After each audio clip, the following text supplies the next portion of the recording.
Good afternoon.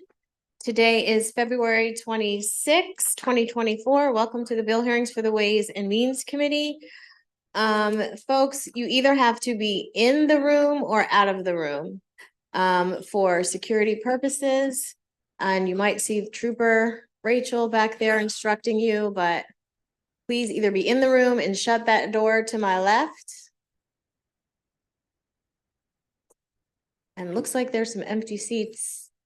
I don't know. We are going to start by calling House Bill 1350. Delegate Wu.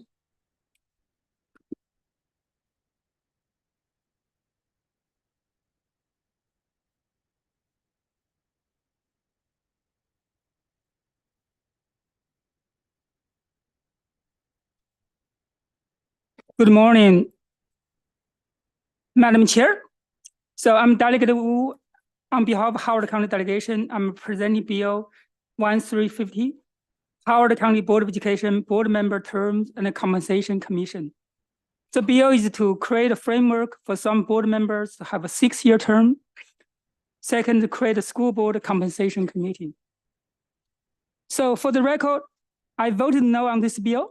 I talked with our delegation chair and shared my concern about the bill. I want to share the concern here as well, because I don't want our committee pass bad bills. We always pass good bills, right? So there's a flaw in the bill. And for the 2 elected members who received the 5 highest percentage vote, get 6 years of term. For those 3 elected members who received 7 lowest percentage vote, get 4 years. So assuming each district has similar vote number and voting rates, it is apparent for those districts with only 1 candidate, the candidate will obtain more votes than those candidates from districts where 2 candidates who will split the vote, especially in a very close election. So this is inherently unfair and flawed from the design. Thank you. Thank you. Any questions for Delegate Wu? Okay, thank you. That concludes the testimony on House Bill 1350. House Bill 1476. Rachel Heiss, you want to come on up? Mr. Leggett?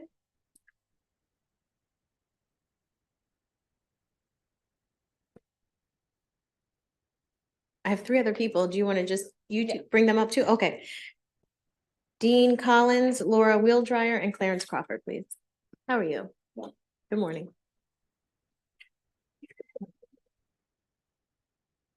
Good morning, Madam Chair.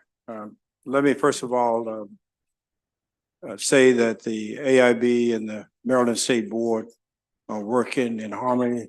We are coordinating many of our activities, and we have a very good and strong, productive relationship. And I think that augurs well for the blueprint and for public education throughout the state of Maryland. We're here just to talk briefly on a couple of bills. And first of all, we'll go through the details quite quickly. But what we're trying to do is align the dates and to overcome some unintended consequences that developed in the original bill itself, so that we are on pace to ensure that the foundation that we're establishing is very well done. I would also say that we're beginning to see some very early results of the foundational work that we're putting in. And hopefully, as we go forward, we'll ultimately see very strong and positive results for the outcome of our kids. So I'm going to turn it over to Rachel. We'll go through just a couple of highlights for the bill itself. Thank you so much. Happy to be here. Rachel Heiss, Executive Director of the AIB. So the bill that you have before you contains the recommendations of the AIB for legislative changes to the Blueprint for Maryland's Future this year. There are several provisions related to Pillar 1 of the Blueprint, which relates to early childhood education. This includes authorizing the local departments of social services and health to share information with the school system so that they can follow up with families with eligible children for full day pre-K. We also are recommending to clarify that for the pre-K expansion grant, the high quality staffing requirements do not take effect until the 27-28 school year. This is something, it may sound familiar. There was a bill last year that you made that change. but the pre-K expansion grant was not part of that bill. And so that is what this provision is needed for. And there's a couple of other provisions related to Pillar 1. Related to Pillar 2 is a recommendation to allow non-classroom educators to participate in the National Board Certification Fee Subsidy Program. Prior to the blueprint, they were eligible to participate in the program. And as a result of some of the language in the blueprint and where it was placed in the statute, they are now no longer eligible. And the AIB is recommending that that be corrected, because we want those instructional specialists, assistant principals, we want them to become national board certified as part of the blueprint, and we want to incentivize them to do that. They're related to Pillar 3 is just a date change for the CTE committee, the Career and Technical Education Committee, so that a report that has not been submitted yet would be due in June.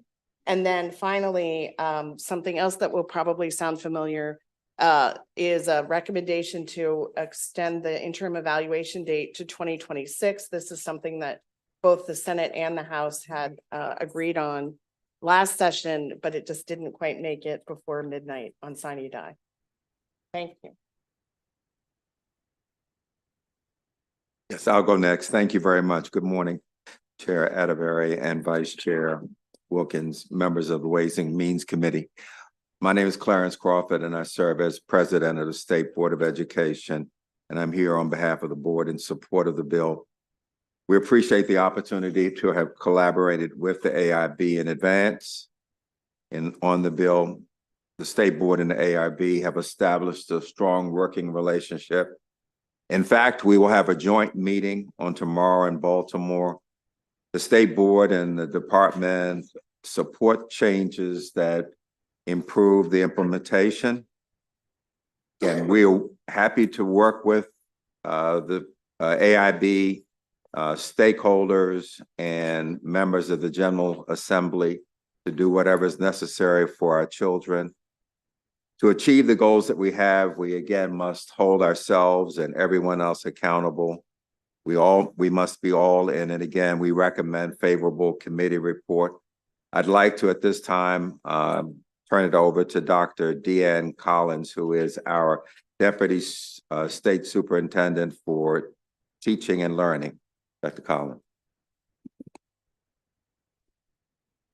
Good morning. I bring you greetings on behalf of Dr. Carrie Wright, Interim State Superintendent at the Maryland State Department of Education. We appreciate your continued partnership in realizing the transformative potential of the blueprint for Maryland's future. As President Crawford stated, this bill provides additional flexibility towards meeting blueprint objectives while remaining true to the overall mission. With this bill, we have two critical growth opportunities that are aligned to the MSDE strategic plan. We can expand career ladder opportunities for administrators and instructional specialists who obtain national board certification, a credential known as the gold standard for teaching.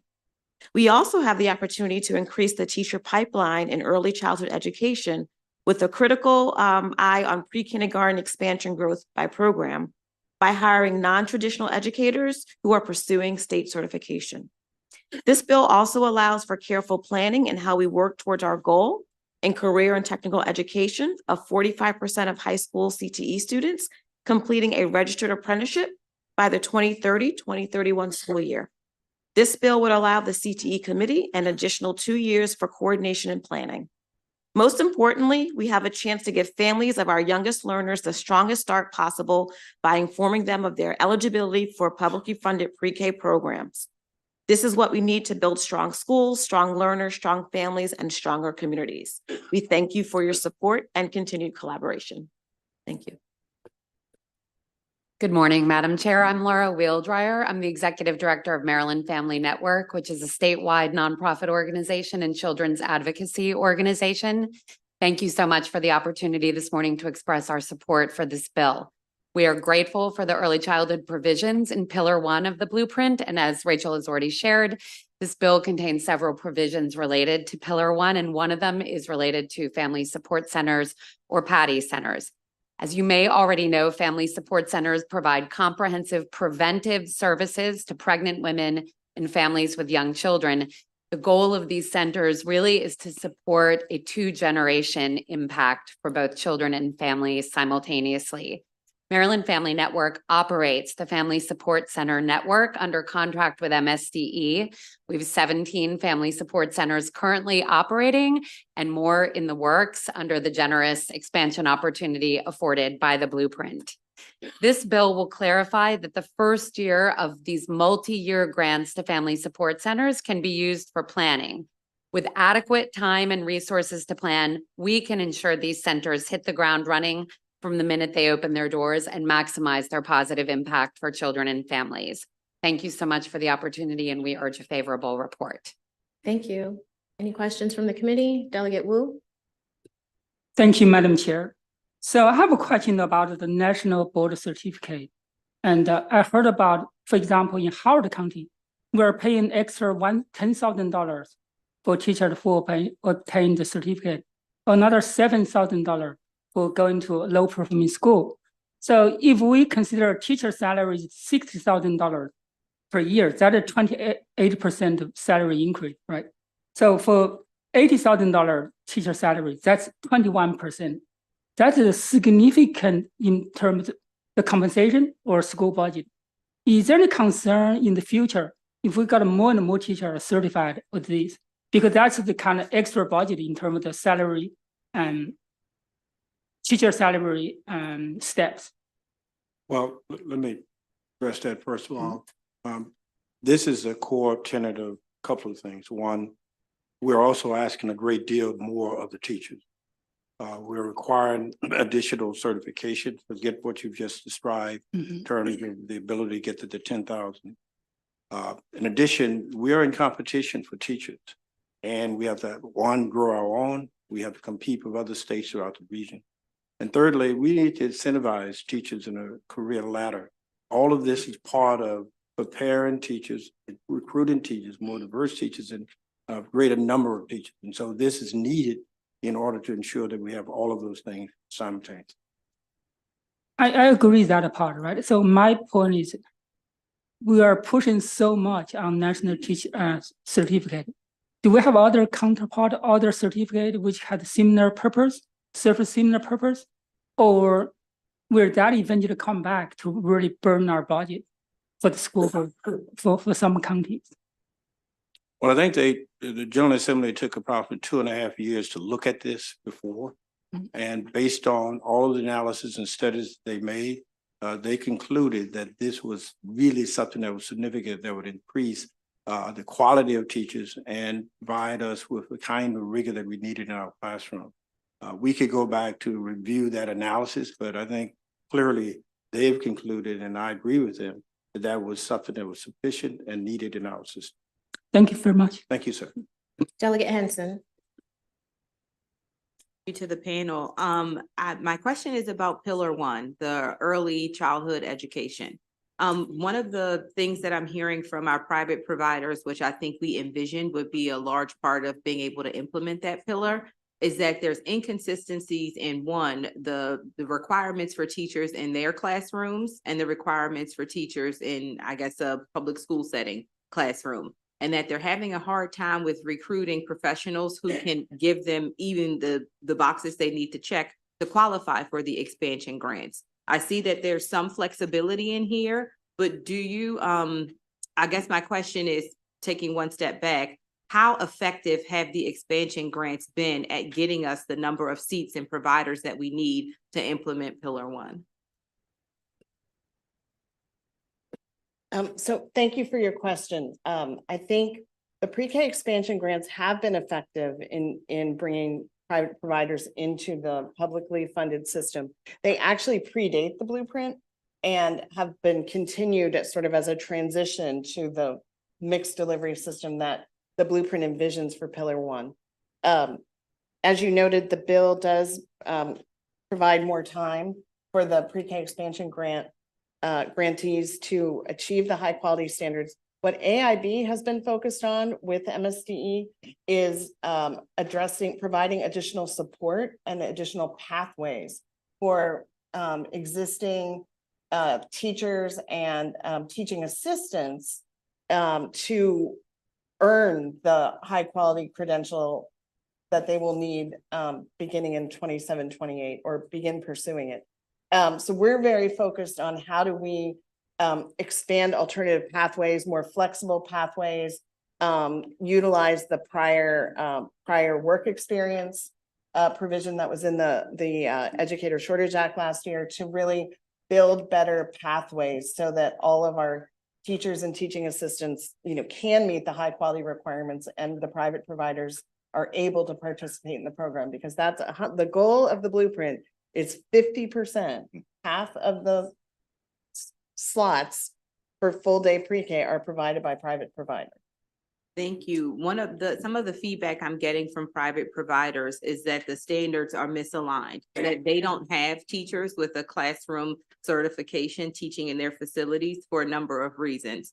One being the price, the cost of the salaries is outside from their budget.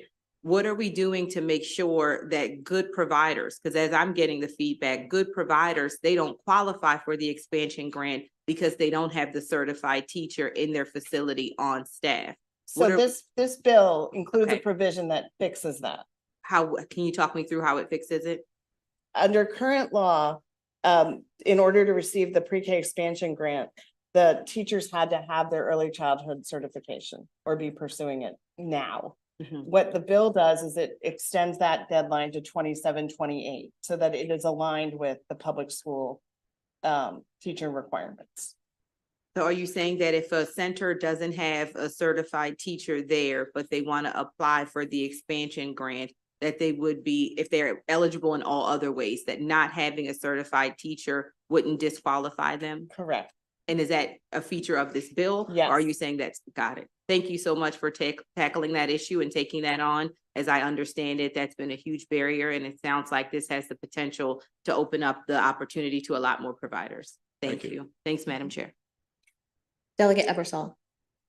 Thank you. And relevant to a few comments earlier, wouldn't it be wonderful if we had too many NBC teachers working in high needs schools and we just didn't know where to put them all? I think I'd be willing to pay for that. I'm going to drill down on a particular section, so I'm going to give you a second to get oriented. On page 6 of the bill, you're opening up NBC training and availability of it to more people. You're classifying them as non-classroom teachers. But one of the things I want to ask you is it the intent these people would only receive the NBC bonus and possibly the high needs school bonus if they then decide to be classroom teachers? They wouldn't receive them from these positions. We're just helping them to become trained. Correct. Okay, that's all Correct. that's the whole answer. Thank you very much. Let me just add to the numbers you just read in your comment. Statewide, the number of teachers statewide pursuing National Board Certification NBC increased from 711 in 2022 to 2,372 in FY23.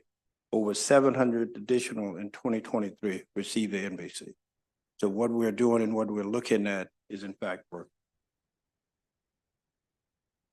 Delegate Feldmar. Oh, That was my question. okay. Delegate Wins. Yes, thank you, Madam Chair. My question was answered by Delegate Henson because I've been getting many calls too.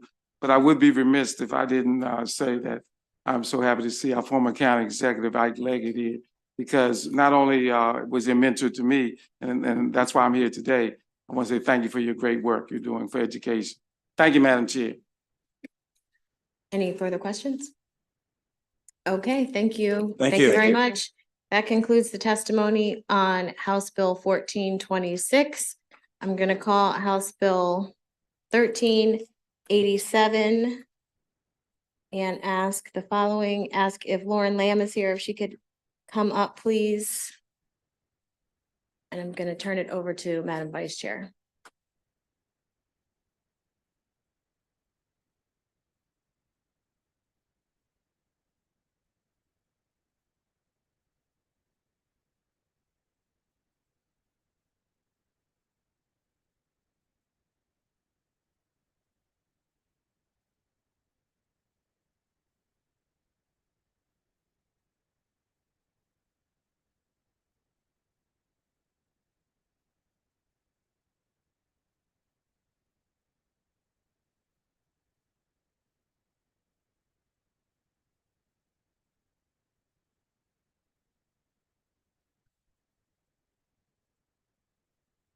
Thank you, Madam Chair, whenever you're ready. Oh, it's hot back here.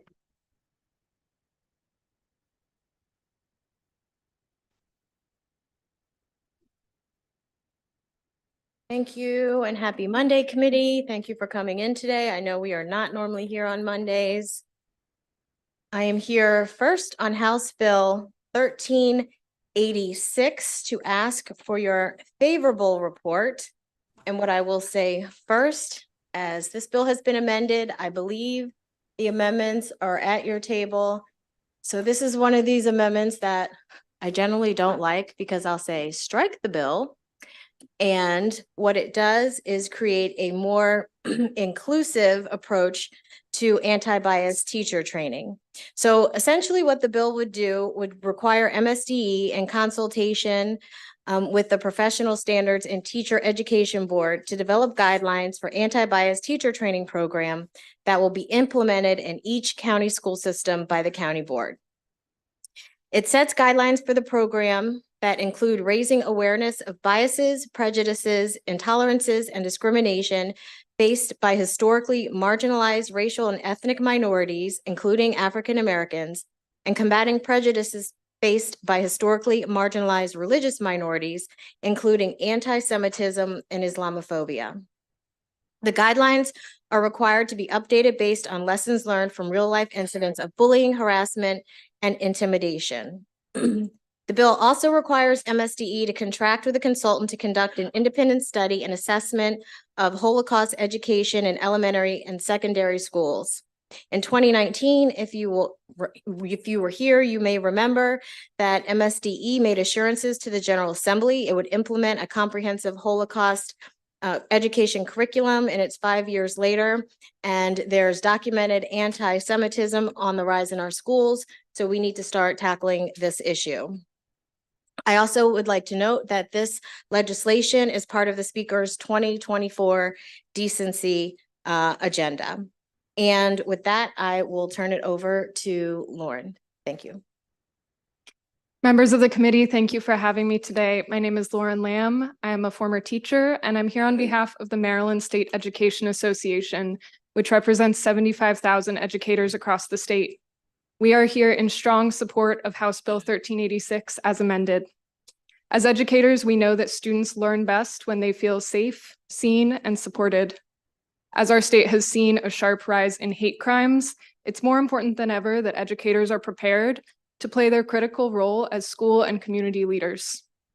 We unequivocally support efforts to ensure that all educators are prepared to address alarming incidents of racism, anti-Semitism, Islamophobia, and other forms of prejudice. Moreover, we need to promote in educators a deep awareness and understanding of the implications and danger of bias. We appreciate the sponsor's amendments to ensure that the scope of these trainings is wide and covers a wide range of situations in which hate, prejudice, and bias manifest, including but not limited to racism and prejudice against religious minorities. We also appreciate amendments that specify that these trainings will be paid and credit eligible to emphasize the value and importance of this work and make it a priority in educators' training. We urge you to support House Bill 1386. Thank you. Thank you so much for your testimony and for this bill. We have a question from Delegate Buckle. Madam Vice Chair. So I'm just looking, and you said that, basically the bill that we looked at this morning isn't the bill anymore. It's the bill that's in front of us now. And so one thing struck me, you just said that, I think you said 4 years ago, 5 years ago, the state board was supposed to implement more of a curriculum with respect to anti-Semitism. And yet we see a tremendous amount of incidents on the rise in that regard. Do we have any evidence that they've done anything on that front? On that front, no. They're here. When they come up, they can, I don't know if they're testifying on this bill. They're testifying on another bill. But I'm happy to have you ask them that question on I another just want bill. to know. But those assurances were made under different leadership. So nothing has happened, which is why you see in this committee a lot of legislation that is geared Right. towards anti-Semitism. Do we already have You know this because I say it frequently. My daughter works for the state public school system. She's a school counselor. And so she already gets training, from what she tells me, in racial sensitivity, bias, gender sensitivity, national order. They already do that, at least in my county, which is one of the smallest and frankly, unfortunately, one of the poorest counties. I can't imagine if we do it, that some of the large metro counties don't do any of this. So do they already do these things by and large that are included in section 7 on page 2 of the bill that seems to open up what we're training about? Or are we basically just putting that in there to say, yeah, we want to make sure you're trained on that too, but they're already getting trained on it? Or are we creating a new program? So educators do have culturally responsive pedagogy requirements as part of their training and the Right. professional development points for the renewal of licenses. However, those do tend to be focused on teaching strategies and maybe less on facilitating conversations about incidents or intervening in issues of bias. We believe that this would make a more consistent requirement across the state and allow educators to focus on more specific incidents. And I think to your point, Delegate Buckle, different things are being done depending on what jurisdiction you're in. So this will standardize throughout all 24 jurisdictions what the training is for educators on all of these issues. Correct. How does that fit into the bill that we just did and passed last week or 2 weeks, then recently? All the time blurs together as well, you know, about including frameworks and curricula with respect to human sexuality, gender identity, because I noticed that that's specifically mentioned in section 7. Will those same frameworks now be taught to the educator, or how's that going to work? Let me read section 7. So that's different. So this focuses on educators and the adults. What we passed, the health curriculum framework, is what is being taught to the kids in the schools. Right. And so with this, we're saying that there'll be some standardized seminar, development training, whatever, that's offered to every educator on those issues, and then they'll teach the curriculum that has been presented through the other bill. No. So it's two different things. So this is saying essentially that on all these things in section 7, there will be training on tolerance and implicit bias on these issues for the educators in the schools. Because, for instance, you perhaps don't have to worry about this, but I, as you've heard before, worry about all of my kids, particularly my oldest, who is 12, African-American, super athletic, 5'8.5", size men's 12 shoe. And so I worry about, you know, if he gets in trouble in school, what that initial reaction going to be from the teacher? If he's talking, how is he perceived? Because he's still a 12-year-old kid. And so folks have implicit bias in their head. They may look at him and say, oh, he's wearing his Nike Tech because he likes to wear it every day and he's got his hoodie pulled up, and they might presume certain things about him, you know, not realizing he's in GT English, he's in, you know, above grade level math, and he's really smart. But when you talk to him, he can't find his toothbrush. So, you know, I have to worry about these things on a regular basis with my kids. And I understand that, and I appreciate that. I have a 7-year-old who's almost 5 foot tall and is also pretty good, and who gets in trouble almost every day. He's now on a program where he gets little notes, very smart kid, but he gets little notes of talked in class, made noises, got up from his desk. So I worry about those things too, in terms of how kids are characterized based on their behaviors that may not actually be who they are. But what I worry about is if my child does that, and this is another bill we heard, is he going to be charged with a disturbance in schools? Because your child likely will not be. I worry about that too, to be honest with you, but I appreciate your perspective. Thank you, Madam Chair. Delegate Ebersol. Be perfectly clear, this is different because this is asking teachers to get something that will be front of mind or top of mind when they're dealing with students. Probably would reduce macro and microaggressions against students or biases against students. There's no particular curriculum they have to teach that goes along with this, is there? No. Okay, that's just clarification. Be sure we were got it. Thank you, Delegate Grossman. Thank you, Madam Chair. Thank you for the bill. And I might be in the weeds here, but I'm just curious, when the training goes into place, right? Trainings are really great, but they're only as good as effective. as they are. So what mechanism do you envision using in terms of measuring the efficacy of the inherent bias training with educators? Is it a reduction in instances or reports from students or other coworkers of instances of bias? What I'm saying makes sense. Like, I'm just curious how we'll know it's working. I think that is an excellent question, and I think that is something that the education subcommittee can discuss. Delegate Vogel. Thank you, Madam Vice Chair, and thank you, Madam Chair, for this very important bill. And I will also echo the concerns of Delegate Buckle on MSD's implementation of Holocaust education, and would love answers to that question later on in the hearing. Lauren, I would love, something that I really like about this bill is how we're using specific examples of instances of hate in schools. Can you just outline to us how that would, how you would envision that being implemented in the trainings and how that would benefit educators? Sure. I think one of the reasons it's important to expand the scope of this bill to address many forms of hate and bias is so that it can be adapted to a local context. We know that different schools have seen different incidences. I couldn't speak to any specific examples right now, but it is really important that the folks implementing this training are aware of the context that educators and students are working in, and what might be of concern for students and their families. Thank you, Delegate Vogel. Delegate Mareko North. Thank you, Madam Chair, and thank you, Madam Chair, for this bill. Regarding page 2, section 6, combating prejudice faced by historically marginalized religious minorities. Are we defining that by like the percentage of those in Maryland or something? Just I'm trying to understand what historically marginalized religious communities is, or Ms. Lamb can answer that if you have some specifications as to what that means. I see the definitions limited, including anti-Semitism, Islamophobia, but for instance, Buddhism is also my marginalized religious minority. So I'm just trying to understand the context of that addition. Well, I think the way that it's written, it's including but not limited to. Okay. So it can go outside of, we just specified those in here because there's been a rise in those incidents in the school. Thank you. All right, seeing no further questions for this panel, thank you so much for your testimony. Thanks for bringing this bill, Madam Chair.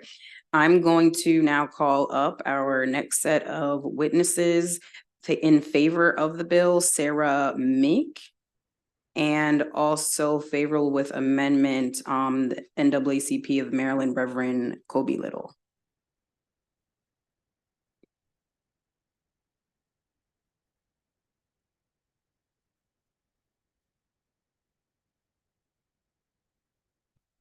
And you can begin whenever you're ready.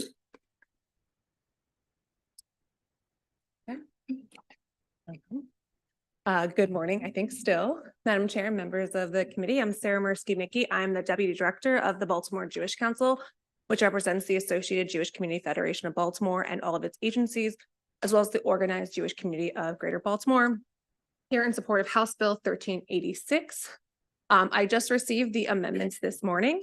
We quickly looked over them, have on my phone if we need to refer to them, but we seem to be in favorable of them, especially I will say specifically because they do outline anti-Semitism and Islamophobia, which traditionally in other states and local governments that have put in similar kinds of things in DEI trainings, when they don't specify anti-Semitism, it is generally not considered included in DEI training. So for us, that's very important that it's still a part of this bill, as well as the Holocaust MSD survey for kids. And Delegate Buckle, I will be happy if you want to ask some questions, ask about what has happened over the past 5 years with MSD, because the Baltimore Jewish Council, along with other organizations and some delegates and senators, were the ones who started that with Dr. Salmon, so 3 state superintendents ago. So with that, we're here for favorable report. Thank you. Thank you. Madam Chair, members of the committee, my name is Nashana Kess. I'm the Executive Director for the Maryland NAACP. I'm here today to speak in support of House Bill 1386 with amendments to ensure its it effectively addresses the broader issues of hate and discrimination.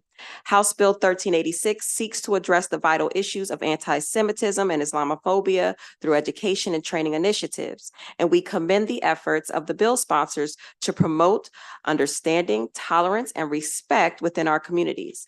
However, we believe that to truly combat hate and discrimination, we must address the pervasive issues of white supremacy and the legacy of transatlantic slavery. Firstly, we propose amending the bill to include references to white supremacy wherever the term anti-Semitism appears. White supremacy is a pervasive ideology that has fueled violence, oppression, and discrimination against Black communities throughout history. By explicitly addressing white supremacy in the training requirements outlined, we can equip educators with the knowledge and tools to confront and dismantle the racial injustice and hate in our schools and communities. Secondly, we recommend including references to the Holocaust alongside transatlantic slavery in the provisions related to the independent study and assessment of education in middle and high school students. While the Holocaust is a crucial historical event that demands study and remembrance, it is equally essential to acknowledge and address the legacy of transatlantic slavery and its ongoing impacts on African American communities. By conducting a comprehensive assessment of education on transatlantic slavery, we can ensure that students gain a deeper understanding of the root causes of racial inequality and injustice in our society. Thank you, and please consider it was also submitted in writing. Thank you so much for your testimony. Delegate Buckle. Ms. Mirsky, Mickey,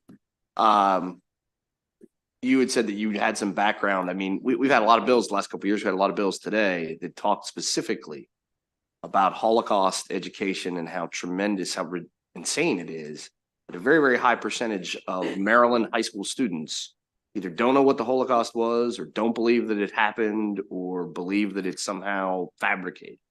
And so what has, I don't think that's true about some of these other things we've discussed today, but can you tell me, in the years you've been involved in this issue, what has the state education department done on this since we began highlighting this several years ago? Sure. Thank you, Delegate Buckle. So yes, Maryland is from a 2019 survey of Gen Z millennials, bottom 10 in terms of knowledge about the Holocaust, with the vast majority not knowing what Auschwitz was, not even really knowing how many people, Jews, were killed in the Holocaust. So it is pretty nerve-wracking considering how many hate crimes we have in our state for the Jewish community. In 2022, 84% of religious hate crimes, there was an 84% increase in religious hate crime, for the vast majority were to the Jewish community. And since October 7th, nationally, there's been almost 400% increase in anti-Semitic incidents in our country.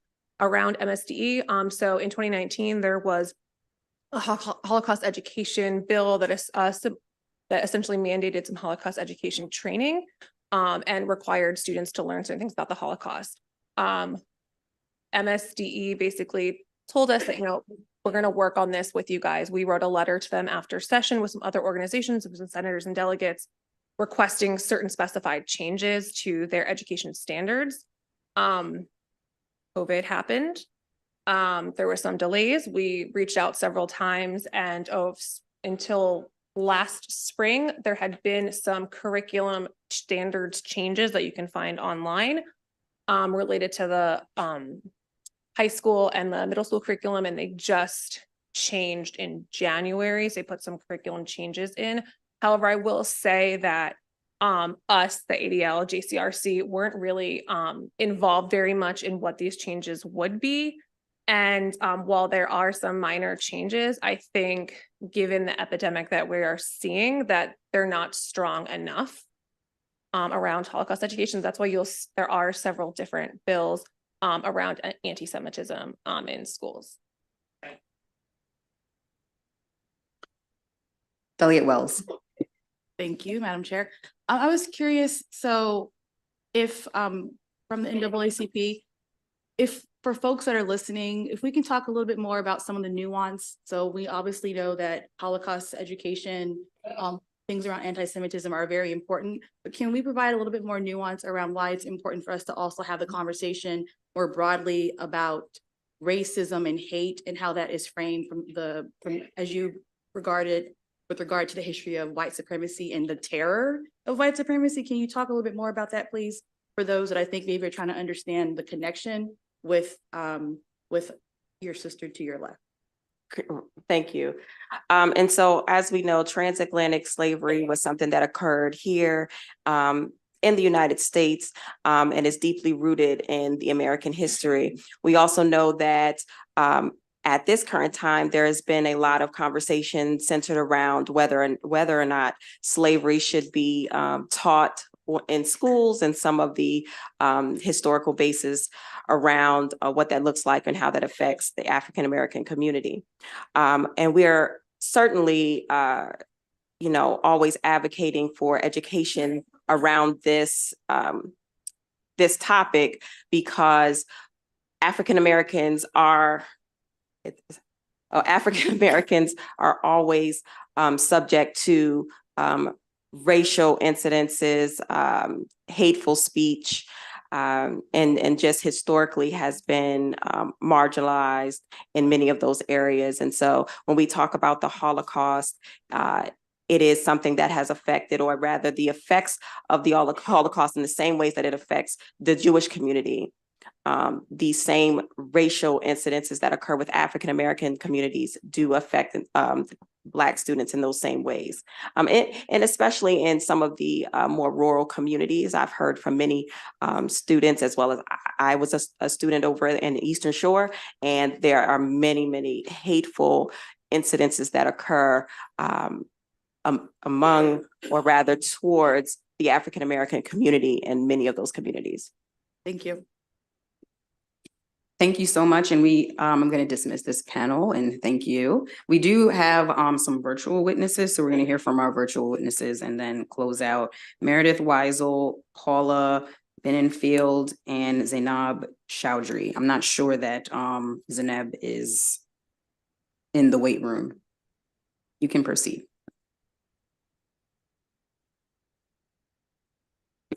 Meredith, we're able to see you, so you can proceed. Okay, great. I just wanted to make sure. Thank you, Madam Vice Chair, and members of the committee. For the record, Meredith Weisel with the Anti-Defamation League. I'm the regional director here. We are leading, for anybody who's not familiar, and it is our written testimony, a leading anti-hate organization that has been fighting hate and bigotry in all its forms. ADL is also a leader in training specifically on anti-Semitism and also anti-bias education throughout the entire state. We also, like Sarah, saw the amendments this morning, and we are very appreciative of that, specifically that anti-Semitism is still named in it, because we have seen a tremendous rise in anti-Semitic incidents the past several years. As Sarah said, as far as Holocaust education, students are in the 10th lowest.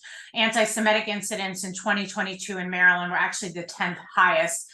Just this morning, ADL also released specifically a mini lesson, is what we call it, for educators, specifically about identity-based bullying from student voices, because we have to remember that when young people are bullied in schools based on their identity characteristics, it's inherent to who they are. They can feel scared, excluded, marginalized.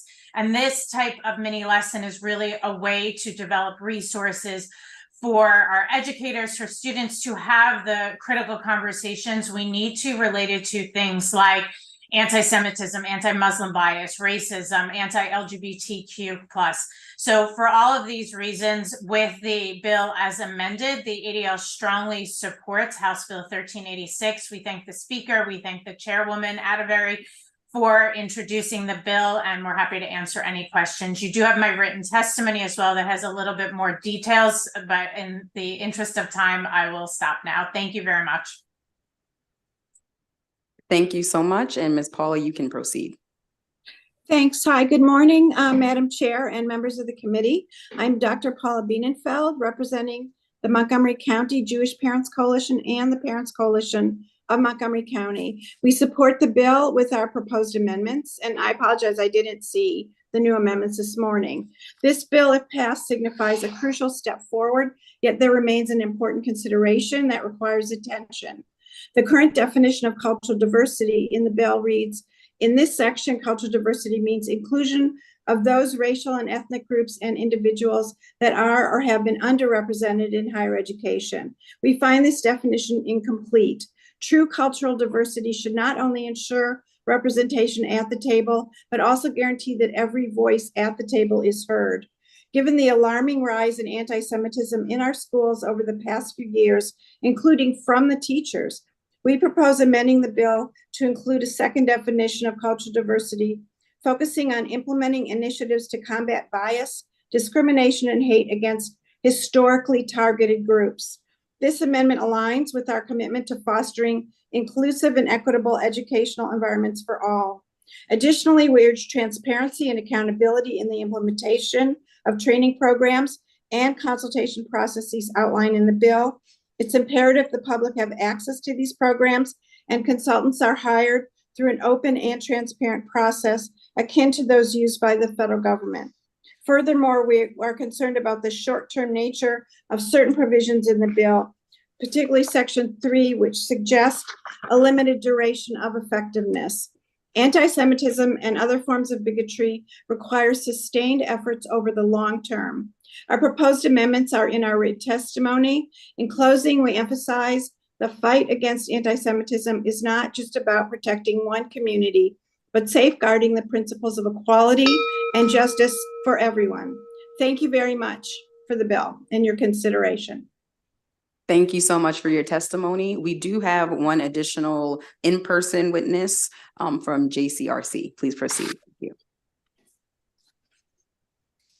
Good morning, and thank you, Madam Chair, Vice Chair, and members of the committee. I'm Deborah Miller, the JCRC's Maryland Director of Government and Community Relations, and also just got to take a look at the bill on my phone. And as amended, I'm here in support of House Bill 1386, as it would mandate anti-bias training for school personnel, including how to prevent anti-Semitism and Islamophobia. School-based anti-Semitic incidents, as you have heard from my colleagues, has skyrocketed over the last few years. And since October 7th, Montgomery County Public Schools have struggled with weekly and at times daily anti-Semitic incidents. It is our experience working extensively with the county that educators often do not have a deep understanding of who Jews are and what anti-Semitism means. They also may have limited cultural competency about Jewish practice and Jewish history. The JCRC strongly believes that all employees should have a baseline competency in all forms of hatred, including anti-Semitism and Islamophobia, as this knowledge would help schools respond swiftly and effectively to bias incidents. It is no easy task to disrupt a cycle of bigotry that involves perhaps the world's oldest hatred, anti-Semitism. We must move from reactive responses to proactive cultural change. We therefore ask for a favorable vote on the amended House Bill 1386.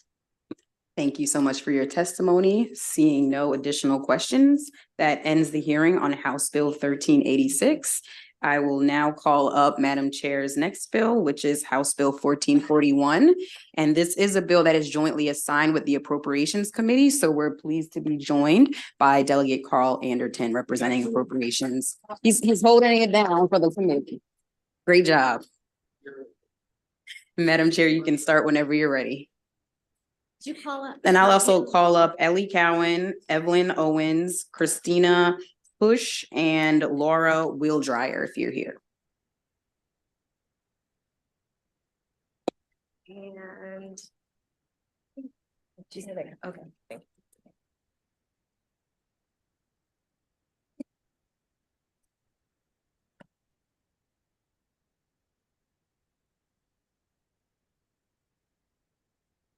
Okay, good afternoon, committee. Back again to ask for your favorable report on House Bill 1441. And what I will say is I'm actually very excited about this bill. And Delegate Henson, this is a bill for you. This will answer your questions that your very important questions that you were asking earlier to the AIB. And I know WIMS had some concerns. Someone else over here had some concerns. And I had the exact same concerns. So this legislation is specifically designed to help our childcare providers get on board with the locals so we can start providing pre-K in each of your jurisdictions. And the reason that Delegate Anderson is here along with his two missing colleagues, but I think I can say this to Delegate Anderson, you know, you're down with APP. So is because this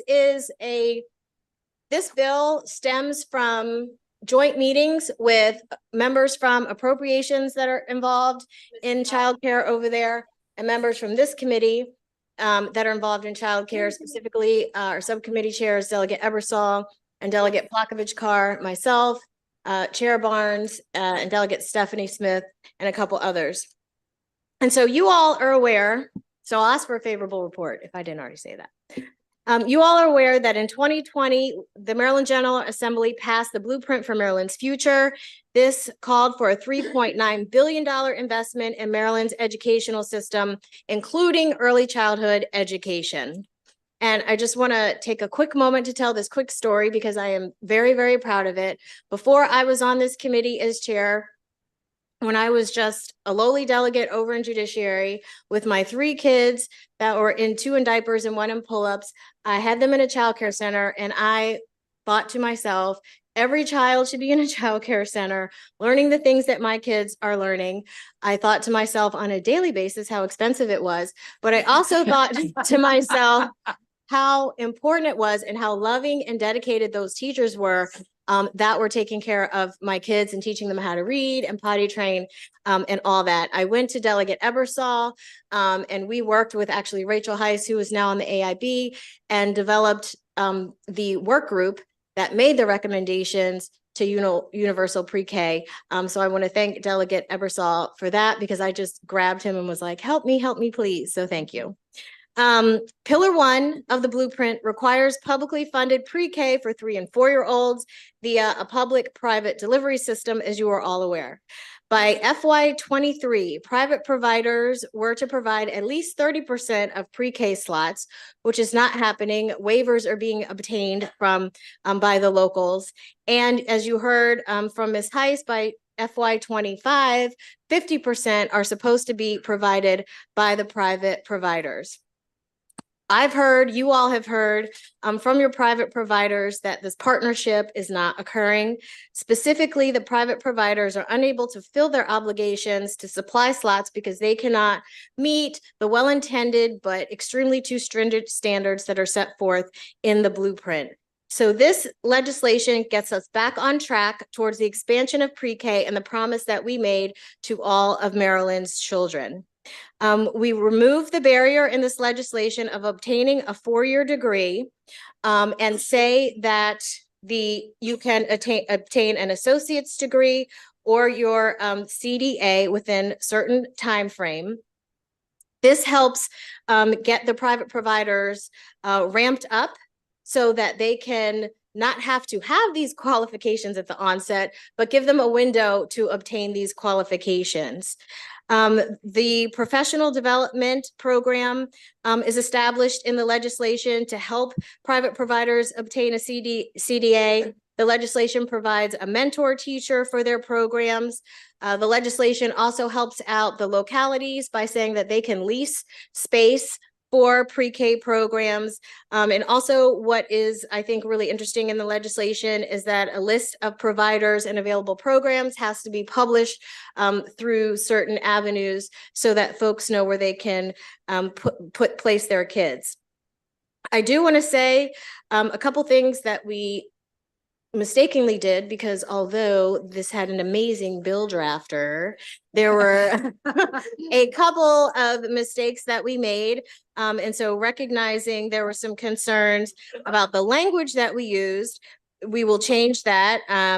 We said there was a first and a second class certifications. We're going to change that language. Sitting here, I don't know what that will be, but we will certainly change that. And also, addressing MSEA's concerns, this is true. We need to fix it because the early childhood education certificate encompasses pre-K through 3rd grade, and we're only addressing pre-K. So we need to go back and change that as well. And I think one other thing that is not addressed by this legislation dare I say out loud, that we are going to take a look at, but I have a commitment from Chair Barnes to look at it, is increasing the per pupil amount paid to the private providers. So we'll have to work all these things out in subcommittee. And with that, thank you, Madam Chair, and I will turn it over to my panel. Great. Thanks to the esteemed Ways and Means Committee and to the Appropriations Committee. I'm Christina Push, Executive Director of the Maryland State Child Care Association, and I'm here in support of House Bill 1441. A big thank you to Delegate Atterbury for a comprehensive bill, which includes expanding alternative pathways for educators while also taking steps to build a bridge for LEAs and private providers to work together in partnership. The state is promising all 3 and 4-year-olds free or sliding scale public pre-K through a mixed delivery system. Almost all of the 24 counties in Baltimore City requested waivers as they will not have space, nor reach the important and necessary mixed delivery split with private programs. You need the childcare community for successful, efficient implementation, and House Bill 1441 takes the steps to address barriers and aligns with the numerous AIB recommendations related to Pillar 1. This legislation builds a pipeline for a qualified workforce in an area with critical shortages. An AA degree, specifically an ECE, requires 34 credits in general ed and at least 18 credits of EC coursework directly related to preschoolers and not focused on kindergarten through 3rd grade. This is a strong foundation. The bill also importantly includes a bachelor's degree in any field, just like public schools, and this option is paid more, which incentivizes and smoothly transitions the AA teacher to pursue a higher ECE degree and to attain higher compensation. Childcare is necessary infrastructure for our economy and our communities. If childcare loses their 3 and 4-year-olds to public schools, they cannot sustain their businesses with only infants and toddlers or part-time school agers. The blueprint does not want to negatively impact the access and affordability of viable childcare for families. House Bill 1441 is an important step in alterations necessary for success and getting it right for children and families. This includes not racing to the top, but respecting our youngest learners, as play is how they learn best. 3 and 4-year-olds should not be bused with 5th graders and buses with no potties or age-appropriate playgrounds or less parent engagement.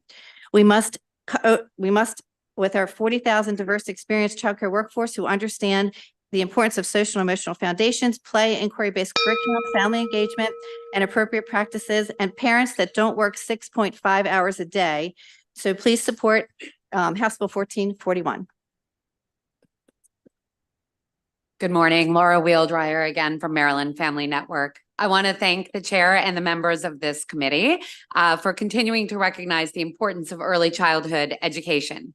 We're here today in support of House Bill 1441. We share some of the concerns Chris just enumerated about the implementation of diverse delivery and all the reasons that this is critical, not just for families, for children, for keeping childcare as an industry afloat, but also to fulfilling the very lofty and ambitious goals of the blueprint for Maryland's future.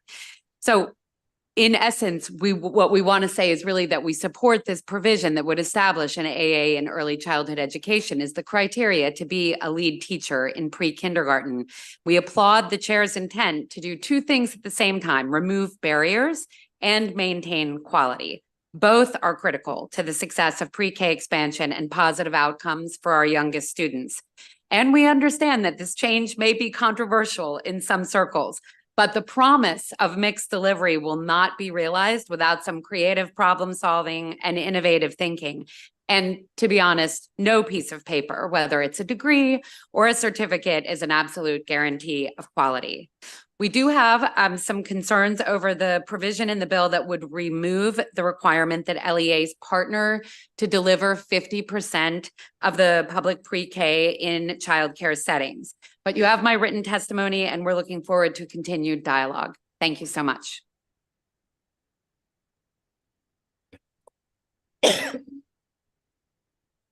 Good morning, Ellie Cowan on behalf of the Maryland State Child Care Association.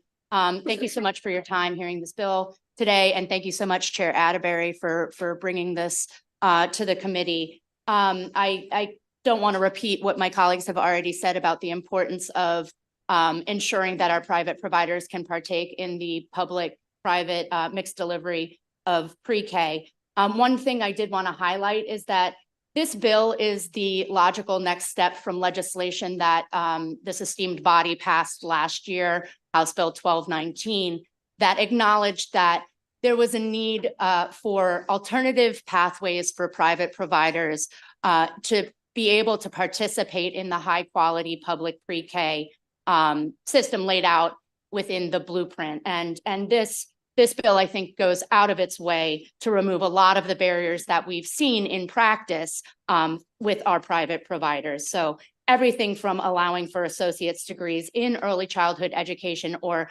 childhood development to requiring LEAs and MSDE to create resources to help private providers participate in the mixed delivery system.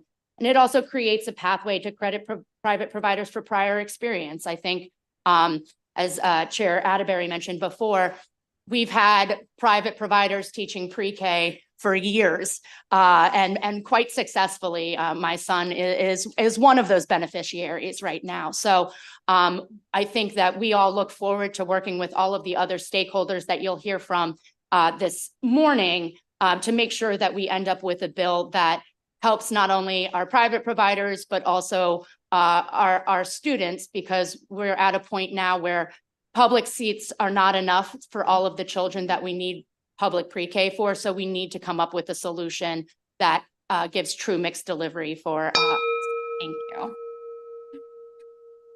Yes. Hi, good morning. My name is Evelyn Owens, and I'm with the Downtown Baltimore Child Care Center. I miss singing this song to my kids, so I'm going to quickly sing it to you guys this morning. Hello, hello, hello, and how are you? I'm fine, and I hope that you are too. Thank you. Much better now. So my name is Evelyn Owens. As an early childhood educator at the Downtown Baltimore Child Care Center for over 38 years, I've taught and cared for hundreds of children. Downtown Baltimore Child Care is known throughout the region as an example of what's possible in a highly quality child care environment. We are the place that gets it right for children, families, and teachers. All of our centers are accredited and have achieved the highest possible quality rating from MSDE. DBCC currently employs 3 master level pre-K teachers, myself included. Yet our centers are not currently eligible for the pre-K expansion grants because of the teacher certification requirement.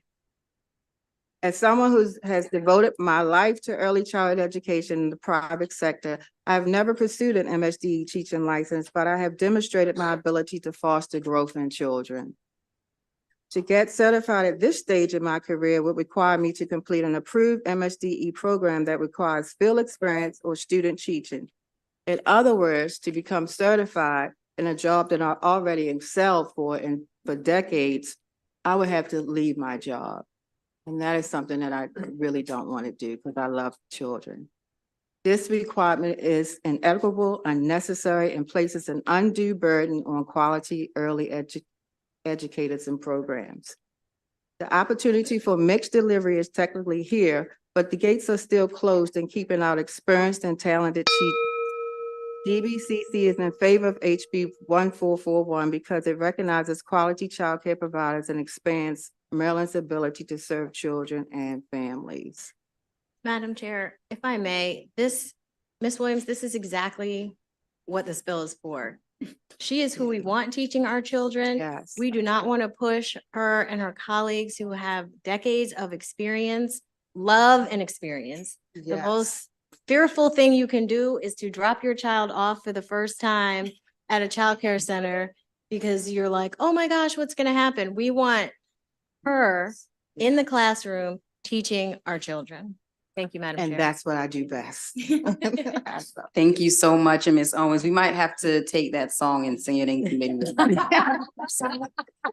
So we can play it every morning. But thank you so much for this bill. I love it. Thank you so much for this bill, Madam Chair, and to this entire panel and for your service to children. We really appreciate you. We do have a few questions from the committee. Let's start with Delegate Ebersol. Thank you, Madam Chair. And by the way, having served on early childhood, I know the need. I'm so pleased to see us trying to meet it. And I think you're trying to strike a balance here between making sure we have quality people there, but actually can find quality people and great pathways. I want to just ask a quick question. First class certificate, second class certificate. This is one of the major points here is we're going to allow an associate's degree to qualify you. The next line says that they shall receive a higher salary if they're going to be, let me make sure I get the class right, first class. Do you think we should have any sort of structure to that? Like how much more a first class teacher in percentage or amount or something like that should be offered, so that we actually create a real incentive for teachers to go on and be trained further? So I think the intent of the legislation, one, we're not going to say first and second class. We're going to rename that. Okay. That's, I'm going to blame it on I Alistair. like that. Thank you. Throw him under the bus. I tend to go along with that too. That's that great drafting.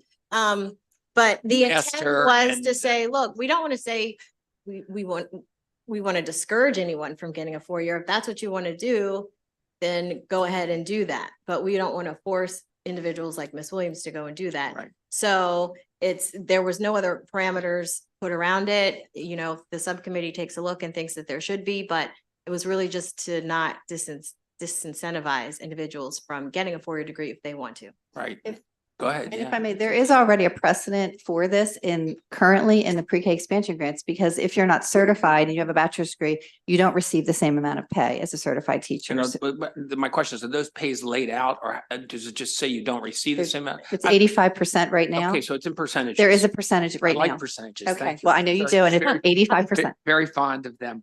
Are we at all concerned that if we're offering higher salaries to certain class, for right now it's in the bill that way, that it will disincentivize childcares from hiring those people because they're more expensive to hire, even though they're more qualified? It's really a rhetorical question, but it's a concern of mine that we would say, well, go ahead.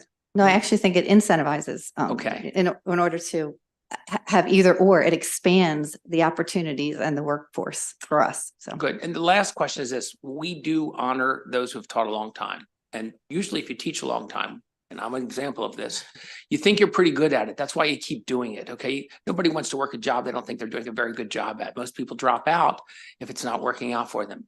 But if we are going to allow people who've taught a long time and have demonstrated their ability, do we have an evaluation system? Because there could be, I've seen them in education too, hangers on who really aren't doing a good job and really probably shouldn't qualify for that certification. I mean, that's a great point, but we do have a QRIS system in Maryland excels, as well as you can utilize the class assessment that helps you with program and teacher in each classroom to have a rubric, if you will, to make sure that that quality is there. Maybe we can bake a little bit of that in here. I think. Absolutely. I don't know. I want to ask the sponsor what she And in thinks too. 'cause they're in the doing that. legislation too, it has each county board establishing an experience-based educator professional development program. So I think within that, it gives the localities the ability to sort of establish what those procedures would be to how to verify what what those 9,000 hours of Some kind of qualified value experience tool would there, be. yeah. It's also a pilot, so it's not in perpetuity. So all of the experience-based different levels, it's from July 1, 2025 through June 30th, 2027. So it's not, it's within that time period, you would have to have those 9,000 hours of experience, enroll in a program and show that you're working towards a 3-year CDA. And it's important for me at this point to reiterate that I value experience Mm-hmm. and longevity. Okay. I'm an example and I've seen lots. And so I'm just looking at the anomaly Absolutely. as rather than the rule in this case. Absolutely. Thank you. Thank you, Delegate Patterson. Thank you, Madam Chair, and thank you very much for the presenters today. And thank you, Chair Atterbury, for this legislation. I have a question as it relates to certification. In many schools, there are programs in higher childhood education offered at the school level. Are those credits, just one of you can answer if this is appropriate, are those credits counted towards certification for teacher education or teacher training? Could you repeat the question, Delegate? In essence, there are many high schools that offer Okay, high school. childhood education at the high school level. My question is, under the CTE, would any of those credits meet the requirements that are needed for your centers? If, for example, the high school has a CTE program that's like a CDA, which we talk about in this bill, then those are actually can be transferable to college credit for an AA degree, as well as gives them opportunities to have their CDA and become a lead teacher for the period of time of this pilot Okay, as so well. that is one way of bridging, Yes, filling in ma'am. those gaps. Yes, Thank you ma'am. very much. Thank you, Delegate Hornberger. Thank you, Madam Vice Chair. So I too have been working on this very diligently with some of my colleagues in the Appropriations Committee over the interim at a number of meetings.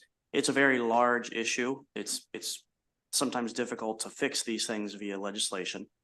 One of the feedback points that I keep getting from the service providers is that we have all of the federal requirements and then we have all of the state requirements, and they're constantly having to juggle and comply with both.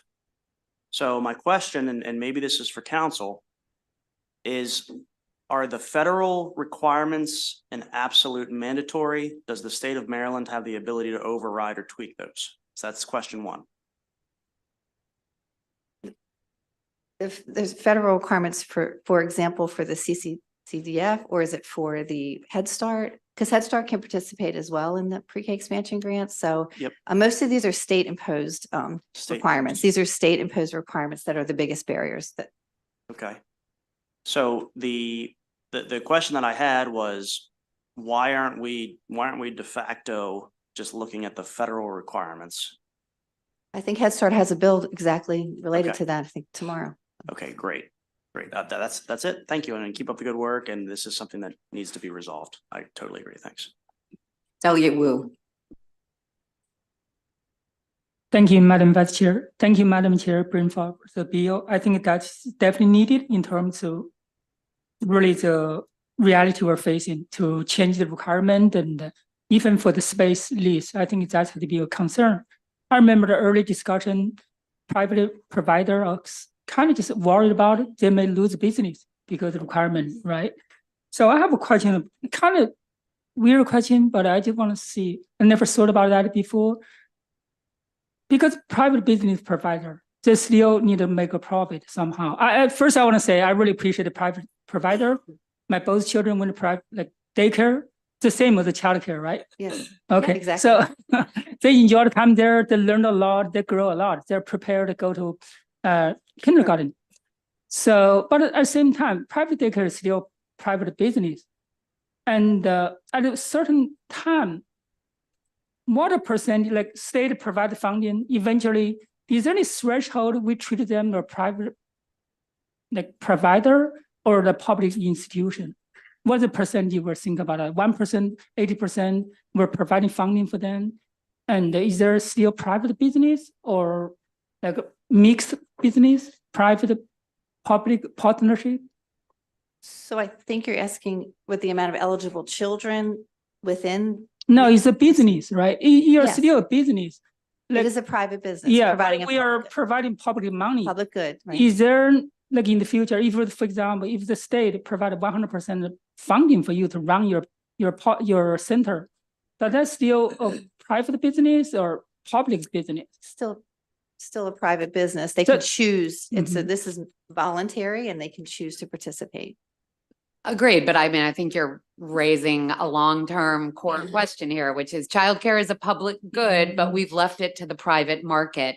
And that's one of the reasons it's a broken business model and one of the reasons we have these challenges. So I think you're asking some of the right questions and something that probably needs to be looked at over a longer period of time. And I think Delegate Atterbury also mentioned that with appropriations, we're looking at maybe weighted funding for the private, which they do in New Jersey, weighted funding for private providers, because it costs a lot more in the private sector to do what you do in the public, because you have a lot more resources and funding in your budget. I see. Thank you very much. Thank you, Delegate Wu. Seeing no additional questions for this panel, thank you so much for your testimony. We do have additional in-person and virtual witnesses on this bill. I'm going to go ahead and call up the in-person and then bring in two of the virtual, and then we'll pause there for questions. So if Brianna January Christopher Kano and Lauren Lamb can please come up in person. And virtually, if they're here, we'll bring in Samantha Godinez and Riley Shoebridge. And the first person can begin when you're ready.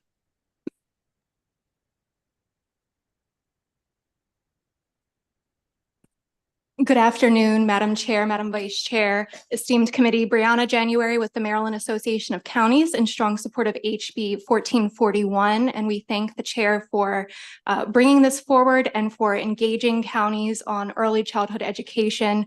Committee, this bill includes and incorporates several county recommendations on things like pre-K classrooms and physical space, private provider participation, and workforce. And we look forward to working with this committee on not only this bill, but all things pre-K. With that, we urge a favorable report. Thank you. Christopher Kano, Director of Political and Legislative Affairs, SEIU Local 500. We at SEIU Local 500 actually represent child care providers here in the state of Maryland.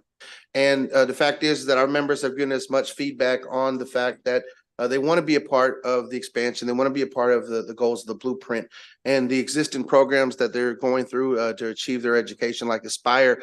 Oftentimes will require them to do internships in the classroom for upwards of an entire year, which means they would have to shut down their businesses, lose that revenue, and that's just not possible to continue to stay in operation and do that. Delegate Atterbury's bill, the chairwoman's bill presents an amazing opportunity for an alternative pathway to their teacher certification. So that way the state of Maryland can meet its goals in the blueprint. And we at SEIU Local 500 fully support it. And we ask for you all to support it as well and ask for a favorable committee report. Madam Chair, Madam Vice Chair, members of the committee, thank you for having me. I am still Lauren Lamb of the Maryland State Education Association, representing 75,000 educators across the state. We can all agree that early childhood education represents an enormously impactful time in a child's life. It impacts children's literacy, their social development, and their emotional development. And that is why we strongly support the Blueprint's goal of mixed delivery pre-K for all children. Early childhood education has also been a top shortage area in our state for several years. So we support creative ways to expand the pathway and diversify the profession. With that said, we are very concerned about this bill's proposal to lower the educational requirement for early childhood educators from a bachelor's degree to an associate's degree. As written, this would encompass pre-K through third grade. We appreciate the sponsor's amendment to clarify that. But even if this change is only made for pre-kindergarten educators, it would limit educators' preparation in key areas such as teaching reading, childhood development, and that teacher internship, the 10-month practicum. Creating a new license in this area would have ripple effects, including limiting educators and principals' flexibility to move between grade areas within the early childhood education license. There are many things in this bill that we support. We support efforts to extend the timelines and efforts to recognize the experience and expertise of veteran early childhood educators. These are folks who have been doing this for years, and that's highly valuable. We would support them. We would support efforts to recognize that experience and even to exempt some members from the extended educational requirements. However, we would propose the amendment that Section 6-129 of this bill, where the educational requirements are changed, is. And with that amendment, I urge you to issue a favorable report. Thank you. Thank you so much. We'll now go to our virtual witnesses. Samantha, you can proceed. Madam Chair, my name is Samantha Godinez, and I want to speak in support of House Bill 1441. I've been involved in childcare since I was a child. I got my first daycare job that was paid when I was 14, and I've continued to be involved in childcare in some capacity since. I would love to share some of my experiences from my 8 short years as a tutor, daycare worker, and camp counselor. When I first encountered a child that did not know how to read, I was surprised but not shocked. But as time went on, I met more and more and more 4th graders, 5th graders, and even 6th graders who could not construct a sentence, tell me what an adjective is, or pronounce a 5-letter word. These children did not have learning disabilities. They actually received passing grades and were considered average students. I wondered to myself if this was an isolated incident, but when I did my own research, I was shocked. About 33% of 8th graders in Maryland are testing below the basic NAEP level. American children cannot comprehend or analytically think about what they are reading. If you cannot read well, you cannot learn, and you cannot grow up to be a productive, informed member of society. Pre-kindergarten helps children build early literacy skills, grow their vocabulary, and strengthen math skills. Pre-K sets a strong foundation for children that helps them well into middle school, research shows. And research actually does show that the benefits of pre-K are stronger and last longer for children from disadvantaged backgrounds as well.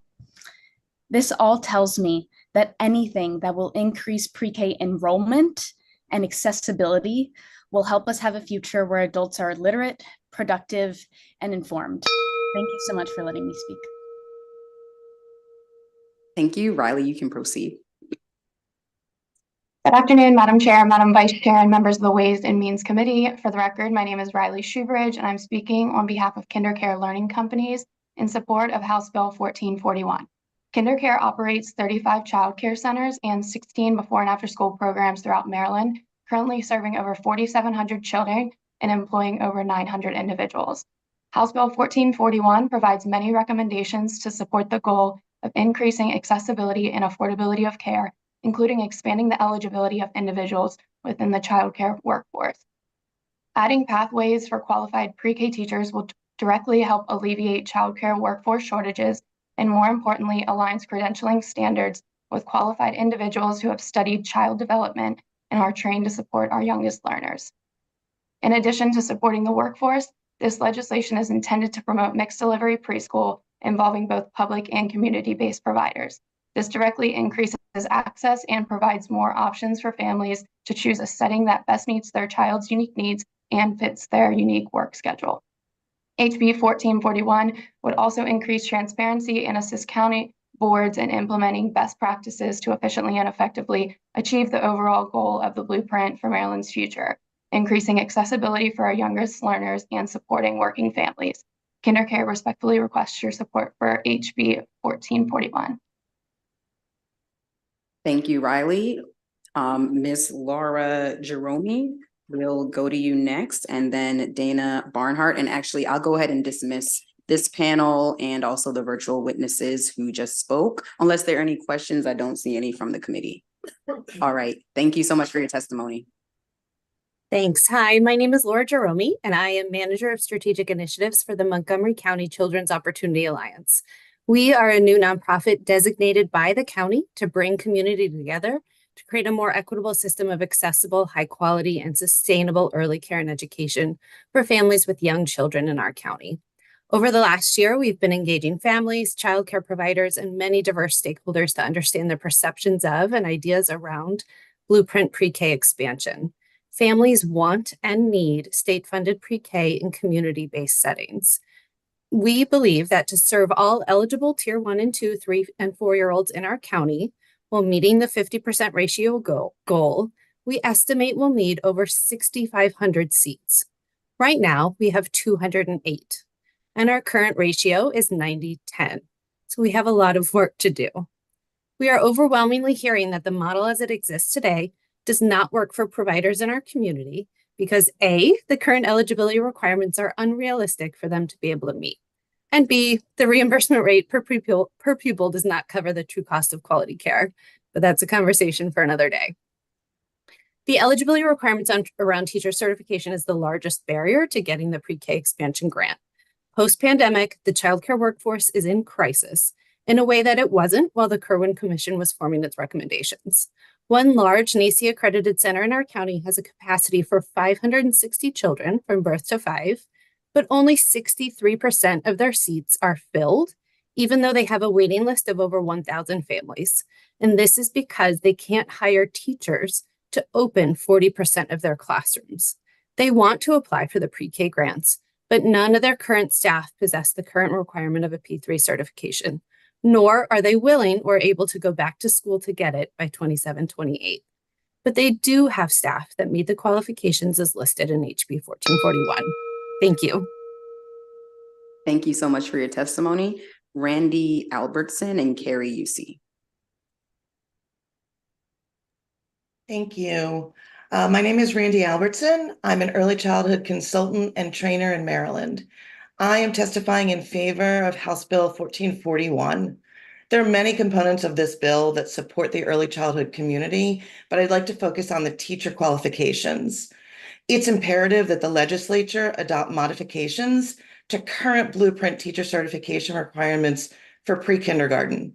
The childcare community has experienced staffing challenges for many years, with a significantly decreasing pool of teacher applicants post-COVID, with or without MSDE certification. Passing the praxis to receive that MSDE P3 certification does not reflect a teacher's ability to build relationships with children and families, nor does it reflect how successful an early childhood teacher will be in the classroom.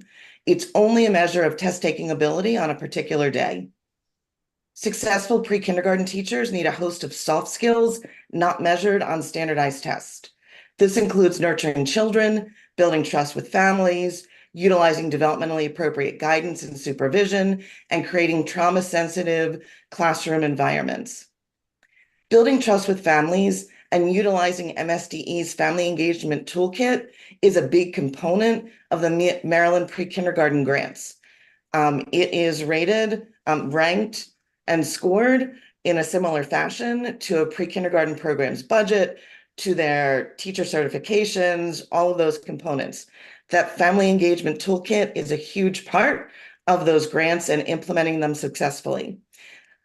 These skills for how to build relationships with families are just not taught in higher education. I can testify that the majority of teacher prep programs are not adequately preparing potential and current teachers with the soft skills that are necessary for success in the pre-kindergarten classrooms. HB 1441 is a step towards building the workforce we need. Thank you so much for your consideration.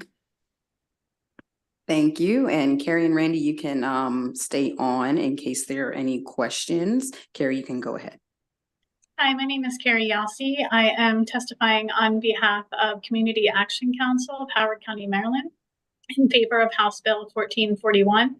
Our organization oversees the Head Start program in our county. We are also the only private center-based recipient of the Pre-K expansion grant in our county, which means that we're the only people that directly compete with the local school system for MSDE certified teachers, and we still cannot find them or keep them, even though we are the only competitors.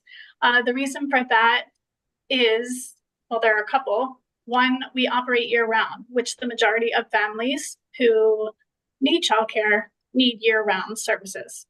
The public school only operates until June. There's a 2-month break where families are requiring summer camp services. Additionally, because we are a smaller organization, even though we are paying our teachers exactly what public school provides, we do not offer the same benefits. So with the added benefit of summers off and higher insurance benefits, we often lose our teachers to the public school system. However, we do have many teachers who are qualified with either an associate's degree or a bachelor's degree from a foreign country in education, but they cannot be certified as an MSDE teacher because for our candidates that come from another country, they would have to, like Randy said, take the praxis, which is very difficult when you are not used to the language in this country. Or they would have to go to school and do a student teaching, and they're not allowed to do that in their current employee place of employment. So we are in favor of these alternative teacher certifications that House Bill 1441 provides. Thank you for your time. Thank you so much for your testimony. We'll take 2 more virtual witnesses and then pause to see if there are any questions. Molly McGriff and then Dana Barnhart. Good afternoon, Chair and Vice Chair. My name is Molly McGriff, and I have worked in the early childhood field for 14 years. I am here today representing myself, not my employer, in support of House Bill 1441. Blueprint Pre-K is a tremendous opportunity for Maryland's children. The best part of Blueprint Pre-K is that it was designed as a mixed delivery system. Mixed delivery means families can choose a school-based setting for their children or a community program for the same pre-K education. Diversity in the delivery of early childhood education is absolutely necessary. Different families have different needs and wants, and a public classroom is not the best fit for every child. Mixed delivery also strengthens the private childcare sector, because if all 3 and 4-year-olds leave private childcare to attend pre-K in a public school setting, childcare centers will crumble, leaving an even bigger shortage of infant toddler care. Instead, community programs have the opportunity to serve 3 and 4-year-olds at no or low cost to parents, a win-win for providers and families. Building mixed delivery into Blueprint was smart, but we know that we're behind on getting community programs to participate. House Bill 1441 is an important piece of legislation because it addresses several barriers to mixed delivery. It gives teachers more ways to meet qualifications, including recognizing existing experience of those working in early childhood education without sacrificing high standards. I ask that you support the passage of House Bill 1441 with one requested amendment, change the language goal of 50% to a required 50% for mixed delivery. Thank you for your time and consideration on this important matter. Thank you so much, Ms. McGriff. Dana Barnhart, you can begin.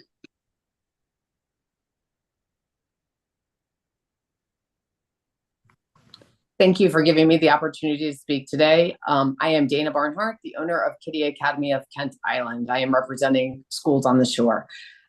We are a licensed non-public nursery school and have been since the early 2000s, and providing high quality educational childcare on the Eastern Shore. We have been in the quality rating program Excel since 2015. We believe in the Blueprints mixed delivery system involving both public and private providers. It is essential to meet the community's needs to provide high quality, equitable, educational preschool that allows parents to choose the setting that best fits theirs and their child's needs in order to attain goals set by the Blueprint for the mixed delivery system. It is imperative that the state work to remove the numerous barriers for private providers to achieve the current requirements, including the teacher state pre-K 3 certification requirements. We have been trying to partner with our LEA for several years to assist in providing early childhood education to 3s and 4s in our community. We get nowhere. We have always had an MOU with our local Board of Ed, and now we are told that we have to have a state level MOU with MSDE. After multiple unanswered emails, we have now been told we need the grant first. Our barriers as we see them is the Board of Education needs to tell us how many seats they will need. We have told them that we can support up to 83s and 4-year-olds, but we need to know now. Barrier 2 is we cannot wait until September to find out. We're enrolling now for September. I can't wait until enrollment in June to find out to keep my business afloat. Last year, the LEA used waivers to open up more classrooms instead of sending children who are financially capable to us over school and meet the regulations under COMAR. We are for this bill and with amendments to the education qualifications of teachers. Thank you so much to this panel for your testimony. Members, I don't see any questions, so I'll dismiss this panel. Thank you again. And we have the final 2 virtual witnesses, Mr. Bill Hudson and Christina Lopez.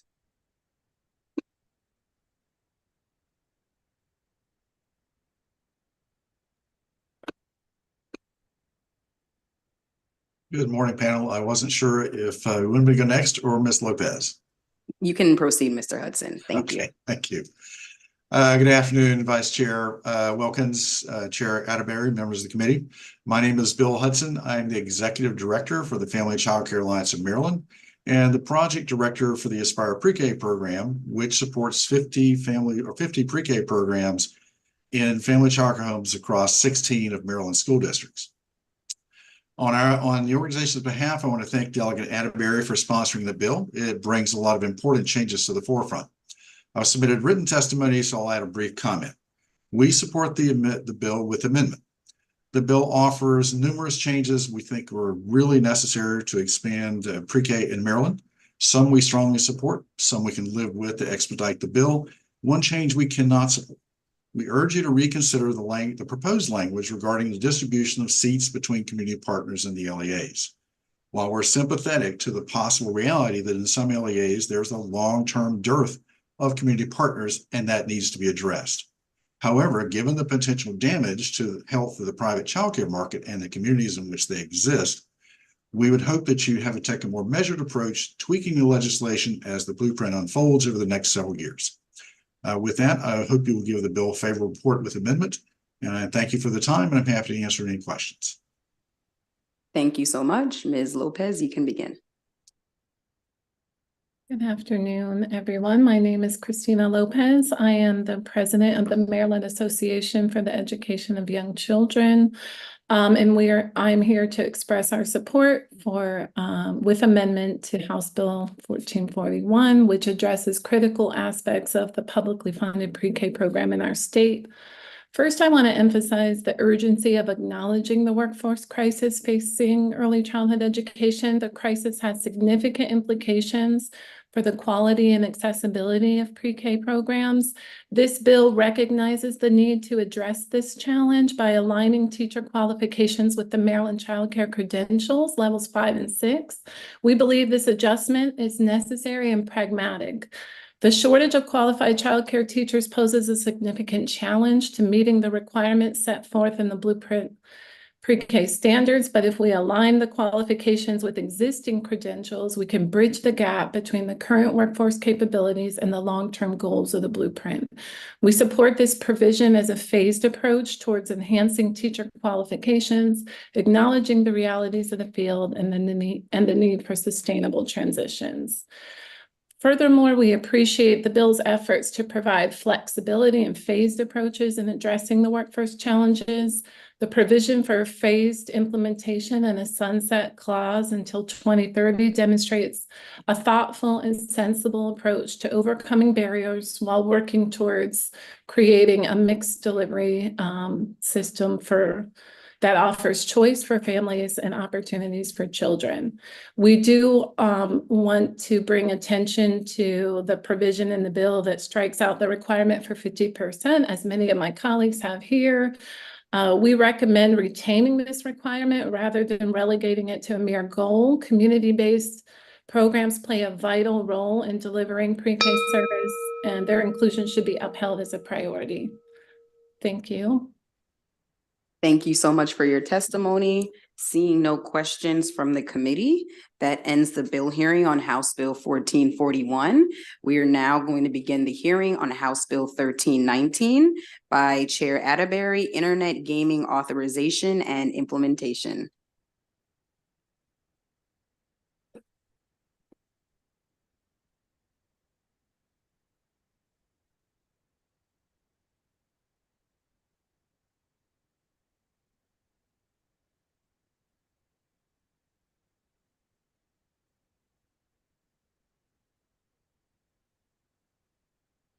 Madam Chair, you can begin whenever you're ready.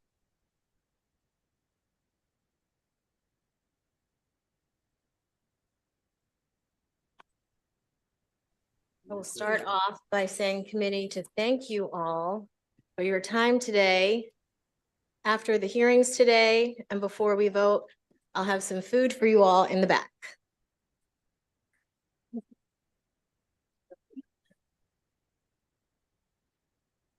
Thanks, Hartman. No. Today. Okay. Hearings today and before. Good afternoon again, committee. I am Delegate Vanessa Atterbury here today on House Bill 1319, Internet Gaming Authorization and Implementation, and I'm going to ask for your favorable report. You see the fantastic Mr. George Butler sitting up here beside me. He is here for technical questions related to the bill. So I don't have a panel I'm here by myself, so just bear with me. I'm going to outline the bill for you, the rationale for the bill. Feel free to ask me questions related to my thoughts on the legislation, but there are numerous experts involved in casinos and iGaming that will come behind me that will answer all of your burning questions that I likely will not be able to answer. So, again, as you all know, the Maryland General Assembly passed the Blueprint for America's Future in 2020, and we came in and overrode the governor's veto, the then governor's veto in 2021. As I said earlier, the legislation marked a $3.9 billion investment in our school system and a commitment to our students, teachers, and other school personnel. The Maryland General Assembly has funded this investment currently through FY 2027. As of right now, the Blueprint is not funded for FY 2028 and beyond. In addition, we have all heard from our school systems, our local school systems, that the cost of the Blueprint is significant. I am personally committed to not walking back the promise we made to our children in this state. And I am confident in saying that Chair Barnes in Appropriations is committed to not walking back that commitment as well. It is our job, the job of this committee, the BEST committee, the Revenue Committee, to find funds and look at all available options to fund the Blueprint. As we did with cannabis legislation last session, it is possible to take an existing illegal market, which in Maryland, there is currently an illegal iGaming market. It's possible to take it, to regulate it, to put parameters around it, and to make it as safe as possible. This legislation, I believe, is a starting point. It's a starting point only, a framework, but we still have a lot to figure out. My key priorities in the legislation, when thinking about the legislation and putting in the legislation, my key priorities were as follows. 1, creating the best legal framework to include a diverse set of applicants and awardees. 2, protecting our in-state workforce and the casinos that currently contribute significantly to our education trust fund. 3, ensuring that we improve our assistance for problem gamblers. And 4, create additional revenue soon for the commitments we've made to our 3- and 4-year-olds to get them into pre-K, to support our teachers, and to help our struggling jurisdictions. I'm going to outline, I think, the key highlights of the bill. I'm not going to go through all of it. I found though, when I was coming up with my outline, it was like every part of the bill. So I'm going to try to just be brief. It's a referendum. We all know that this measure would have to go to referendum and be approved by the voters for iGaming in our state. The State and Lottery and Gaming Control Commission would regulate iGaming to the same extent that the commission regulates the operation of the state's casinos and facilities. I want to talk just briefly about diversity because this was incredibly important to me when looking to draft this legislation. The legislation is designed in a way that promotes implementation of the law in a manner that maximizes the ability of minorities, women, and minority and women-owned businesses to participate in the iGaming industry. There are various provisions that attempt to do that. There is a net worth provision, iGaming licenses that go to applicants that have ownership of at least 5% by individuals whose personal net worth does not exceed an amount that would be determined by the commission. Then that's to encourage diversity, equity, and inclusion in the iGaming industry. Or in lieu of that, ownership requirement, have a profit sharing agreement with non-management employees whose personal net worth does not exceed those amounts. Second, a diversity plan has to be submitted after 30 days of awarding a license. How the owner will promote diversity among its owners, investors, managers, employees, etc. The legislation applies the state's minority business enterprise program requirements to iGaming industry to the extent that it's permitted by federal law. And it requires meaningful minority participation in the procurement of goods and services related to internet gaming. I want to briefly talk about the application factors that the commission would have to consider at a minimum. They could put other factors on top of this list, but at a minimum, we want them to take a look at the ownership percentage, the percentage of proceeds the applicant proposes to retain, meaning how much taxes are they willing to pay, the applicant's financial stability, their workforce plans for iGaming employees in the state of Maryland, not out of the state, in the state of Maryland. The applicant's plans for employing individuals in iGaming industry who reside in certain economically disadvantaged areas, which is defined in the bill, and the applicant's responsible gaming programs. The licensing fee is $1 million that can be paid in installments, and the term of a license is 5 years. The renewal fee is 1% of revenue for the preceding 3 years.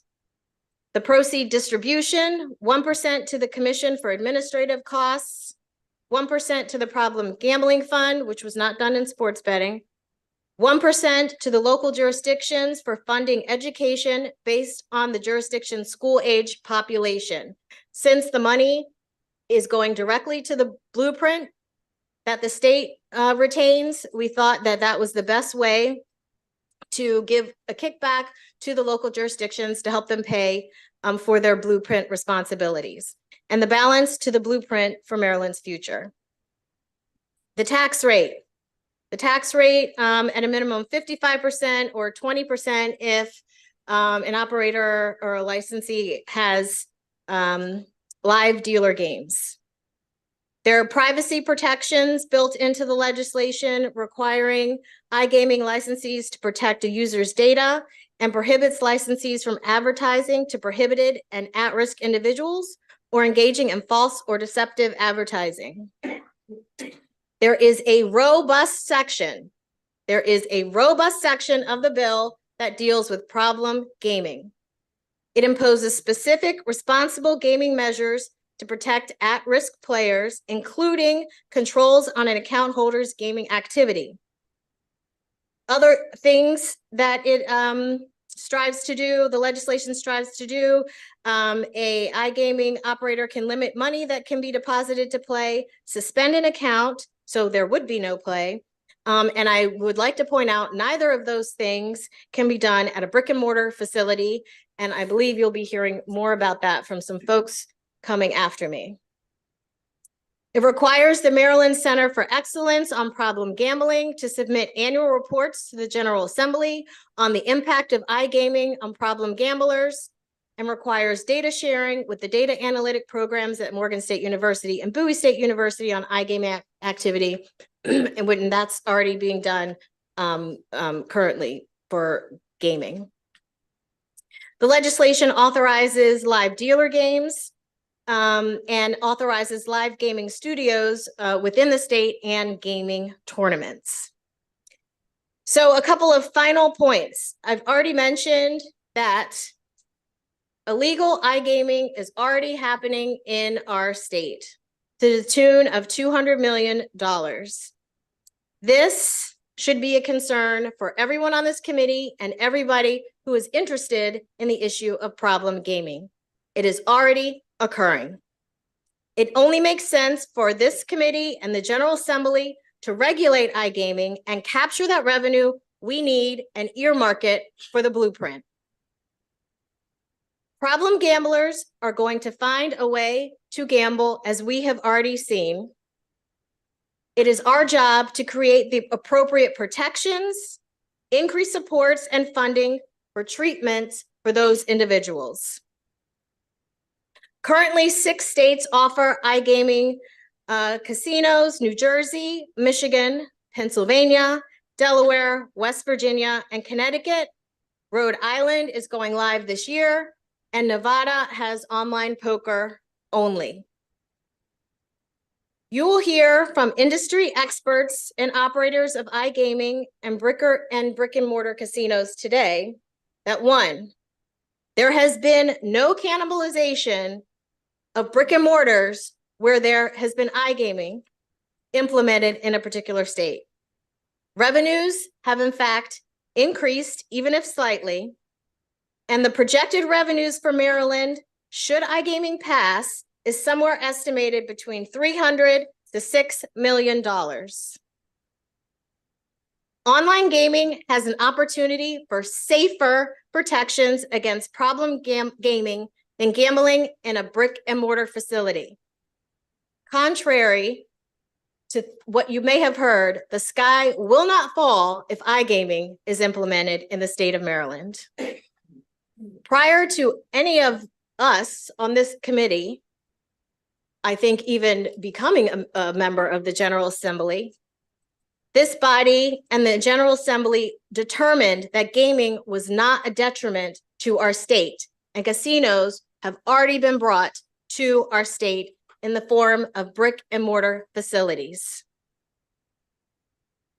Passage of iGaming legislation will, one, leave the decision up to the people, as we did in cannabis, and two, as I have said, allow us to capture the illegal market and fund the blueprint while funding initiatives to help those that have a gambling addiction. I ask that we, one, begin to have this conversation in a productive and responsible, reasonable manner. Two, work through any issues that we may have. And three, at the end of the day, pass a piece of legislation this session. And with that, I will end and ask for a favorable report. Thank you. Thank you, Madam Chair, for this bill and a detailed explanation, as well as your unequivocal commitment to the blueprint. Thank you. We are going to go ahead and take questions. I'll go with Delegate Ebersol first. Thank you, Madam Chair, and stop trying to show up my vocabulary with unequivocal, okay? There's one question and I couldn't find it in the bill, and I'm sorry. I should have, spent all last night reading it, I'm sure. But we talked about money to local jurisdictions, and one of the things that's apparent to me and to you also as a delegate from Howard County, Baltimore County, is that we don't have casinos in our districts, and therefore local impact doesn't really flow toward those counties because they don't have casinos. Is that 1%? You say to local jurisdictions. I'm wondering, is it just specifically to the ones that have casinos, or are we going to distribute it more broadly? It's a very specific question, but you see my interest. Well, and this is why Mr. Butler is sitting next to me. I know, I knew, but I wouldn't have asked if he he'll nudge me if I'm incorrect, but it is more broadly, the 1% will be distributed to each jurisdiction, and the percentage will be based on the school age population within that jurisdiction. Across the state. Correct. Excellent. Thank you, Madam Chair. Delegate Buckle. Madam Vice Chair, so that kind of dovetails with my question. So if I understand this correctly, so I live in Allegheny County. Allegheny County has a casino. That casino's local impact grant from their brick and mortar operations typically produces somewhere between 2-point-something million up to $4 million. It's obviously a cut of what they get, and George probably knows better than what I do how that operates. Under the bill, if they have a loss, and I will tell you that they're down almost every month and every quarter since the end of the pandemic, as many of our casinos are. If they suffer a loss from iGaming, their gross gaming revenue goes down. That's not going to be made up by our county getting the local impact grant replaced. Instead, the local money is going to go to all 24 jurisdictions in some way. Is that, am I reading that correct? It will not be made up. This is different implementation. So, and with different criteria. So that loss is not going to be made up by that 1%. So I live in the third poorest county in the state. We fund our volunteer fire companies. We fund a lot of charitable programs through that. There's millions of dollars of money. We may lose some of those, and instead the local money from iGaming is going to be distributed to all, which if I read correctly, it looks in the fiscal note like it's only about, I had it here, it's a very long fiscal note. it looks like it's only about 11.9 million dollars. iGaming revenue 1% on page 6 says that that's going to generate by the outflow by 2029, $9 million. Is that $9 million then going to be distributed across all 24 jurisdictions? And it also shows on that graph cannibalization of casinos, which seems odd to me because we've heard people are going to come in and say there is no cannibalization of casinos, but obviously that's what's being proposed. That's what DLS thinks will happen.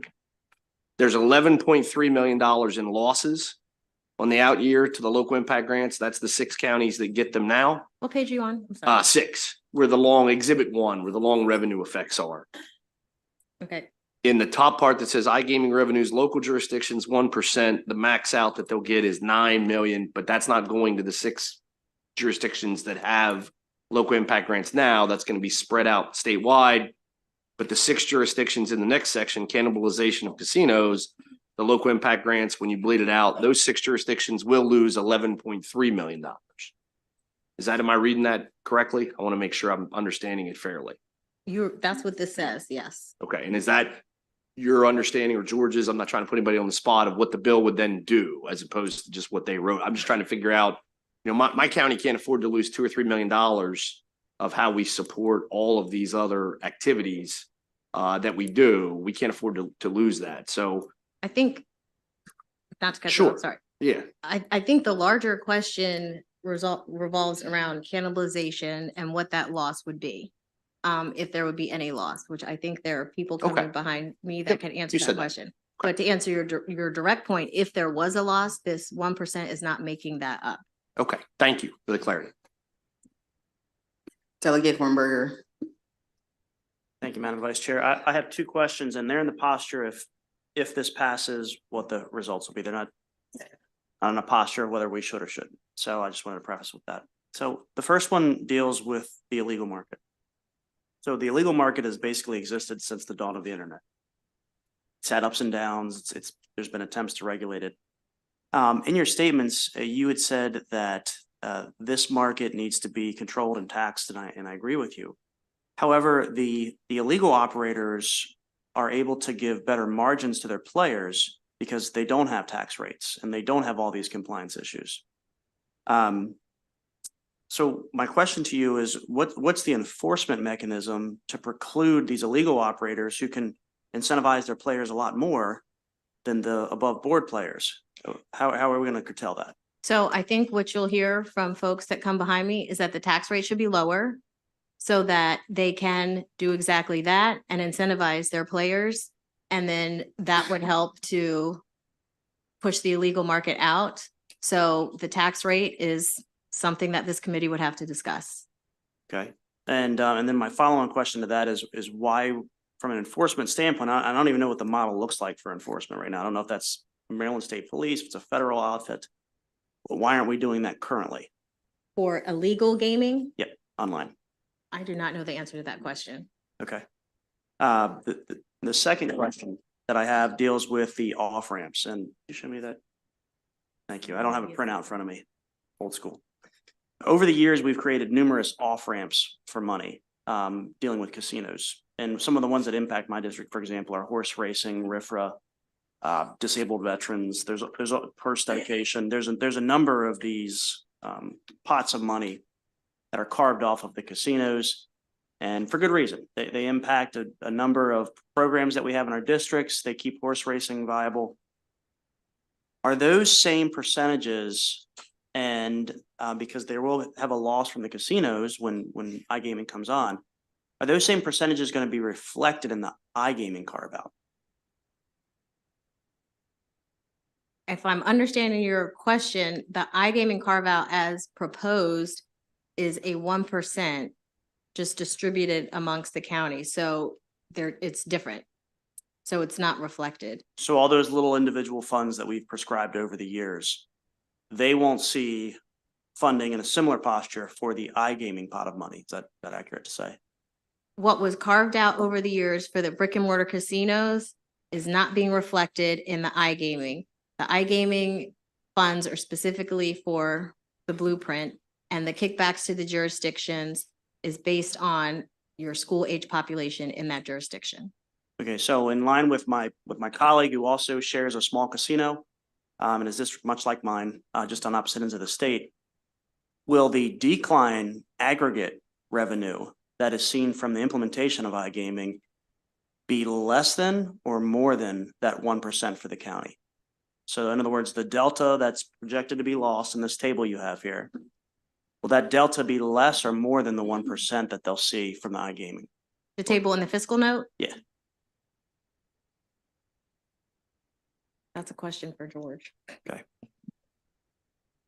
Delegate, as reflected in the fiscal note and as the bill is currently drafted, there would be a difference to the negative with respect to the distributions back to counties and versus in the bill as proposed with respect to iGaming revenues.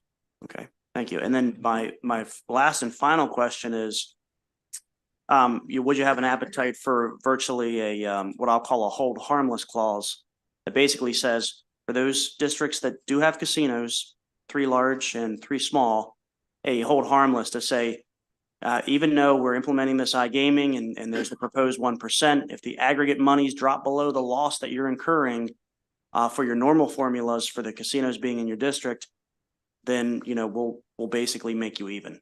I think that's a reasonable conversation to have. Okay, great. Thanks so much, and I appreciate you bringing this bill. Thank you, Delegate Wells. Thank you, Madam Chair. Madam Chair. So I just want to clarify one thing because I feel like there was some really good conversation, but I want to make sure that it's clear with regard to the local impact grants.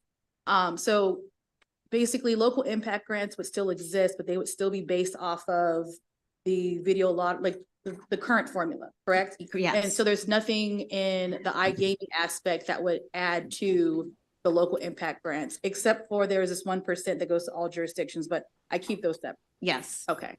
All right, got it. And then based off of the fiscal note, potentially, I think the aggregate for fiscal on local impact only, of fiscal 26, 27, and 28 and 29 combined is about 36 million in terms of loss. Just wanted to put that into context.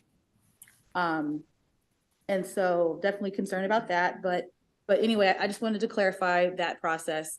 I think the other thing, because I know we have a whole slew of questions, so my only next question is really around problem gaming. And unlike Ebersol, I was actually on the plane reading the bill on the way here this morning. Taking notes, yes. But one thing I did notice though, and I know there's a commitment to problem gaming by this committee, but and perhaps someone can show me in the bill if I missed this. I would only say that the element around how we have problem gaming referred to in the bill, there's a lot of onus only a lot of time on the self-regulation of players. And so I do think that it would be good to know if there's any other mechanism where the player themselves is not the primary person that has to prompt for that. Because when you go into a casino, you at least have like the dealer there that can prompt you and see that there's something going on, but I didn't see any mentioning of preempting a player. So I'm curious if I maybe missed that in the bill or if it's referenced in a section of the code that I wasn't able to verify. And that specifically page 12 of the bill is where I noticed this language. So I think you will hear from folks behind me, some operators that are coming to testify, that if you are gambling online, an online casino, that there are audits that could happen that can show a spike in play, a spike in the amount of money that you're playing, your credit card can be cut off. So there are things that can be done on the operator side to curtail your play, to suspend your account for a certain amount of time. So there are things that can be done that is not just on the onus of the player. Okay, thank you. Thank you so much. Delegate Miller. Thank you, Madam Chair. Thank you, Madam Chair. So I was curious about your statement, kind of going off of what Delegate Hornberger was saying, taking the illegal market and regulating it. And there are states that have already obviously done iGaming. has a legalization, have you run across the data on where that did decrease the illegal markets or access, even if we're talking about not just iGaming, but also like sports betting and things like that, which has taken off since the 2018 decision? So I'm not going to comment on sports betting because this is about iGaming, I so know. I don't know. But I will say that that is a question for folks coming behind me. All right, fair enough. Thank you. Oh, let me go to Delegate Feldmark since this is her first question. Go ahead, Delegate Feldmark. Thank you, Madam Chair, and thank you, Madam Chair, for the bill and especially for your focus on problem gambling. And my question may not be for you or Mr. Butler. It may be for the folks who are following, but I'll just ask it up front so folks can hopefully address it if anyone here feels able to. So when we look at problem gambling, and I've heard from iGaming proponents that because every move is trackable, using technology, using the analytics, they can identify problem behaviors, kind of flag things, and reach out for potential intervention, which is impressive in terms of the use of technology. Of course, that technology, the same analytics, could be used to target folks who are at a point of vulnerability. And so my question to whoever is able to answer it when they come to speak is, what guardrails can we put in this legislation to make sure that that technology is used in a protective way to identify means for intervention and not in a predatory way to identify folks when they are and target folks who are most vulnerable? Thank you. I will say that there are penalties in the legislation, and an internet on page 9, it states that an internet gaming licensee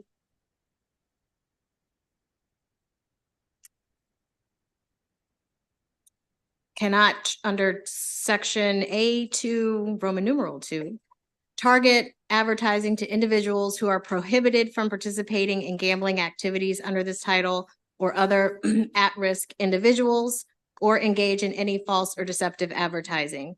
And then there's a penalty section in the legislation. Delegate Eversole.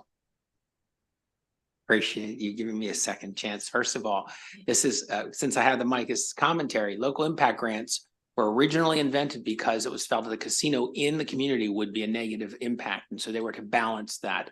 This would not be specific to a community. So the argument also not scientifically, if their money goes down, it doesn't mean it was necessarily this legislation that did that. We can see COVID drove things down. There are lots of factors. So it'd be hard to actually eliminate variables in this case. But my real question goes to Delegate Wells and Delegate Feldmark's concerns about people. They're talking about problem gamblers and self-identifying or identifying, but I'm curious if there has been any discussion of putting sort of guardrails on the rate of gambling that people do here. In other words, the number of bets they can make in a certain amount of time, generally for the public. If there's been any talk about that concept, like 6 bets an hour, or so many bets in a day, or anything like that. So I'll say again, I think that's for folks that are coming behind me. Great, thank you. All right, and Madam Chair, I would like to ask George 2 questions to clarify in the bill.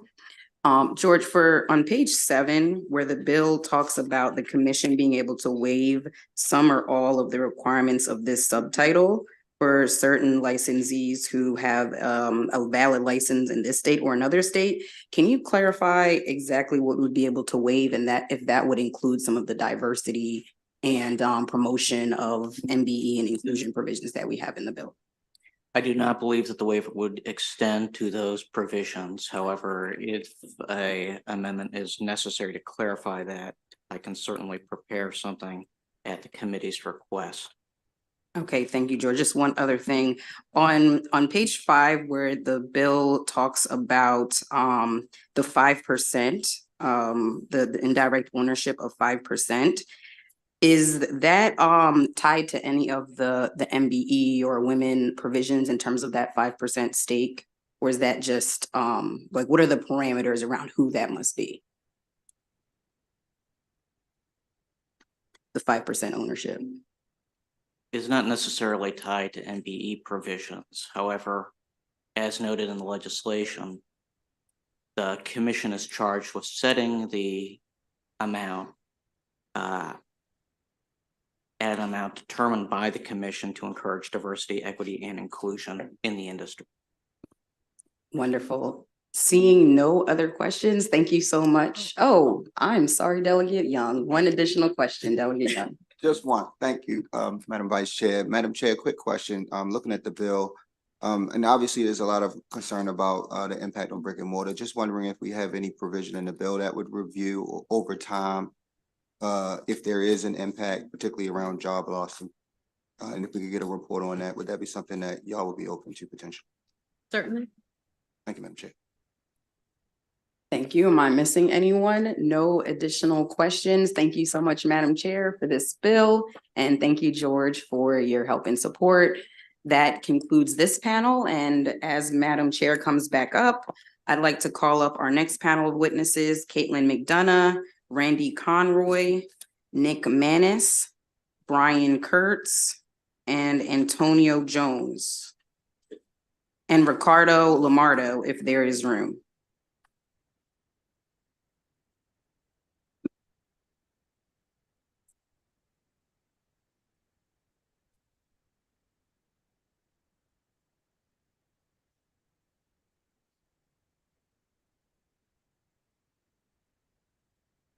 Thank you, Madam Chairman, Madam Vice Chairman. My name is Nick Manis here representing Horseshoe Baltimore. I invited Randy Conroy, who's the general manager, but more importantly of Horseshoe Casino, but more importantly, a constituent of the chair, and he'll be able to offer some expertise on the subject. Well, good morning, Madam Chair Atterbury and committee members. I'm Randy Conroy, General Manager of the Horseshoe Baltimore.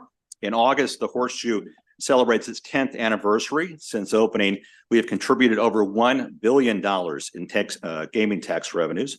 We continue to be one of Baltimore City's largest economic engines, generating tens of millions of dollars every year for city coffers, employing predominantly city and Baltimore County team members. iGaming appeals to a new demographic of casino gamers and a new revenue source for the state. As the leader of Horseshoe Baltimore, I am supportive of HB 1319, but with the following suggested amendments. First, all iGaming licenses should be tethered to the existing 6 Maryland casinos. The existing casinos have proven experience administering casino gaming, including strict adherence to all gaming regulations such as anti-money laundering, know your customer, responsible gaming, and underage protections.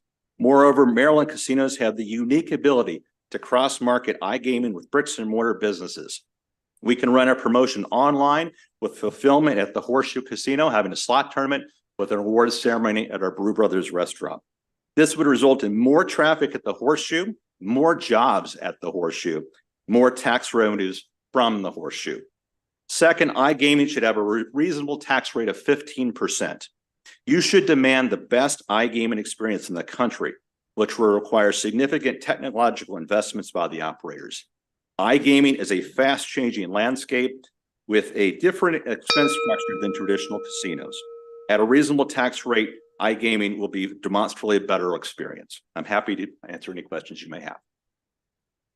Good afternoon, Madam Chair, members of the committee. Caitlin McDonough on behalf of Hollywood Casino Perryville in Cecil County, Maryland's first casino. And while we would join Horseshoe in supporting the bill with amendments to tether the licenses to brick and mortar casinos, we're proud of our partnership with the state and what we've been able to contribute to education and other important priorities for the state. And we do support iGaming coming to the state and believe it can be implemented in a fair, equitable way that will benefit both the state and our gaming industry. And I would just say me too beyond that. Thank you.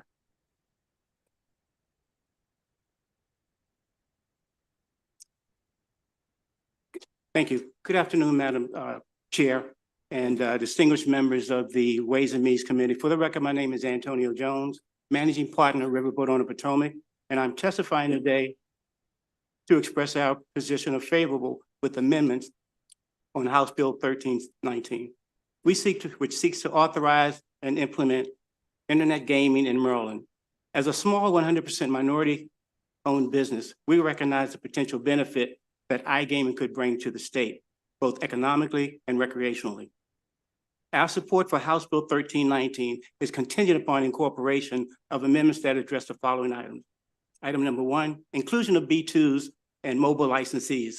We seek to incorporate amendments that provide clear and direct pathways for B2 mobile licensees, including minorities, women-owned businesses participate in iGaming. This is a crucial step toward reducing disparities between large casinos and smaller entities, ensuring a more equitable landscape within the industry. Specifically, we advocate for an amendment that will allow B2's mobile sports wagering licensees who are minorities or women-owned businesses to be considered for licensing waivers, thereby leveling the playing field and creating a pathway, again, to greater diversity and inclusion. Number 2, licensing fees and regulatory framework. While inclusivity amendments are a positive development, the high initial licensing fee and the complex regulatory framework poses significant barriers to entry for small entities. We urge the committee to consider reviewing and adjusting these fees to ensure that they do not disproportionately disadvantage diversity and inclusion. The importance of diversity and inclusion in the gaming industry cannot be overstated. Research completed by University of Nevada has shown that diversity and leadership team in the gaming industry correlates with higher levels of employees and customer satisfaction. In conclusion, Riverboat on the Potomac supports House Bill 1319 with the proposed amendments. We appreciate the committee's consideration of our testimony. Thank you. Madam Chair, Jonathan Carpenter on behalf of Greenwell Consulting and Rocky Gap. Brian Kurtz is not available. We do have our written testimony favorable with amendments. We really wanted to emphasize exclusion for the existing casinos. Also the tax rate, maybe at 28%, wouldn't hurt the casinos as much. And for all the reasons you heard earlier. So we urge favorable with amendments on this bill. Thank you. Good morning, Chair Atterbury and members of the committee. My name is Rick Lamardo, Senior Vice President of Government Affairs for MGM Resorts. This is an incredible opportunity for Maryland to modernize its gaming options by legalizing iGaming. Maryland's commercial brick and mortar gaming industry is a significant economic engine for the state. At MGM, we believe that we can only be successful to the extent that the local communities in which we operate are. To that end, about half our employees at National Harbor are local residents, Prince George's County, and over 40% of our expenditures are with minority businesses. It is in this context that we vocalize our strong support to legalize iGaming, which will create meaningful tax revenue and modernize the state's gaming industry. We recognize that there are some who may be concerned about the effect of iGaming legalization on land-based operations. Based on our experience, there are synergies between our retail casinos and iGaming that have allowed us to enhance the customer experience and build business with both. iGaming gives casinos a new way to engage with their customers and introduces a new demographic to land-based gaming, which is why we support a framework that tethers iGaming licenses to casino operators. Additionally, as a highly regulated gaming company, we must prove that we are suitable for the privilege of holding a license to operate the same games that would be offered on an iGaming platform, whether it be responsible gaming protocols or a sophisticated verification process that uses a customer's name, social security, and date of birth to confirm that customer is of age and who they say they are. To put it simply, we are engaged in a race to the top. Lastly, the competition that regulated iGaming competitors would face is the pervasive illegal market.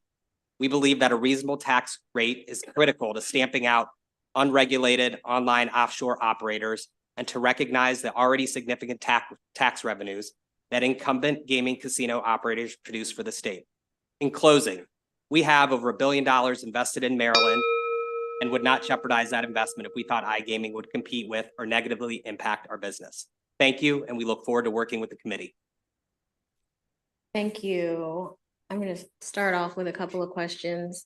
Mr. Lombardo, you heard the committee's concerns about problem gaming, and there were some questions directed at me related to controls that you could perhaps set in place on for internet gaming.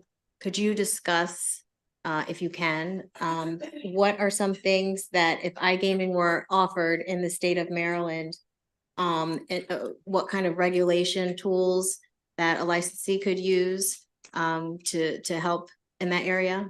Yes, certainly. So, when you log into our apps, you see the responsible gaming icon in the app, and players can self-limit, set time limits, set deposit limits, wager limits, etc. And we also, within our app, educate people on the odds of the games, that this is, set a budget. This is a form of entertainment like anything else. So we have those protocols in place. We also have our staff trained on outreach to customers who are displaying problematic behavior. And as discussed, certainly we can track whether, somebody's betting 5 cents on a game on a daily basis, and then all of a sudden, that ramps up to $100. That is something that would certainly cause a red flag and perhaps even an intervention. So there are means within the technology itself as well.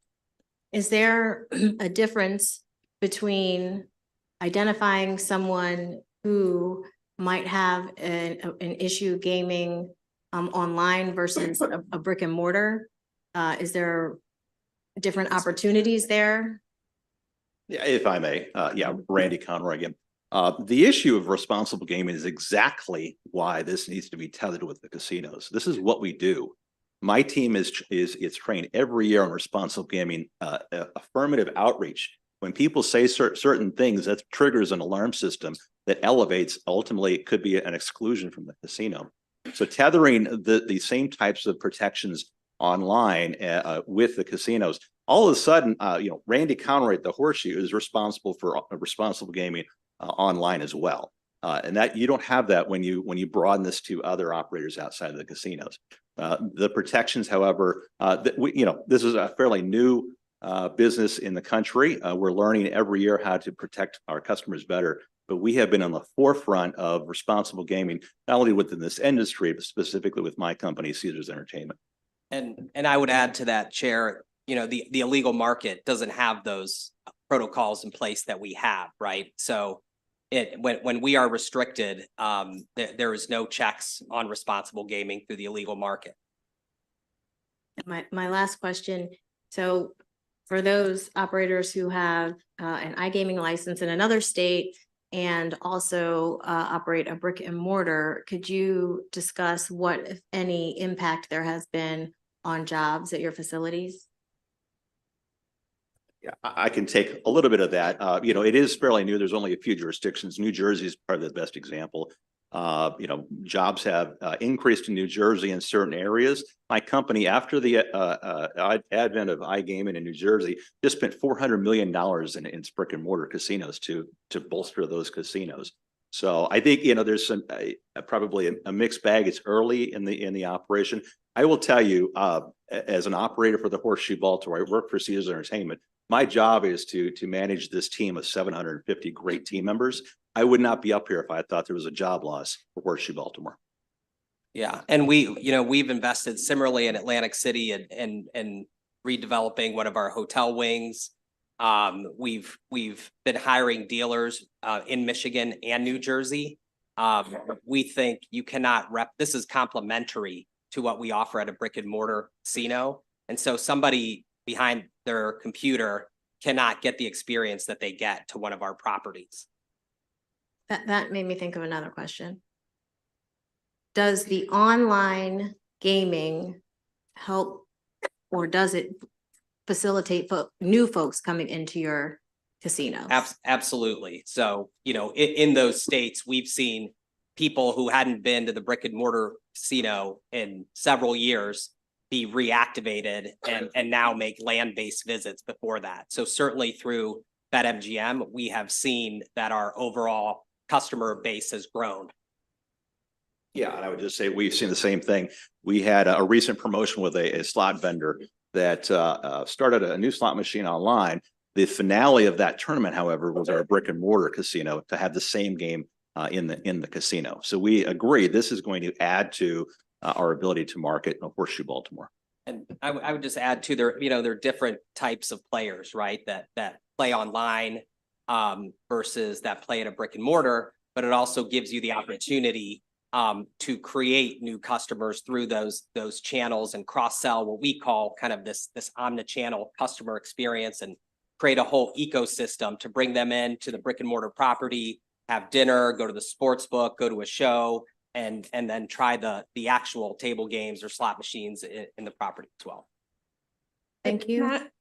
Madam Chair, I would just also add where our casino is located, because we pull so much from other states, we would have concerns about other states enacting iGaming and pulling our out-of-state customers out as well. So kind of another plus for Maryland having that as well. Thank you. Delegates, there's just a couple of questions. Delegate Buckle. Thank you, Ms. McDonough, but the way I understand this would work, that would still happen. Because if you have someone in Pennsylvania or balance, yeah. Delaware, they're going to be geo-fenced from participating in this. They can't bet with your company's application in Maryland while they're sitting at their house in Delaware and Pennsylvania. So your company owns casinos in Pennsylvania or Delaware or both? We are in Delaware and West Virginia. Not Delaware and West Pennsylvania, Virginia. I believe. Okay, so those individuals could participate there, but I appreciate that sentiment. My question, I guess, is, do any of you have a sense, you're all saying we have to get, meaning the 6 existing casinos, I guess there's 3 of you sitting here, I think that's right. 4, sorry, 4. 4 of you were sitting here. The bill doesn't guarantee you to get licenses as written, correct? That's correct. But so if you don't get the licenses, then this is all just an academic discussion to you, correct? It would be an absurd outcome, I think, from my standpoint. We invested hundreds of millions of dollars into our bricks and mortar casino than not have a opportunity for an iGaming license. It's just an odd outcome that I can't imagine. And there's nothing, the gentleman from the Riverboat, you've made clear, there's nothing in the bill currently, like as we did with sports gaming, that sets a certain license in certain, or named. I believe your establishment, the Riverboat, was actually named in the sports gaming bill as guaranteed a license if you applied, if you complied with all the regulatory things, you were named as getting one. That's not the case today. Our facility by location was in the bill. Our name was not called out. Okay. Correct. And then my other question is about tax rates. So, I've heard and the chair made a very compelling argument about we need revenues. So we have a revenue forecast, very hard in this committee. We almost have to live and die, whether they're right or wrong, with the DLS revenue forecast. And sometimes we all have complaints about them, but it's hard to, I think the guys who work on the budget committee sort of take them as written stone and build them into their factors, whether that's true or not. So if we reduce the tax rates from what's proposed as the maximum in the bill and in the fiscal notes numbers are based upon a 55% tax rate for iGaming slots, essentially, and a 20% tax rate for live dealer table games. I'm not sure what it is for non-live dealer table games. Like, you don't need a live dealer to play internet roulette or to play internet blackjack. There are computer simulations that can do all of that. And so I'm not sure if that would put them at 55% too or not. It's unclear to me. But if we reduce the tax rates, Rocky Gap, my friends, my district, you came in and said you have to have a 28% tax rate to ensure a reasonable return. We got you in the sports gambling bill. You didn't do it. Not a stick of sports gambling there at all, because you said the tax rates are too high, money's too high, we're out. So I get a feeling that if you don't get what you want on the tax rate, you'll probably be out on this too. The other casinos, I believe one of you said Horseshoe. Horseshoe said 15% tax rate. You out if we don't give you anywhere close to the 50? I mean, we're always negotiating, but are you out? Because if you're out and you're out and you're out, if we keep the tax rates built into the fiscal note, then the fiscal note is worthless. And so that's what I'm wondering. Where are you? Yeah, I mean, we need to negotiate this. Obviously, I express delegates' concerns. You put a high tax rate, all of a sudden the illegal market becomes more attractive. Right. This is an extremely competitive, just like you saw in sports betting. Sports betting, we're at 15%. And it is, the competition is massive in sports betting. The same thing will happen in iGaming. And then all of a sudden, if the tax rates become too high, it becomes less attractive for us to market to customers and a legal operator to continue doing what they're doing without the light of day for Maryland. And that's kind of my whole perspective on this, is that once you adjust the tax rates to what the industry can really make money at, you're not really generating that much money for the state to pay for our revenue needs. So it sort of becomes, whether it's good for the industry or not, from the revenue need perspective, once you make it something that the industry is like, oh yeah, this is going to work for us and enable us to be competitive, you lose a lot of the revenue that our analysts build into it, and it becomes a blip to a certain extent, as sports gaming has. I'm the biggest sports gaming proponent around. Sports gaming revenues are not paying for the blueprint for Maryland's future. They are not paying for the red line. They are not paying for much of anything. In a $63 billion budget, getting $100 million a year isn't paying for these things. So I'm just wondering, if the tax rates need to come significantly down for industry to participate, would you agree with me that the state revenue forecast really isn't valid? I think there's a sweet spot that we can find that meets the state's policy objectives, and that allows us to compete against the entrenched illegal market and generate meaningful revenues for the state. That's a very good answer. Thank you. And moreover, I would say, I think you perhaps are underestimating the positive effects that iGaming will bring to my business at the Horseshoe Baltimore. And when you add the incremental increases, because we can pull new customers into the Horseshoe, there's a tax benefit there as well. And let me just say, to follow up on Delegate Buckles' statement about the licenses, and I didn't say it in my presentation, I apologize, but there was no scenario in which I envisioned that the 6 brick and mortars, I mean, one is absolutely opposed, so maybe they don't want one, but there was no scenario in which I envisioned the 6 brick and mortars not getting a license. So I'll just leave that there. Delegate Wells. Thank you, Madam Chair. Okay, there's so many questions, and I think that we all have, so I'm gonna try to limit this to one question, because I think this panel is best suited because we have folks they represent national interests in addition to being local. And so I think the one thing that I know for me personally, I've been trying to understand is like specific data in terms of the projections around revenue, and also looking at even the cannibalization, the job loss. And so I would like to know, this might be, and I'm from Baltimore, so I might put you on the spot, Mr. Conroy, but has Caesars or any of you commissioned through a third party really assessing the impact of mobile gambling? So that would include sports betting as well as internet gaming. In terms of its genuine impact, like, have you all at least commissioned a report that really does dig into your respective companies? What does that impact look like? Are you following my train of thought there? I am following you. I don't think I know that answer. I would say, now that we're in multiple jurisdictions and we have actual data, I don't know if a report has been studied. Perhaps we did that prior to getting into certain jurisdictions. But I think now we just look to see what's happening in New Jersey, what's happening elsewhere, to guide us to what we would think would happen in Maryland. Because part of my concern though also is when I look at some of the states that we're using as models, like New Jersey and Pennsylvania, their populations, there's like a pretty statistically significant population change there. I think we go from we get 6 here in Maryland, we're going to 9, 10, 12. And so that's the reason why I'm asking this question, because I would think that for organizations as the ones that you all represent, there would be some really good numbers, some good data there, because you also are beholden to shareholders, profit margin, things like that. So if there is any data you can share, I think that would actually be really helpful for a lot of us, because right now it feels like we are kind of we're projecting a projection, right?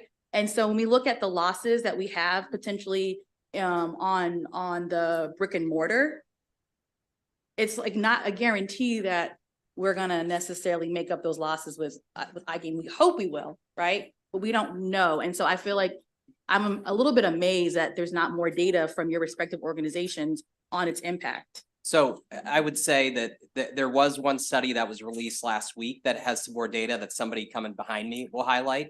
but also MGM and BetMGM with another group of industry stakeholders. We'll have something to share with you in the next week or so that we'd love to walk through. Okay. That highlights those points and in effect that states that have iGaming have seen land-based growth, which I think is the top line take. And then the last thing, I did say I would only have one, but I do have one thing though, Mr. Conaway. I know the chair asked you about different interventions, but I feel like the one intervention that was still missing was the ability to actually forcibly, as an entity, stop someone from making a bet. So I'm just wondering, like, what are some, I hate to use term like forcible language, but what is a way that you can literally take that option off the table from someone that's in a problem gambling? And I understand that there's variation, but like in terms of they're on your platform, your people, you guys have the best. You mentioned, why you want to tether to the brick and mortar because of your experience with being able to identify.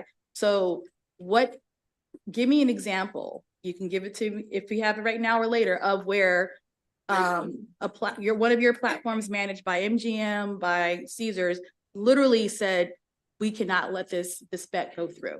Is there any example of that? I don't currently if I may, let me get that to you. Okay. I'm sure there's ample evidence. I run the casino in Baltimore, obviously. Yes. And when we identify someone has problem gaming, either we've identified them as excluded from the casino and trespassed them, or they self-identified and gone through the voluntary program in Maryland.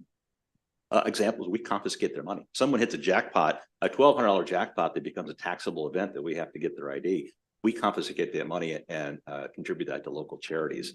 If they enter our property after a number of trespasses, we have Baltimore City Police arrest them.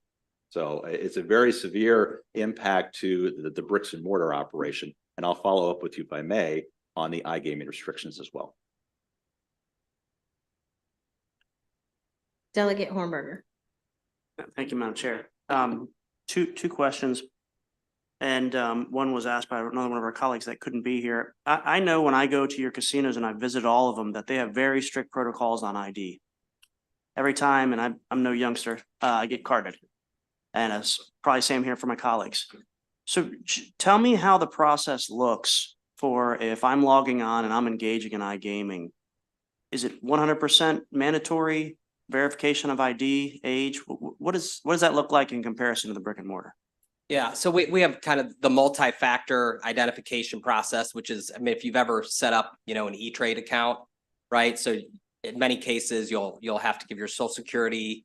Did you live at these past 3 addresses, a bank account, picture of a driver's license?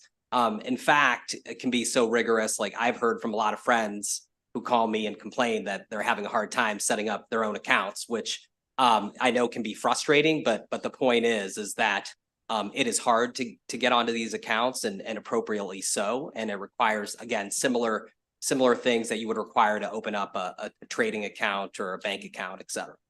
Thank you. And then the second question, gentleman from Baltimore City, the Horseshoe had alluded to this a little bit, but the fiscal note doesn't do a good job of talking about some of the soft costs that go back into the community that a brick and mortar casino would offer, but an iGaming that didn't have any nexus here certainly wouldn't.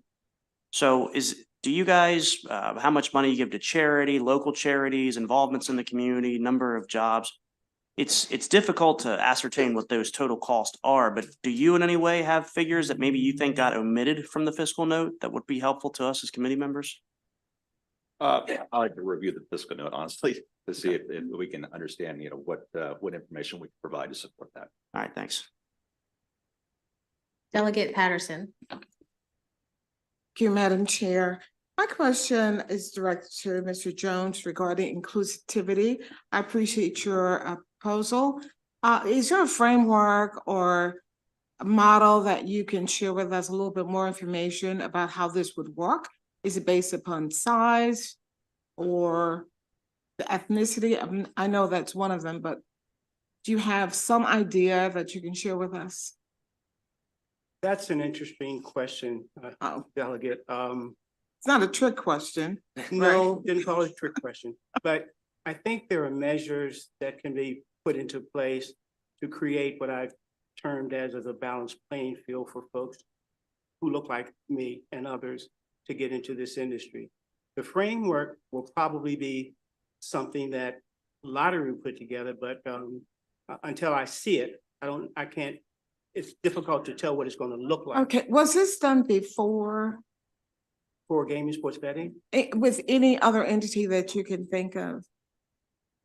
I'm not aware of any. All right, thank you. We'll look into that. Delegate Ebersol. Oh, thank you, Madam Chair.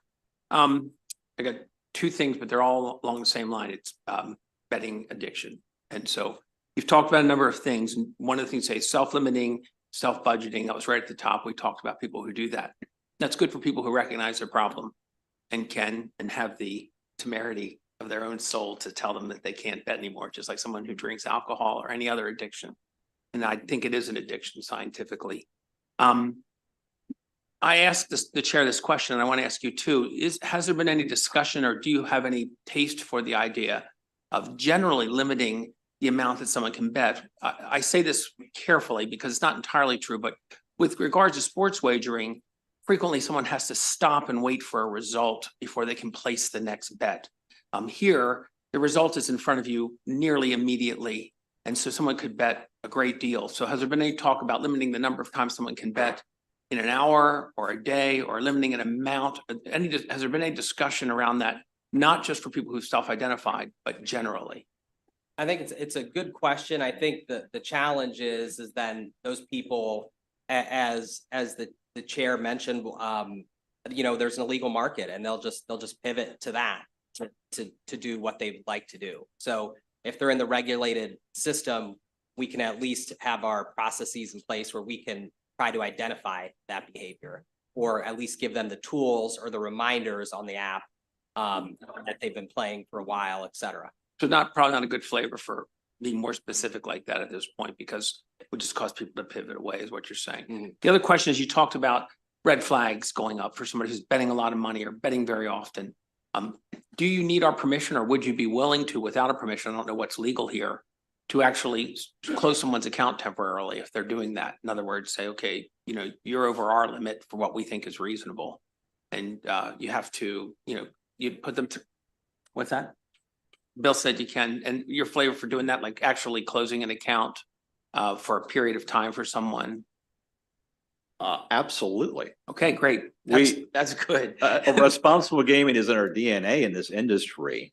And we do that in my casino. Right. If we feel you've exhibited signs of problem gaming behavior, we will exclude you. We will tell you you can't come in. We will take your jackpot if you come in after that point. Those types of responsible gaming tenants follow online as well. I'm sorry, Madam Chair, for not finding that in my close reading of the bill. Okay. Delegate Hartman. Thank you, Madam Chair, and thank you for being here today. So my first question is for Mr. Conroy, if you could.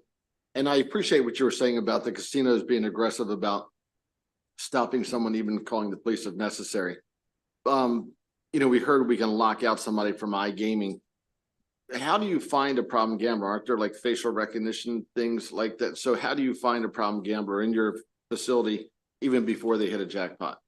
It's a great question. We are using technology such as facial recognition technology to identify folks that we have excluded from the casino or that they have voluntarily excluded. That's fairly new technology that we've employed, but just then any kind of triggers, it could be an outcome of a certain game, which would require identification. We ping that against that database that we have. And if there's any hits, then we take appropriate actions at that point. So there's pretty strong safeguards in a brick and mortar that the person gambling is not a problem gambler and it's who you think you have. I wish it was 100%, but yeah, we continue to invest in technology and find new ways to identify. We don't want problem gamblers in our casino because it can put a negative connotation on casinos. We're perfectly fine with people enjoying themselves and having a good time that are not problem gamblers. So how many 17-year-olds gamble in the casino in the brick and mortar? If we have any, I'd be in trouble. Okay. 21 to get in. So I'm home, I'm signed in my gaming, fall asleep in the chair. My 17-year-old's there like, that was gambling, you know, let me jump in there. How do you know the person on the other end of that phone is not a 17-year-old or the person you really think they are? Yeah, well, in that specific fact pattern. I mean, usually if you're signing in, you would get a multi-factor, like, you get an email that says, is this you signing in? Click yes, or did you get this password texted to you? So in that case, the parent would know somebody's trying to access their I'm the account. parent, I'm sleeping in my chair. My kid has the phone and look, I had my kids always set up things on my phone. I get my password. They're better than I am with electronics. It's for my kids, it was never a secret what my passwords were and everything else. Yeah. So it doesn't sound like there are any safeguards to know who you're really dealing with on the other end of the device. There are, assuming that the parent doesn't have their children accessing their phone. Yeah. So thank you. So if I'm in While they're asleep. Yes. Yes. So Mr. Conroy, so if I'm in your casino and after 4 or 5 of my favorite bourbons, I'm staggering around, struggling to get my $100 bills in there. Am I gonna have a tap on my shoulder Yes. and have some help getting out of there? Yes, you are. In fact, all of our staff and especially our beverage team and our gaming slot attendants and our dealers are trained on to look for those signs. But yes, we don't want someone that's out of control. That's not what we do. We want people to have a good time and enjoy our facilities. For folks that have had too much to drink, we'll cut them off and we'll not allow them again. So will there be a blow and go on my cell phone? How are you going to monitor the level of intoxication somebody has doing iGaming? I can't answer that one as an operator, but I understand the point. So that's a concern. Okay. So Mr. Lombardo, you had mentioned in New Jersey, I think both of you mentioned New Jersey, and all the success they had.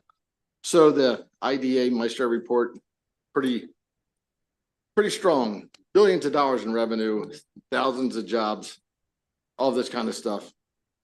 Is that the study you're referencing, or is it the NERA study that kind of debunks that whole thing?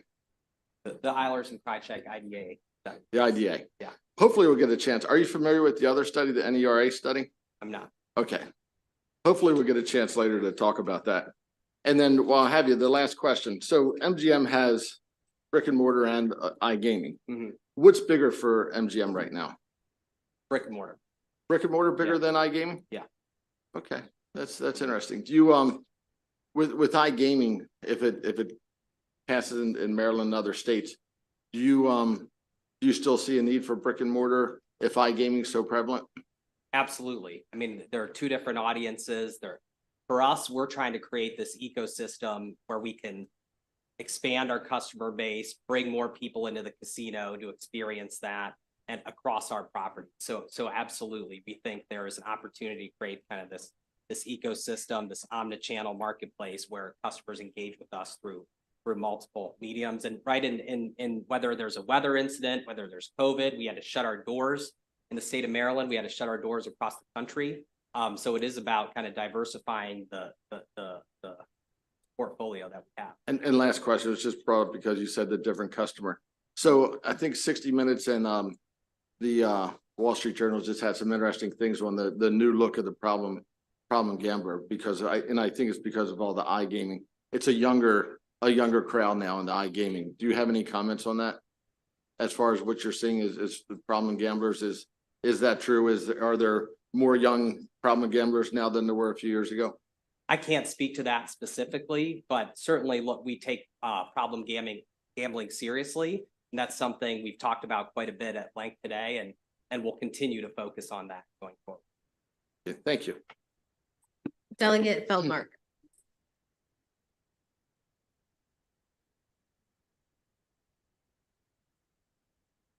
Thank you, Madam Chair. Continuing on the problem gambling theme, I do have a few questions just to try to get a better understanding of how the platforms actually work. So I think these questions are really for Mr. Lombardo and Mr. Conroy. So you mentioned the ability of a gambler to set limits, right? A budget of how much they can afford to lose.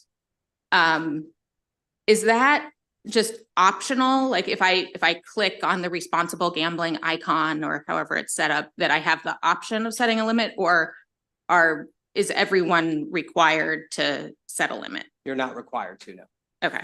would you object to asking anyone when they come onto your platform to say, you know, sort of how much can you afford to lose today? And I would have to check, but I think in some instances, if not all, we do kind of, when you sign up, there is a page that shows you that you can do those things, or an email that you get. So it shows you that you can, Yes. if you recognize the need to set a limit for yourself. Right. But otherwise, if I'm not self-identifying as potentially having a problem or needing to set myself limits, there's nothing encouraging me or requiring me to do so. Is that okay? And then once someone has set a limit, how difficult is it to change that limit? So depending on the limit, there are checks that you have to go through, and certainly can walk you kind of through that fact pattern offline. Okay. Okay, thank you. And going back to sort of building on some of the earlier questions about what happens, you know, what would have to happen? What would the fact pattern have to be for someone to actually be cut off? Mm-hmm. But even before we get to that, I guess when you start to see behaviors that suggest problem gambling or potential problem gambling, you can take interventions. What do those interventions look like? Walk me through sort of when the first red flag comes up, what happens in the platform, and sort of what are the steps leading up to potentially cutting someone off? Yeah, it's, again, can walk you through that fact pattern, but it's certainly checking in, whether it be email, phone call, making sure that person is who they say they are, making those bets. Are these, you know, you've been betting, again, $1 at a time. Now you've significantly increased. Is this you? Did someone else get access to your phone? And then so on and so forth. And again, happy to kind of walk you through those. Okay. And those are all things that further betting is suspended until they respond and that concern is resolved. Yeah. Is that okay? Thank you. Thank you, Madam Chair. Delegate Flackovich-Carr. Thank you, Madam Chair. And actually, I have further questions along this line. So let me just start with, can you just tell me what information would an end user need to provide to create an account online? So we walked through that a little bit. So it's your driver's license, bank account, and then it would be, you know, did you own these cars at one point? Which of these didn't you own? You know, similar to a bank account or. Okay, thank you. And would a player be able to open multiple accounts on a given platform? No. So if the license holder used the option but not requirement to suspend a player's account, they couldn't go open another account on that particular platform. Is that right? Correct, and presumably across other platforms. So that was going to be my last question. So my understanding right now with the voluntary exclusion program is, you know, players are checking off which particular modes, whether it's casinos or bingo or whatever the issues are, where they have issues where they want to be voluntarily excluded. So if a person, you know, if we pass this, voters approve it, and a person checked this off, can someone just like walk me through what does that look like? Because I think that VEP list gets periodically updated, sent to the license holders. Like how frequently would you all be checking that? And if say a player did not already have an account on a particular platform, but maybe had a problem on a different platform, would actions be taken to prevent them from creating a new account to begin with? Yeah, I think that the existing casinos, what we're currently doing is probably a good example of what we perhaps should be thinking about for iGaming. So if someone voluntarily excludes at MGM, for example, that day I get a note from the lottery and they tell us to immediately update our database with that information. So you exclude it there, you're going to exclude throughout all of the casinos. In fact, my company takes it a step further. If you exclude at the Horseshoe, we broaden that to our entire network of 54 properties.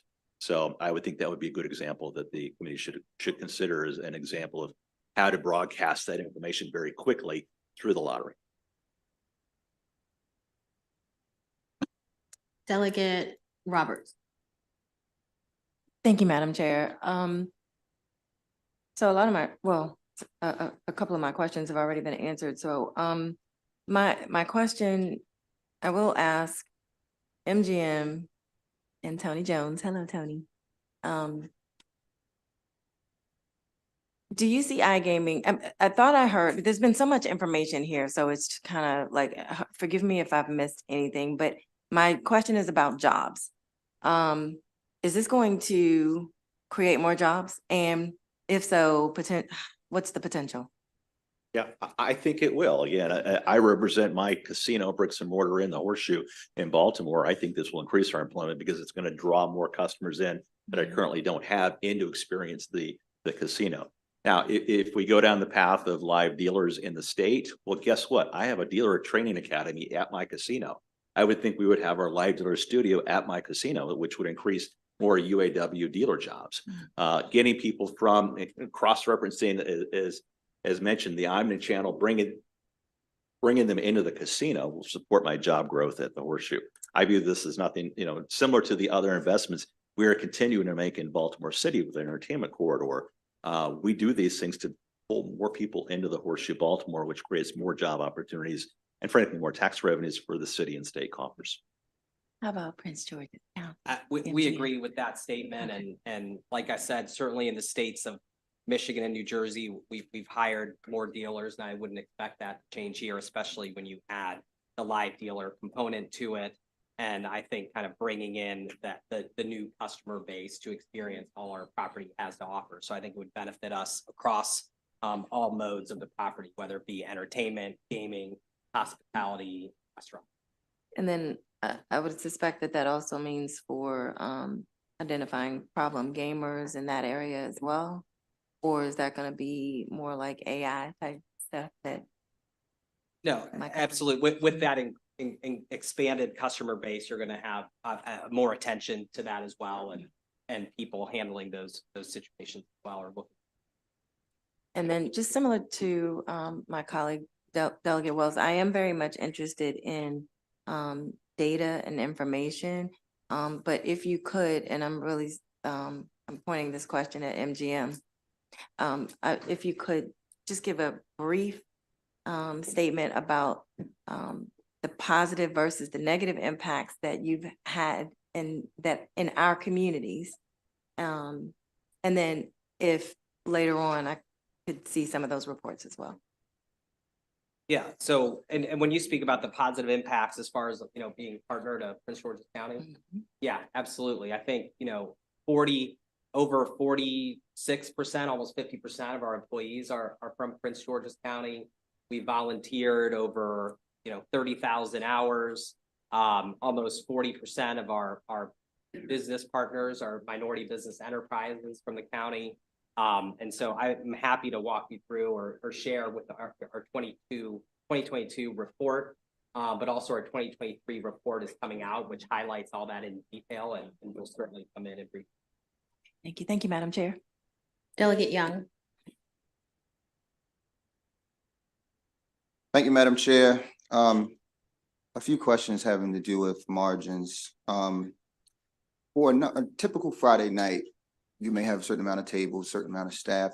Can you articulate to me what you anticipate the difference in the margin might be, or the resource requirement might be, or an equivalent number of gamers being serviced in iGaming capacity versus in-person capacity?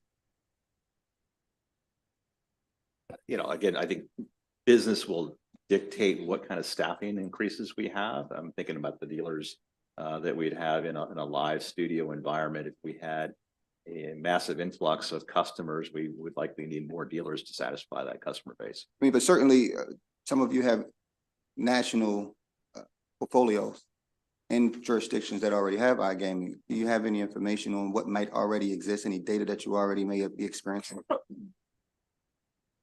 I don't have it on me, but I can say there are times, and Randy might be able to speak to this better, that we can't even open all the table games that we want to because we don't have enough people to service them currently. I understand. I think I'm trying to get at the difference between how much it'll cost for 10 tables, for instance, virtually versus in person. And I'm getting to the point of, we had a conversation and you talked about the sweet spot with taxation. There was a reasonableness of 15% that was mentioned earlier, 28% was mentioned earlier. We talked about what the fiscal note expects. I think I saw some other reports that talk about 45% and what those projections would be.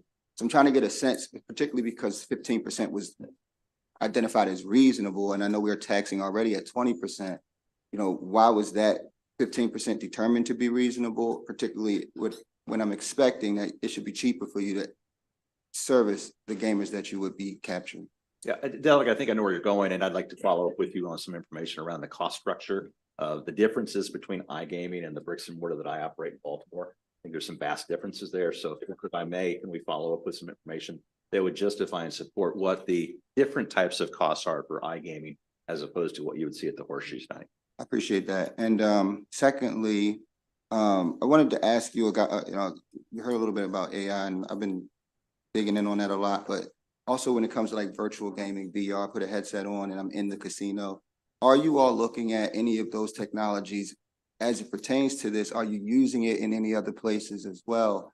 And along with that, what oversight might you already be implementing, or reporting structures might you already be implementing as it pertains to that? And then particularly what I'm trying to get at is, you know, the technology is going to be pervasive everywhere. I expect casinos to be at the forefront, given your resources and the potential for profit and revenue.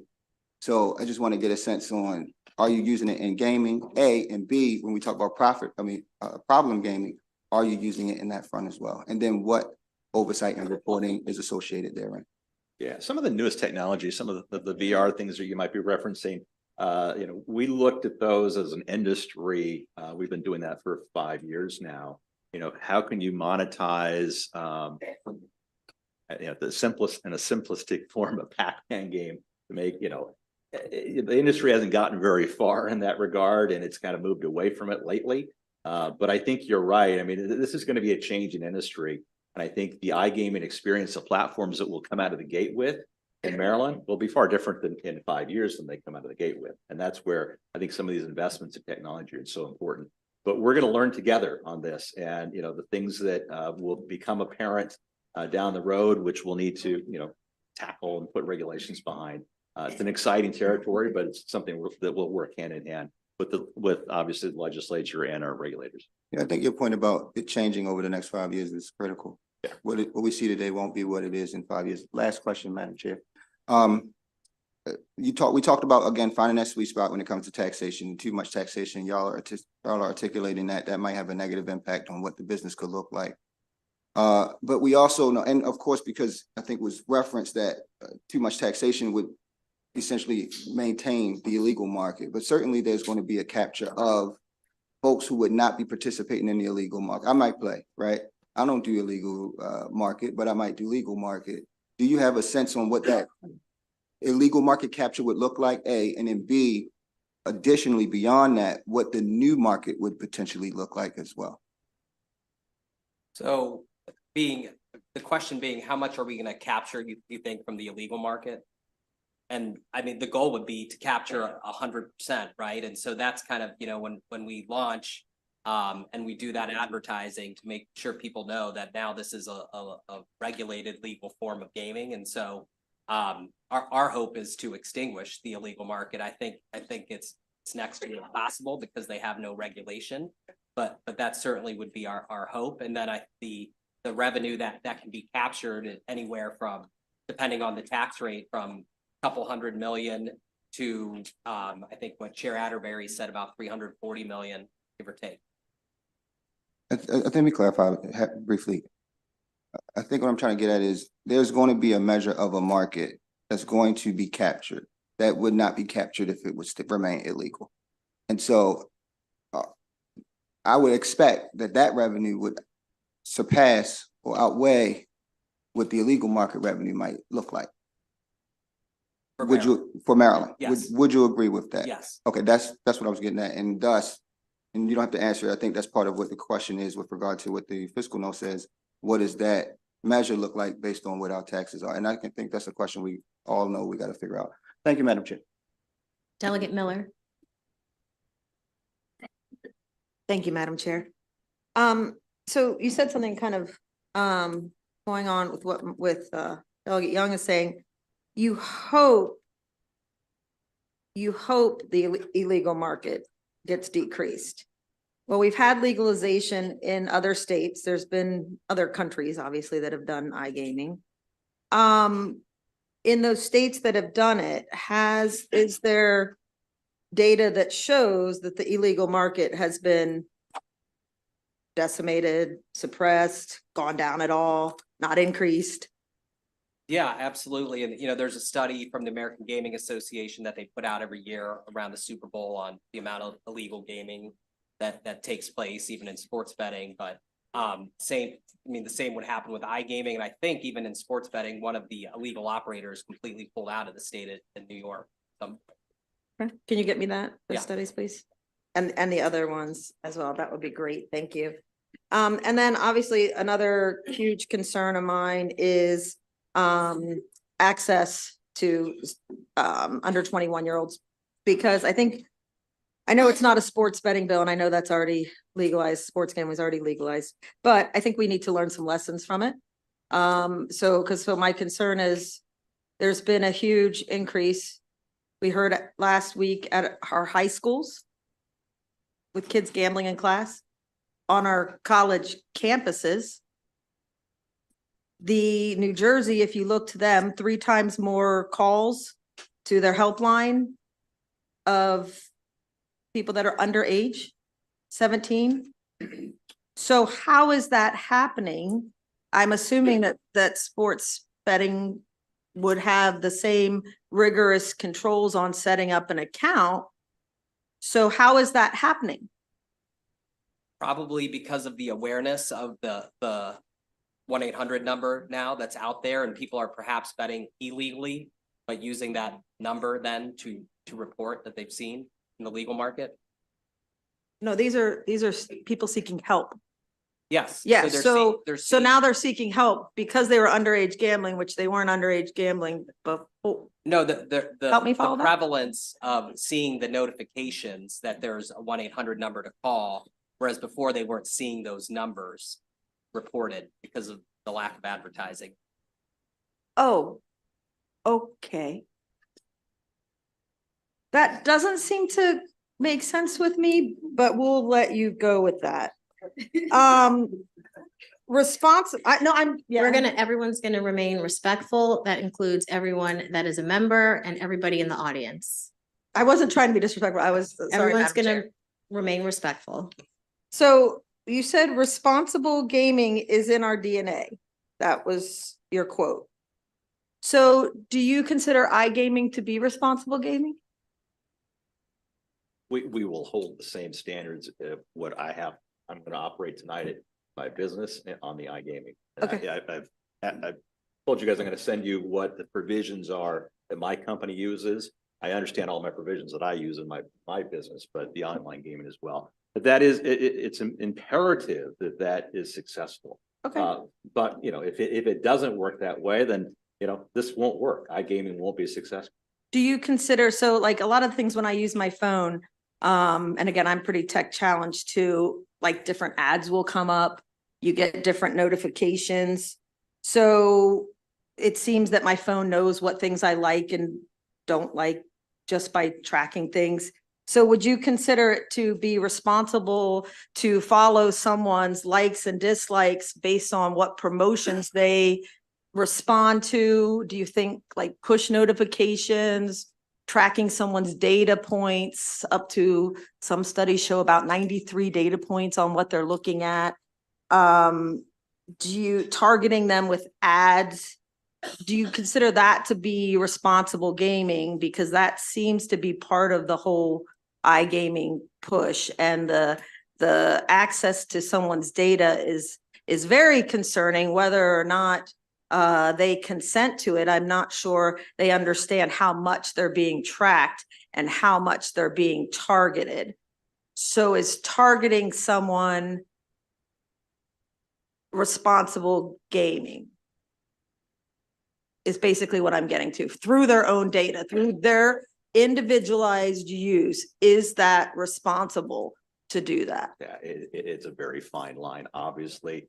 I understand exactly where you're going with that. Our customers, everyone has an app now. It used to be we would send you a bunch of information in the mail to market. We might have a promotional slot tournament, whatever. And now we do that through our app. So when you opt into getting those notifications through the app, we're gonna hit you with a lot of marketing efforts to see if you'd like to come in and take advantage of an offer. There's a fine line there. Get them in the email all the time. No, I don't. My husband does, but I don't. Yeah, yeah. Yeah, People so. can self-exclude, sorry, Sorry. from Mhm. receiving those materials as well. Not just the promotions, there's other, and we could talk, like, I would be happy to hear about how that whole process works and the metrics and iGaming, and if there's any about how they use somebody's individualized. If you guys have information on that, I would be happy to hear it, because I think, and as the other statement you said, we are going to learn together, and I just want to caution that learning together is fine with certain things, but if you listen to some of those interviews from CBS, 60 Minutes, from a gentleman that we had here last week, learning together could cost someone their life, their livelihood. So I think we have to be real careful with that. So thank you. Thank you for your time. Delegate Wims, then Delegate Vogel. Thank you, Madam Chair. I want to turn my attention to the riverboat. First, I want to ask is it 100% minority owned? Yes, we are 100%. We own our retail and mobile app 100%. Thank you. Second question, if this was approved and iGame became law, would that hurt you or help you? We hope to be a licensee in iGaming, so no, it will not hurt us. Okay, and then the third question is, has the state of Maryland been helping you at all with advertisement or anything? Have you gotten any help from the state of Maryland? We don't ask for advertising, but we have received a minimal amount of funding to support operations. I can tell you, Delegate, I think it was the bill that was targeted for repeal which would have helped minority businesses such as ours by gleaning from the licensing fees and things like that, X number of dollars to allow small business to tap into from a grant perspective to remain whole. That's something that I think would be a viable step forward if it's funded for businesses like ours and others. Okay, thank you. And I'll do what I can to try to help you with that. Thank you. Thank you, Madam Chair.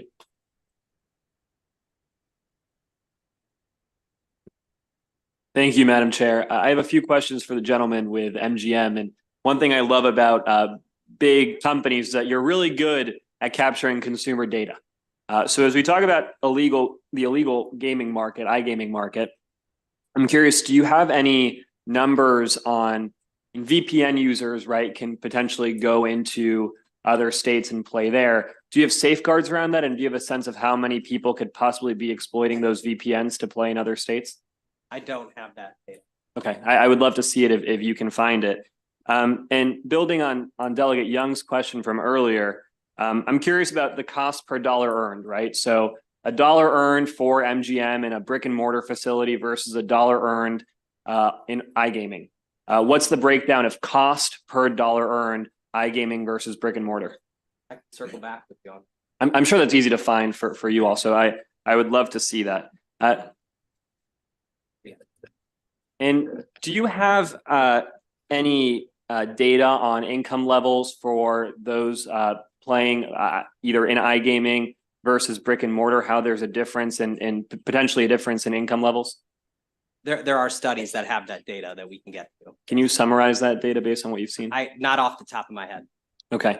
I was looking at information on this is my last question, Madam Chair. I was looking at information in Pennsylvania, and they've seen a $1.7 billion revenue in iGaming, but as of a few days ago, 12% decline in brick and mortar revenue. So I have a question. How many people are you all employing in Pennsylvania right now for iGaming?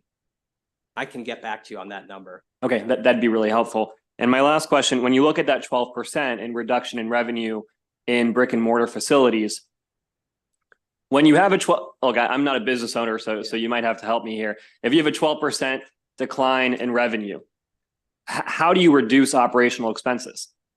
I don't have those numbers in Pennsylvania, but I do know that they've seen expansion in other forms of gaming as well, whether it's new casinos or what have you, or illegal skill games that have come online there.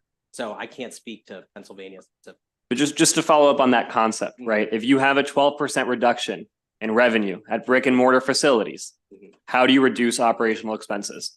And is it layoffs? I would need to see the data in Pennsylvania. Okay, thank you, Madam Chair. Delegate Miracle North. Thank you, Madam Chair, and thank you, ma'am and gentlemen, for being on this panel. I was intrigued by my colleague's question about what happens when your kid gets your iPhone or your phone when you're asleep. I know in banking institutions, if you're not like at the phone for a while, it says, "Are you there? Hey, about to sign you out." Is that a standard thing in iGaming? I just want to make sure I understand that. yes. Okay, I just wanted to clarify. That was my only question. Thank you. Netflix does that too. Netflix will ask, are you still watching? Delegate Griffith. Thank you, Madam Chair, and thank you for testifying. And if I get my facts wrong on this question, please forgive me. So Mr. Conroy, I believe you, Horseshoe operates iGaming in Michigan with no brick and mortar, is that correct? I believe we do. I am not, unfortunately, an expert at the iGaming piece of our business. I'm an expert at, running my business tonight in Baltimore. Understood. And Mr. Lombardo, I believe MGM is in Pennsylvania with no brick and mortar, No. but iGaming, is that correct too? We are in Detroit with brick and mortar and iGaming. I'm And saying. in Pennsylvania, just iGaming. That's what I'm getting to. But I'm trying to understand, and maybe you can answer this question if you could get us to the committee. Because we keep having this conversation based upon brick and mortar and iGaming, but I'm curious technically, iGaming alone, do you have any information on how you operate iGaming standalone in those states without brick and mortar to try to get a sense of, because I mean, obviously, and rightfully so, it's through the lens of having brick and mortar. I just would like to get a sense of what it looks like in states where you don't have brick and mortar, see the impacts in those states. Yeah, so we partner in every state that has legalized iGaming. We partner through the casino. So we are partnered in Pennsylvania through another casino operator and operate our brand off of their casino. And Mr. Conroy, if you're able to get the same information for us in Michigan, I'd I can appreciate certainly it. ask for that information. Yes, sir. Thank you very much. I have one final question. I know you've been up there for a long time. That's what happens with the first panel. Sorry. So I don't gamble. I don't gamble at the tables. I don't gamble online, but I would perhaps, if my friend gambled and got an incentive for, free room, we'd have like a woohoo, a girls' weekend at the casino. I would absolutely do that. I only go to the casino to see a show. I saw Tommy Davidson in Atlantic City not too long ago. That makes me really old, but so. Exactly. So there's been all this talk about problem gaming, which is a significant issue and something that the committee needs to talk about in these discussions. But my question is, and there was a lot of talk about tracking it on if you're doing iGaming. But I just want to focus for a second on going into the brick and mortar. If I go into a brick and mortar, I don't go to casinos, so I'm not joining a loyalty program. I'm not getting a card if you even get those anymore. I don't know, but I don't have like a special number. So say I go, to MGM every Tuesday and I'm playing $100 on the slots for like a couple weeks. And then on Wednesday, I go to, to Caesars and I'm playing $500 every Wednesday. And then on Thursday, I go to, bless you, on Thursday, I go up to Atlantic City to, the Borgata, and I play $800. Is there any way to track that? Is there any way to know if I have a change in that play and I'm going to different casinos, and then one day I decide to play $5,000 on a Tuesday at that location? Is there any way to track that or to cut me off and say, hey, this might not be the responsible thing to do? Not across, I don't think, different operators, but if I came into your facility and was just playing the slot machines, weekly, and there was a significant increase at some point, you would be able to track that? Potentially, yes, if you have the rewards card. But I don't have a rewards card because I don't like signing up for stuff, and I go sporadically. So I might go every day for a month, not come back for 5 months, and then go every day for 2 months. So if I have a drastic spike in what I'm spending, is there any way to track that in a brick and mortar? It'd be very difficult if you don't participate in a loyalty program. That's kind of how we track play, and then we can see that if you go to Atlantic City, you played at Horseshoe tonight, we could understand that relationship. You played online with your card, you could understand that relationship. If you don't have that player's card or that loyalty, it becomes more difficult to track behavior. Okay, thank you all for being here and answering all of our questions. Thank you very much. Next, if we could please have Howard Glazier, Elise Cohen, Tiffany Harvey, Brian Gordon, Yuri Clinton, and Brant Eden. That should be 6 people.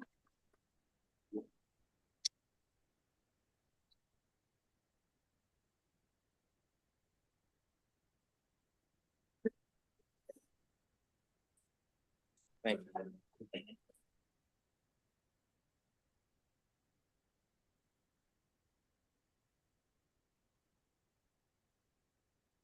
Ma'am, Squeeze your in bit. the red, I don't think I called your name. Denise Collins, did you say Denise? No. Okay. Not- My bad. Wrong person.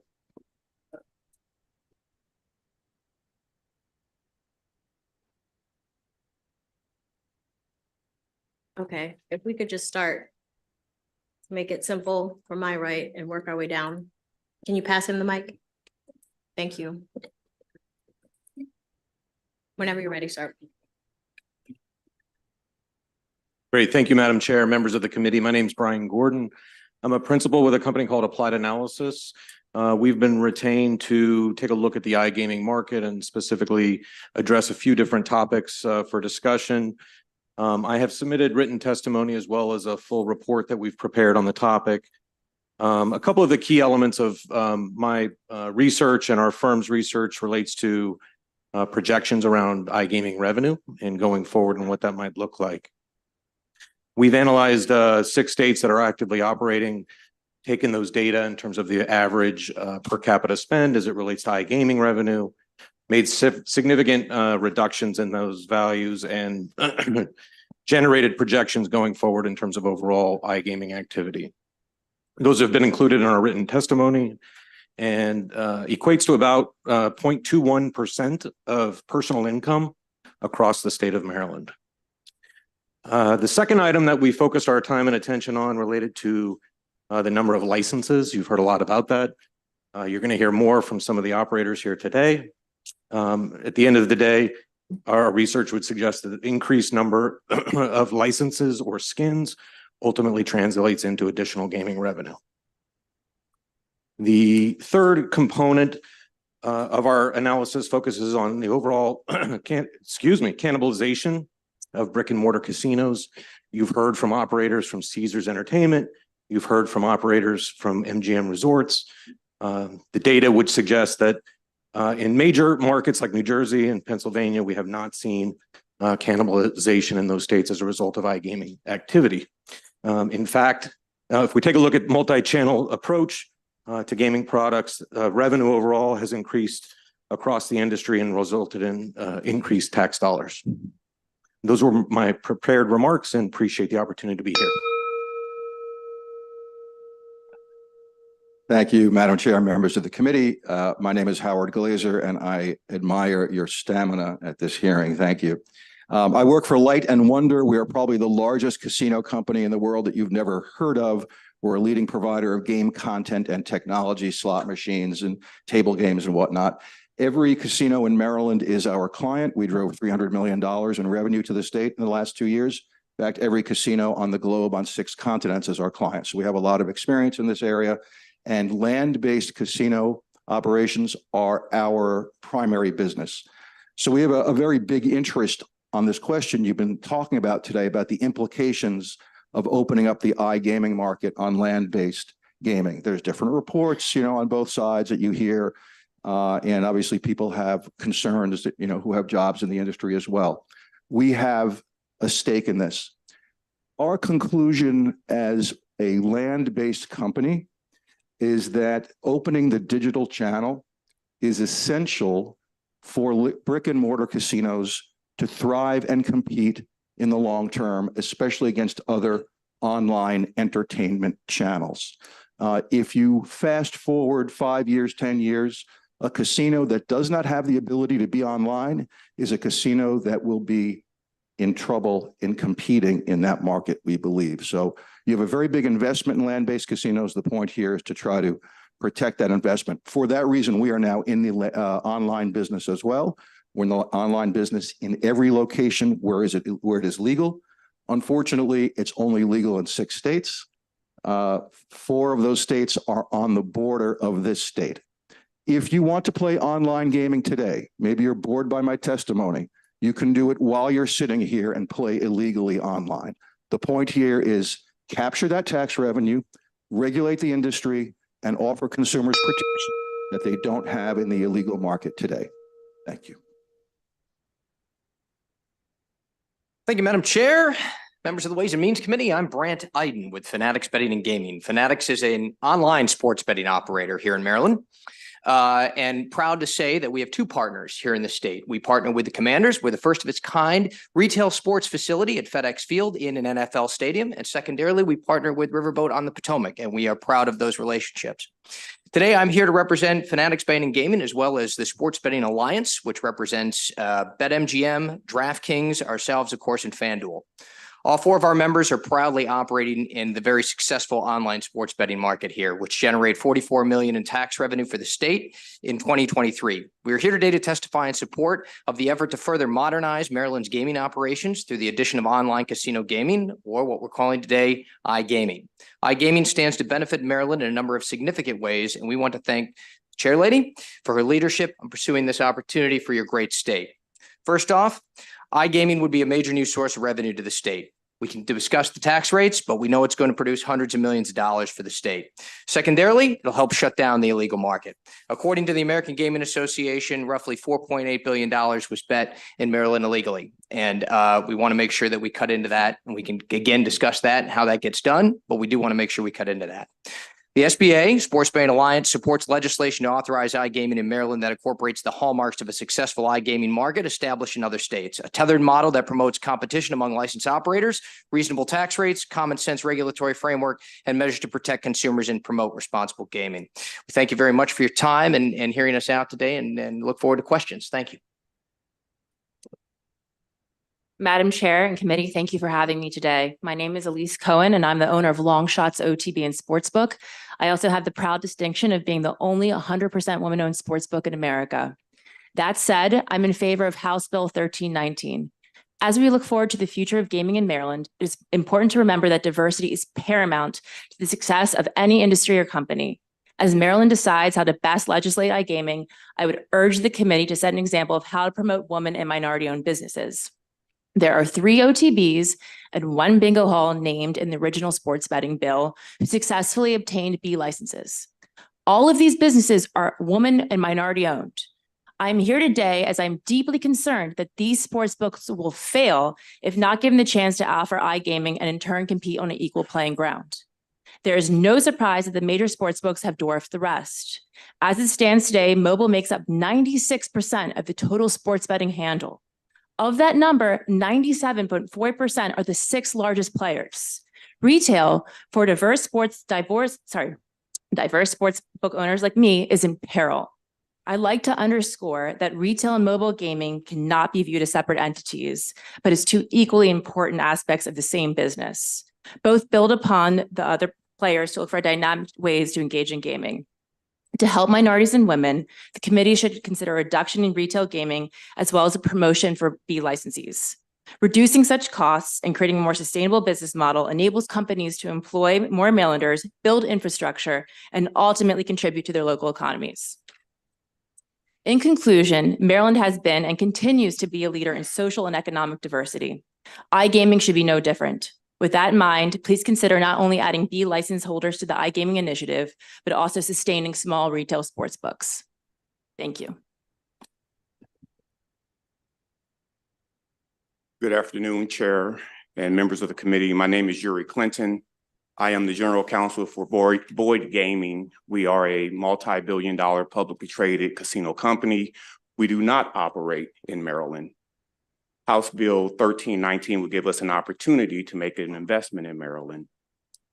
We are in favor of this legislation. I want to make 2 points on points that have been raised, and then I'll tell you some suggested amendments.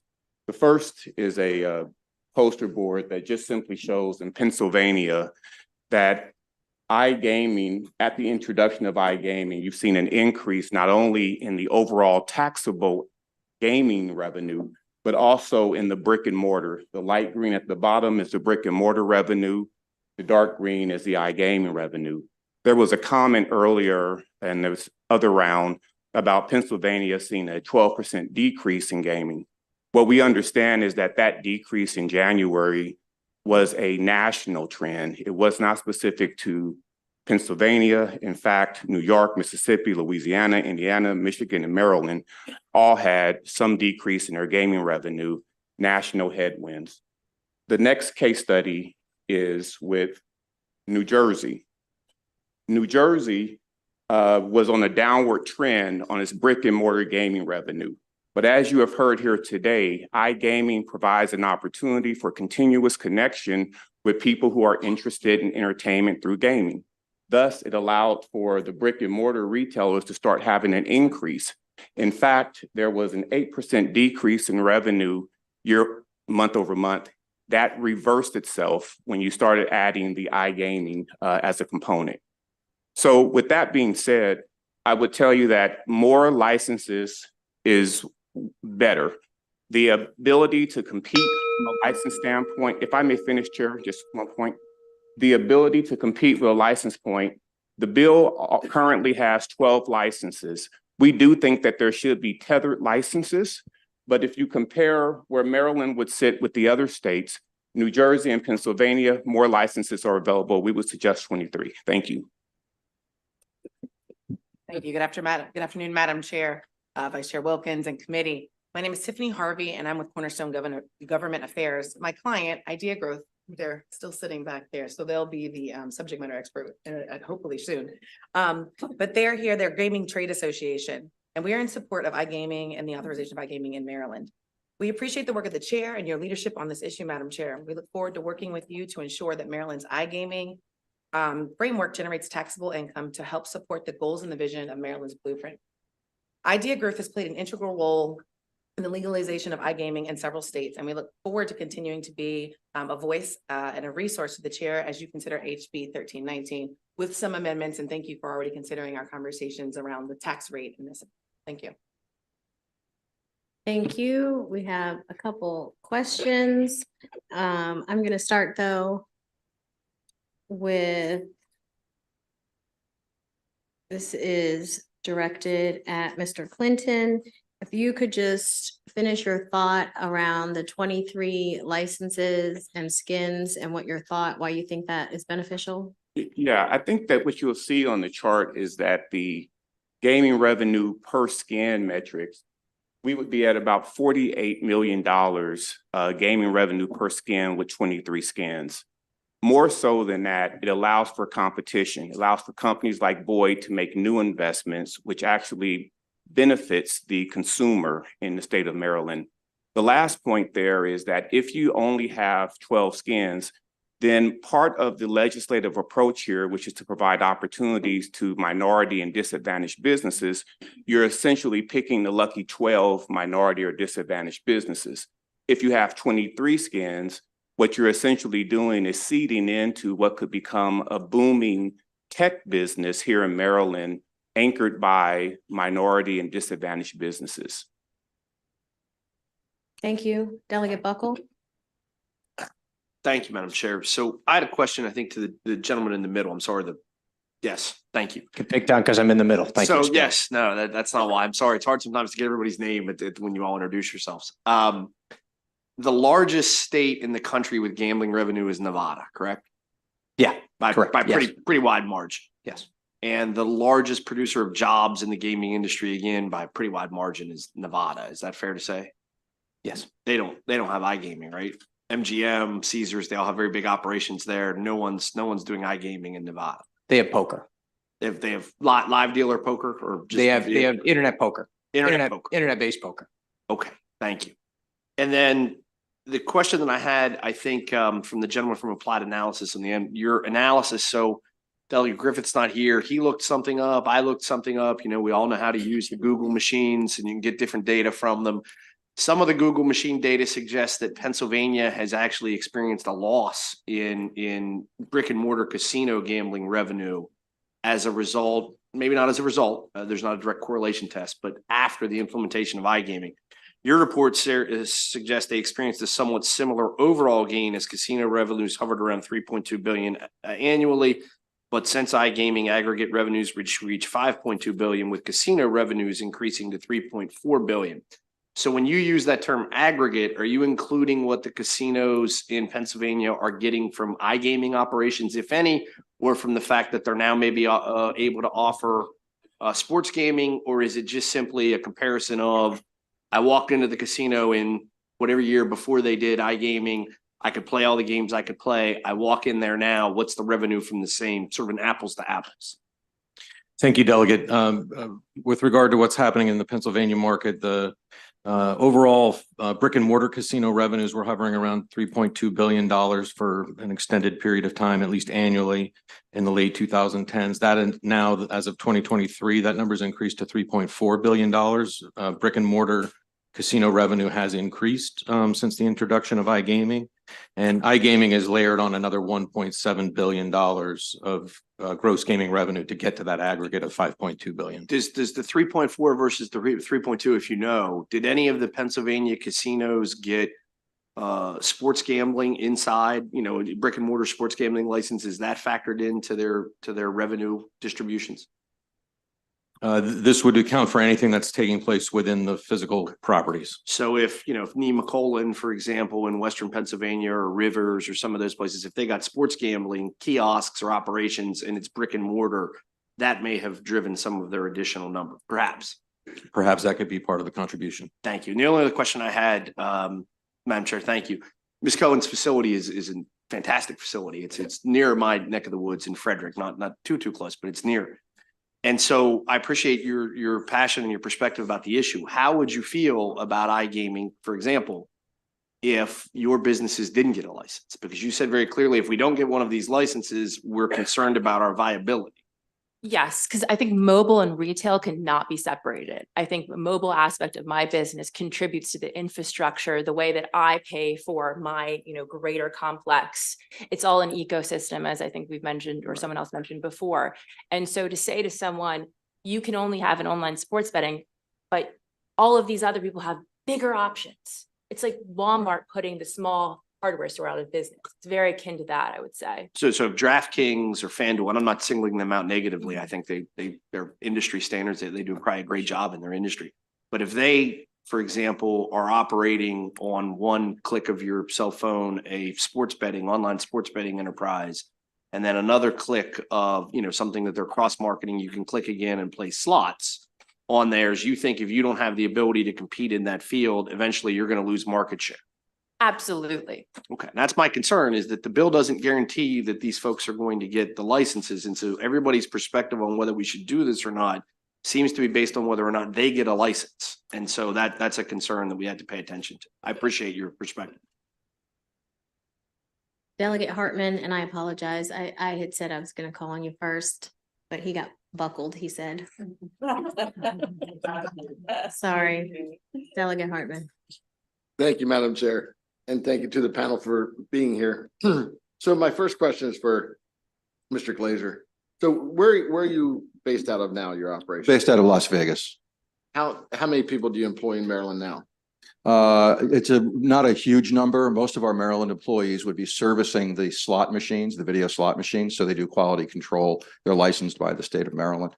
Under an iGaming regime, part of our business I didn't mention in my testimony is live dealer.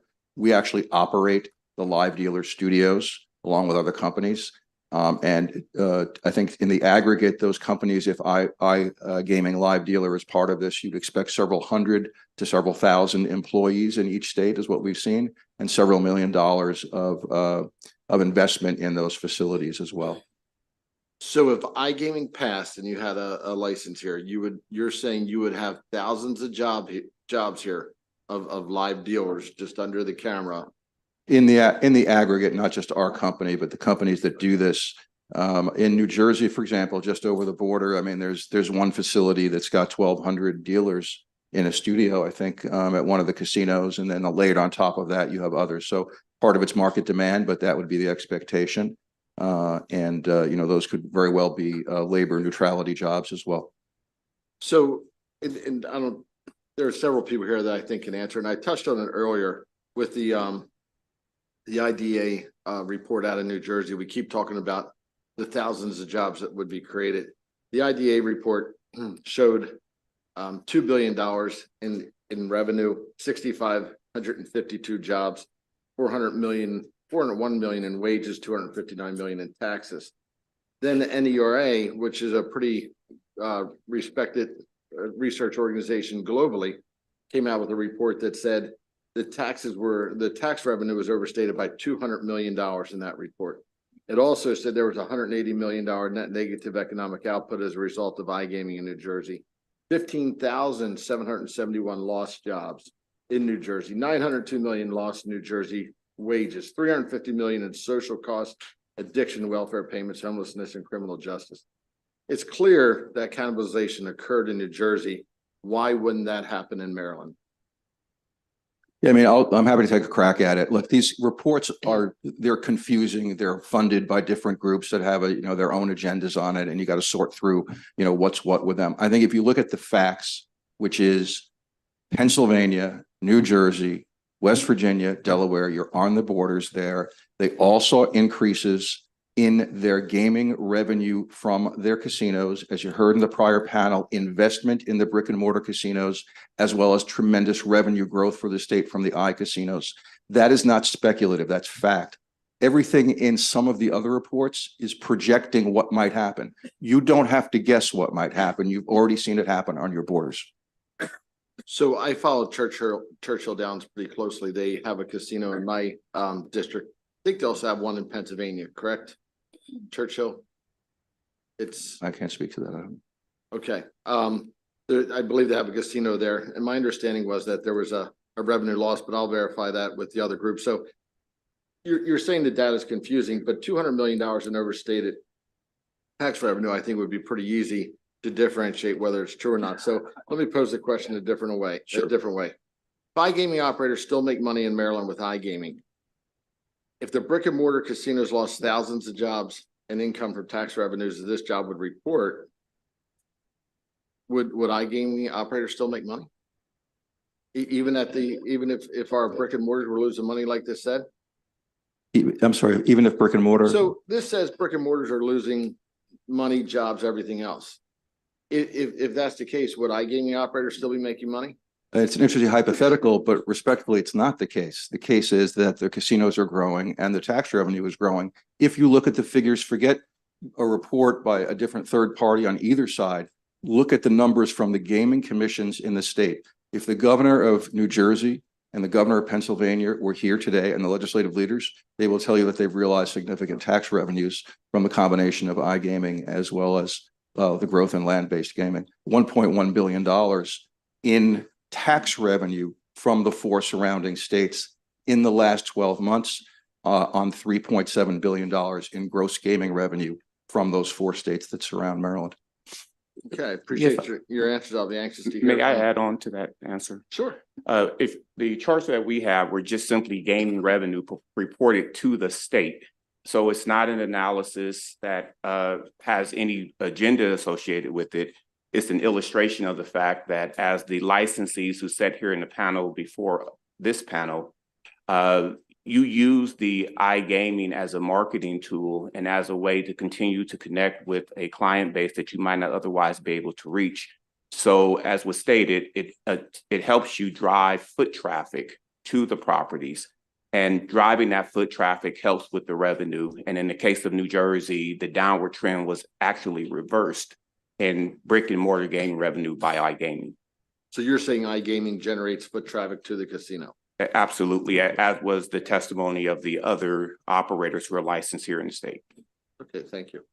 If I may, Madam Chair, can I add to that point as well? Mr. Delegate, I appreciate the question, and I want to highlight the tax revenue portion piece because it is very specific. And I like to point out now the number one iGaming state in the U.S. is now Michigan.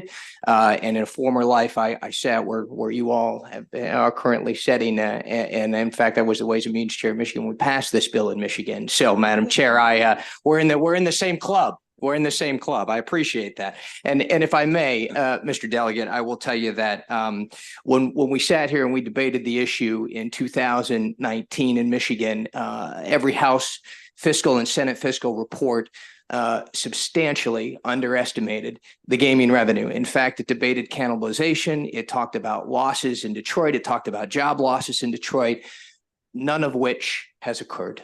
And in fact, Michigan, and it is number one, and it is now $1.92 billion we did in 2023 with that. We did tax revenue of $354 million in 2023. And of that, an additional $90 million directed specifically to the city of Detroit. So that money goes divided up two ways, $354 million to education, $89 million that went to our first responders in the city of Detroit, boots on the ground. And so I will tell you, this is dollars that can truly impact the lives of folks right here in Maryland, and it will make a difference. And those are not just anecdotal numbers, those are real numbers. And those House and fiscal numbers that I talked about earlier, you know what it said that we do? At a fully matured market, Michigan would do $50 million. A fully matured market, and we're not even there yet. We're 3 years into it, and I just told you we did $354 million in the state. So it's amazing to see the kind of revenue impacts that this can have on education right here in the state, just like it is in Michigan. Thank you, Mr. So the NERA report, how would you, what are you saying as to their numbers? I mean, I think what they're looking at is money spent in gaming versus money spent in other more productive means of maybe tourism or something like that, where that money spent would have created more jobs. How do you differentiate, IDA report saying 6,500 jobs gained and another report saying over 15,000 lost? That's a big difference. And I'm going to duck your question only by saying, I'll be honest with you, I haven't read the report, so I don't know. Until I see your study, and I can't tell you the discrepancy, so I apologize. I just don't know. Have any of you up there read the NERA report? None of you are familiar with it? I'm not familiar, but our idea is here. That's okay. So you haven't seen the report that disputes your IDA Meister report directly head on. You haven't seen that. My subject matter expert client will be up here shortly to answer your questions, Delegate Hartman. Perfect, thank you. So who is that? What is the name of that person so I can Fry. Okay, very good, thanks. And Delegate, if you looked at what happened in Michigan, Pennsylvania, New Jersey, there were not job losses as a result of iGaming. So even though the report says what it says, I haven't read it. I just look at the practical impact of what's happened in the jurisdictions that have adopted iGaming, which are larger jurisdictions, the size of Maryland or larger. Delegate Roberts. Thank you, Madam Chair. Just really quickly, the jobs, because you all seem like, the jobs are gonna increase from iGaming. Would these be high-paying jobs? Are these, what kind of jobs are we talking about? I mean, you had the operators previously, but I'll answer that question as well. Yes, and in fact, I'm not sure exactly if the bill includes this in the House or the Senate, which one, but they would be subject to a labor neutrality agreement and they would be negotiated wages. And so in other states, they're competitive with the dealer jobs, and dealer jobs are well-paying jobs. Hard for me to say exactly what those jobs are. I'd ask the operators, but they're good jobs. They're also slightly different in the following sense, and it kind of opens a new market. The live dealer studio dealer is really a performer. They are a personality. They're interacting with an online audience. And so sometimes what you see is you have people that are interested in the creative arts and acting and customer service who are part of that job, because it's a different type of presentation to the public. And so it opens up some very interesting job opportunities that you might not otherwise have. Okay, and then, sure. Delegate Roberts, I would also suggest that if you look at the types of jobs that will come as the investment in the minority and disadvantaged businesses, that would be very significant. I believe if you have an opportunity where there's 5% of the ownership of these subsidiaries that are licensed, being minority or disadvantaged businesses, and you have 23 licenses, you end up making a substantial investment in the tech industry, which will grow and will have jobs of its own. And then I think the second time I heard that in Nevada, there's only poker. So I was just wondering, is there any data or information that talks about, I guess my question is, why is Nevada only poker? Which would lead to another question of, is there any information on who plays what games, and how are you going to determine what games are going to be in iGaming here in Maryland? And I'll leave it there. And the reason why I ask is because, are there certain groups that play certain games versus other groups that play other games? Well, typically what other state, I can tell you what the states surrounding have done. And look, there's only 6 states that have done this in the US, so it's not like it's a big, pot that you have to look at. They've essentially authorized whatever table games and slot games are already authorized under the current law. So it's just an extension online of what the casino can do. It opens their market up further in the state. So it'd be the same kind of games that are available, and you would decide that ultimately in the legislation if that were the case. As far as Nevada and its experience, it's poker only, it's not iGaming. You're just in this experience, you're trying to corral 6 casinos in the state, to see where they are. You've got how many hundreds with different ownership in Nevada. So, look, casino gaming is central to the economy of Nevada, and in other states, it's an important addition. There's no doubt in my mind that there will come a day when Nevada will go fully online beyond poker, which has been pretty successful so far. And I think that they're bringing it on the road before they bring it back to Broadway in the Nevada experience. But Boyd Gaming owns 11 casinos in Nevada, and so there are only 6 casinos in Maryland. So there's a supply differential there, and so it's not an apples to apples comparison as to why Nevada would only have poker, because there are slot machines in the airport in Nevada. Okay, so is there do you know if there's any information about who may play what games?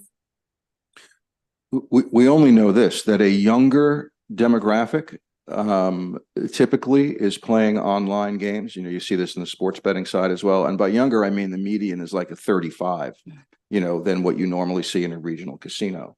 And it tends a little bit different on the gender makeup as well. But the most important thing is that it's a large number of new customers. And I use the analogy because I have to sort of explain this to myself. This is kind of like, when Taylor Swift is doing a concert tour, she doesn't say, stop streaming. I don't want any streaming when I'm doing concerts because no one will come to my concerts. It's the opposite. When you stream, you're driving business to the concert.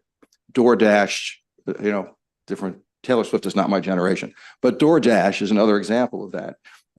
You will order meals online at restaurants that you already go to, and the restaurants are increasing multiple fold the number of meals that they can put out and the number of jobs that they can have.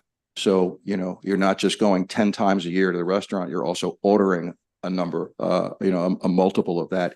Even if you go 2 times less to the restaurant in a year, it still is a much larger number. So just from a common sense point of view, you're bringing new customers in when you offer an online component to any of these businesses.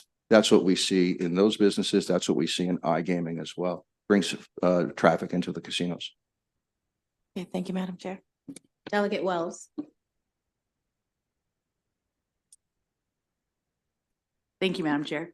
I think this is for Mr. Glazer, but because I'm sure we'll hear from another panel on opposition about it, so I thought it'd be good to Sure. at least have you all speak to this a little bit more. But I think some of the questions I've had people raise is when you think about traditional gambling, you have a table, and I'm specifically talking about table gambling. You have a table and there's limited seats. And so some folks are wondering, like, is this a concept where you only have one person as a dealer, and then you have, so could you talk more about like exactly, because you mentioned I think in your testimony, you said, it says directly employing in the region of 100 to 280 workers in various roles, including dealers and on-air presenters. Right. Because can you like explain, like, if I'm gambling, my colleague here, we're gambling maybe at the same table virtually. Right. How does that, like, how, what is the labor in the sense of Right. the human power? So I think there's a photograph actually in my testimony that I'm not sure if it shows you the whole studio, but just think of a room. It might be this size, it might be half this size, and it's set up with table games. And there are cameras and computers in front of each one. And the dealers who are working based on the demand that you're getting incoming. You can play multiple players against a single dealer for that game. I might have a blackjack game over here, baccarat here, roulette over here. And you can either be playing against each other. Everybody in this room could be dialing in the same time playing, or even a larger number, of people playing against that one dealer. Is there, and because I appreciate you're giving me a lot of good information, but I know, but is there a limit to how many people can be at that table virtually, or is there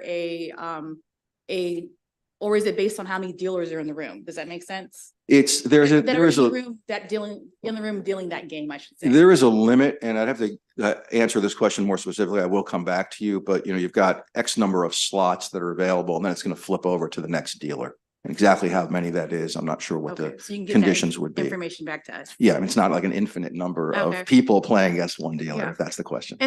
And then you mentioned on in the sense of how it could open up specifically the dealer position, there being a little bit more of a creative arts element to it, folks that might be more on the performance side.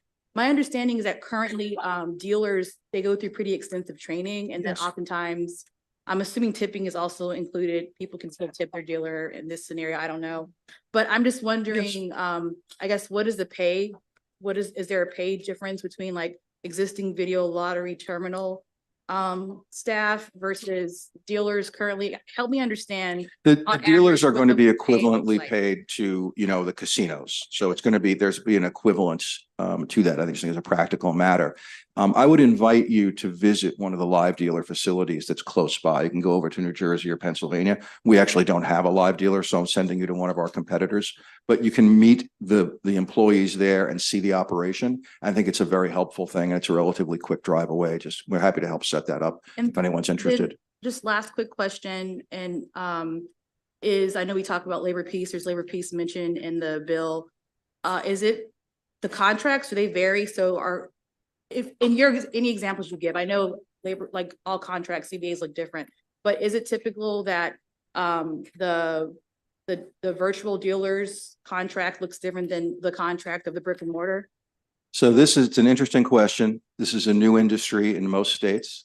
And particularly in the states that are strong labor states, we haven't had a lot of experience with it. So I think the expectation would be they're going to be, negotiated contracts, and there may be different factors involved. So it's hard to say. I don't know, Brant, if in Michigan those are union jobs and if they're union contracts or not. They certainly would be in the Northeast states, where it's a different situation.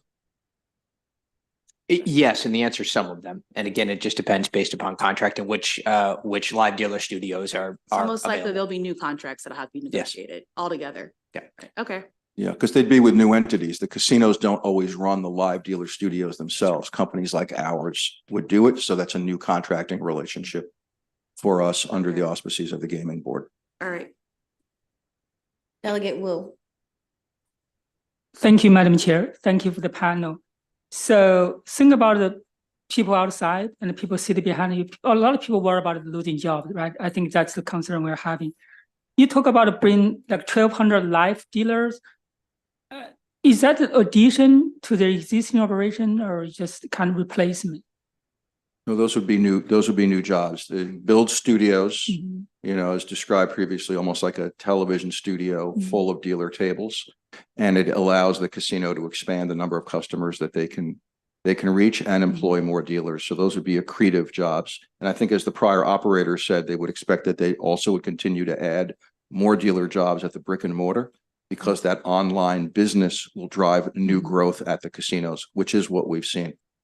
I see. So the other point, beyond the live dealer job, do any other type of job you're thinking about can bring? There are technology jobs that are associated with it because these are, you know, studio type environments, security as well. These are, if you go to the facility, you'll find they are highly secure. It's like going into the back of a casino. And the gaming commission is, you know, and gaming boards are have very strong rules and regulations about that. So these are highly secure facilities with all the technology, online technology, brick and mortar technology that you would expect to find in a casino, as well as the streaming service. So I'm thinking about the technology, maybe not local, right? It's maybe like you're operating from other places. You'd be operating from the state of Maryland, Okay. possibly at the casinos or possibly with their agreement at Is other that a kind of sites. mandate? Like you have local operation, technology support and security, many other local jobs, or just you do that remote? No, we would expect that the Maryland bill, if it doesn't say that now, would require that the studios be located in Maryland. The Yeah. legislation says that. Yeah. Okay. Okay. Thank you. So another question about the partnership, right? You're a partner with local operators, and some other operator talk about the existing operators. They do not guarantee a place. Is that right? Under the current bill, is that right? Or that 20 new operators? Is that they're not guaranteed a new place, right? In the iGaming. I'd like to take that one, actually. So Boyd Gaming doesn't currently operate in Maryland.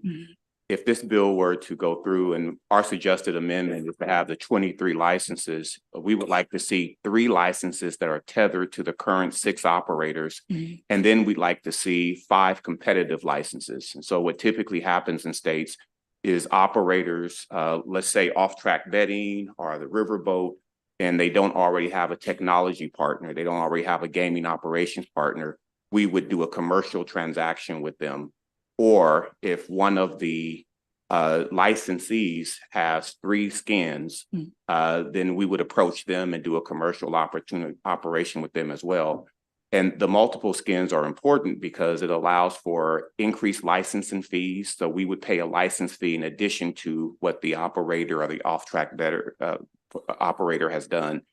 And then we would have, we magnify their database, right? So we are reaching out to our database and they're getting a percentage of that revenue and the state's getting tax money off of that. So multiple skins are important and we're suggesting 3 per licensee and 5 competitive. I see. Thank you. I want to thank Madam Chair, bring forward the bill, give more funding to our education, right? We're looking forward to that. Thank you. Delegate Miller. Thank you, Madam Chair. And so I would like, one of the things that I do like about the bill is about the commission and about making sure that we get reports on if there is going to be issues or trouble with problem gambling. So this is to Mr. Eden? I did. Iden? Yeah. I'm I'll sorry. answer I'm to so whatever sorry. though. Guy in the middle, that's fine. No, well, yeah, I was trying to be a little better than that, but I apologize for mispronouncing your name. So I appreciate you bringing all the information about Michigan forward. And so I did do a little bit of quick research. And as you were talking about the increase in 1.92 billion and the 300 and some million in revenue, the question that I Googled was about the increase in problem gambling in Michigan. And so just from that quick search, there's online gambling boom fuels addiction increase, and that was from just this month, actually. Michigan tackles dramatic increase in problem gambling, and that was like the year after it started back in 2022. Average age of problem gamblers has shifted to males 18 to 35. So can you talk a little bit about that or what Michigan's facing? Because it seems to me, in my thinking, that either there's been an increase in illegal market, especially if we're talking about 17, 18, 19, 20-year-olds, or that kids are illegally gaming on the legal system. Because I don't know how otherwise you'd have a rise in gambling, but please, any information you can share about that would be Sure. great. So I'll make a couple comments. And the first one, you're going to go, oh my gosh, you're going to go, oh, whoa. And here's why. Here's what I'm going to say. And that is actually a good thing, what you just noted there. And I know you're looking at me going, why is he crazy? Why is that? And here's why. Because we're identifying people that have problems. And you can't do that in an illegal market. So naturally, when you regulate a market, you're gonna just learn that people need help and they need addiction treatment services. And because we're now, and when I say we, I mean the industry and folks up here, the folks that have testified are taking this very seriously. And because we're out there so that the 1-800 gambler number's out there so people know how to call it, how to reach out, how they can get help. The information's on websites, the information's on the mobile app, the information's on the television ads. Because people now see it, they call. And so we're actually helping more people at the end of the day. And that number is probably a little bit more. I'll be honest, where there's folks that we're not reaching that we should. And so I think that that's important. Now, the second part of your question, which I want to address, and this is key, if you've got folks that are 17, 18, 19, 20 years old, they're breaking the law. I mean, it's against the law, and it's against the delegate's scenario over here where he falls asleep at night and his son gets his phone and those sorts of things. I mean, the reality of it is that we do have, and I know no one in this room, but I will tell you, I'll give you a story. When I was 12, 13, my grandfather took me to the track for the first time, the racetrack. Love the racetrack. I'm a gambler. I love to gamble. I do it. I enjoy the industry. It's a regulated entertainment industry. I go to the casino. I enjoy it. My grandfather took me to the track, let me bet $1. They took my money at the track, right? And so the reality, and I use that though as the example of if there's a parent or an adult that is allowing their son or daughter, whomever, to participate illegally in a regulated market, they're breaking the law.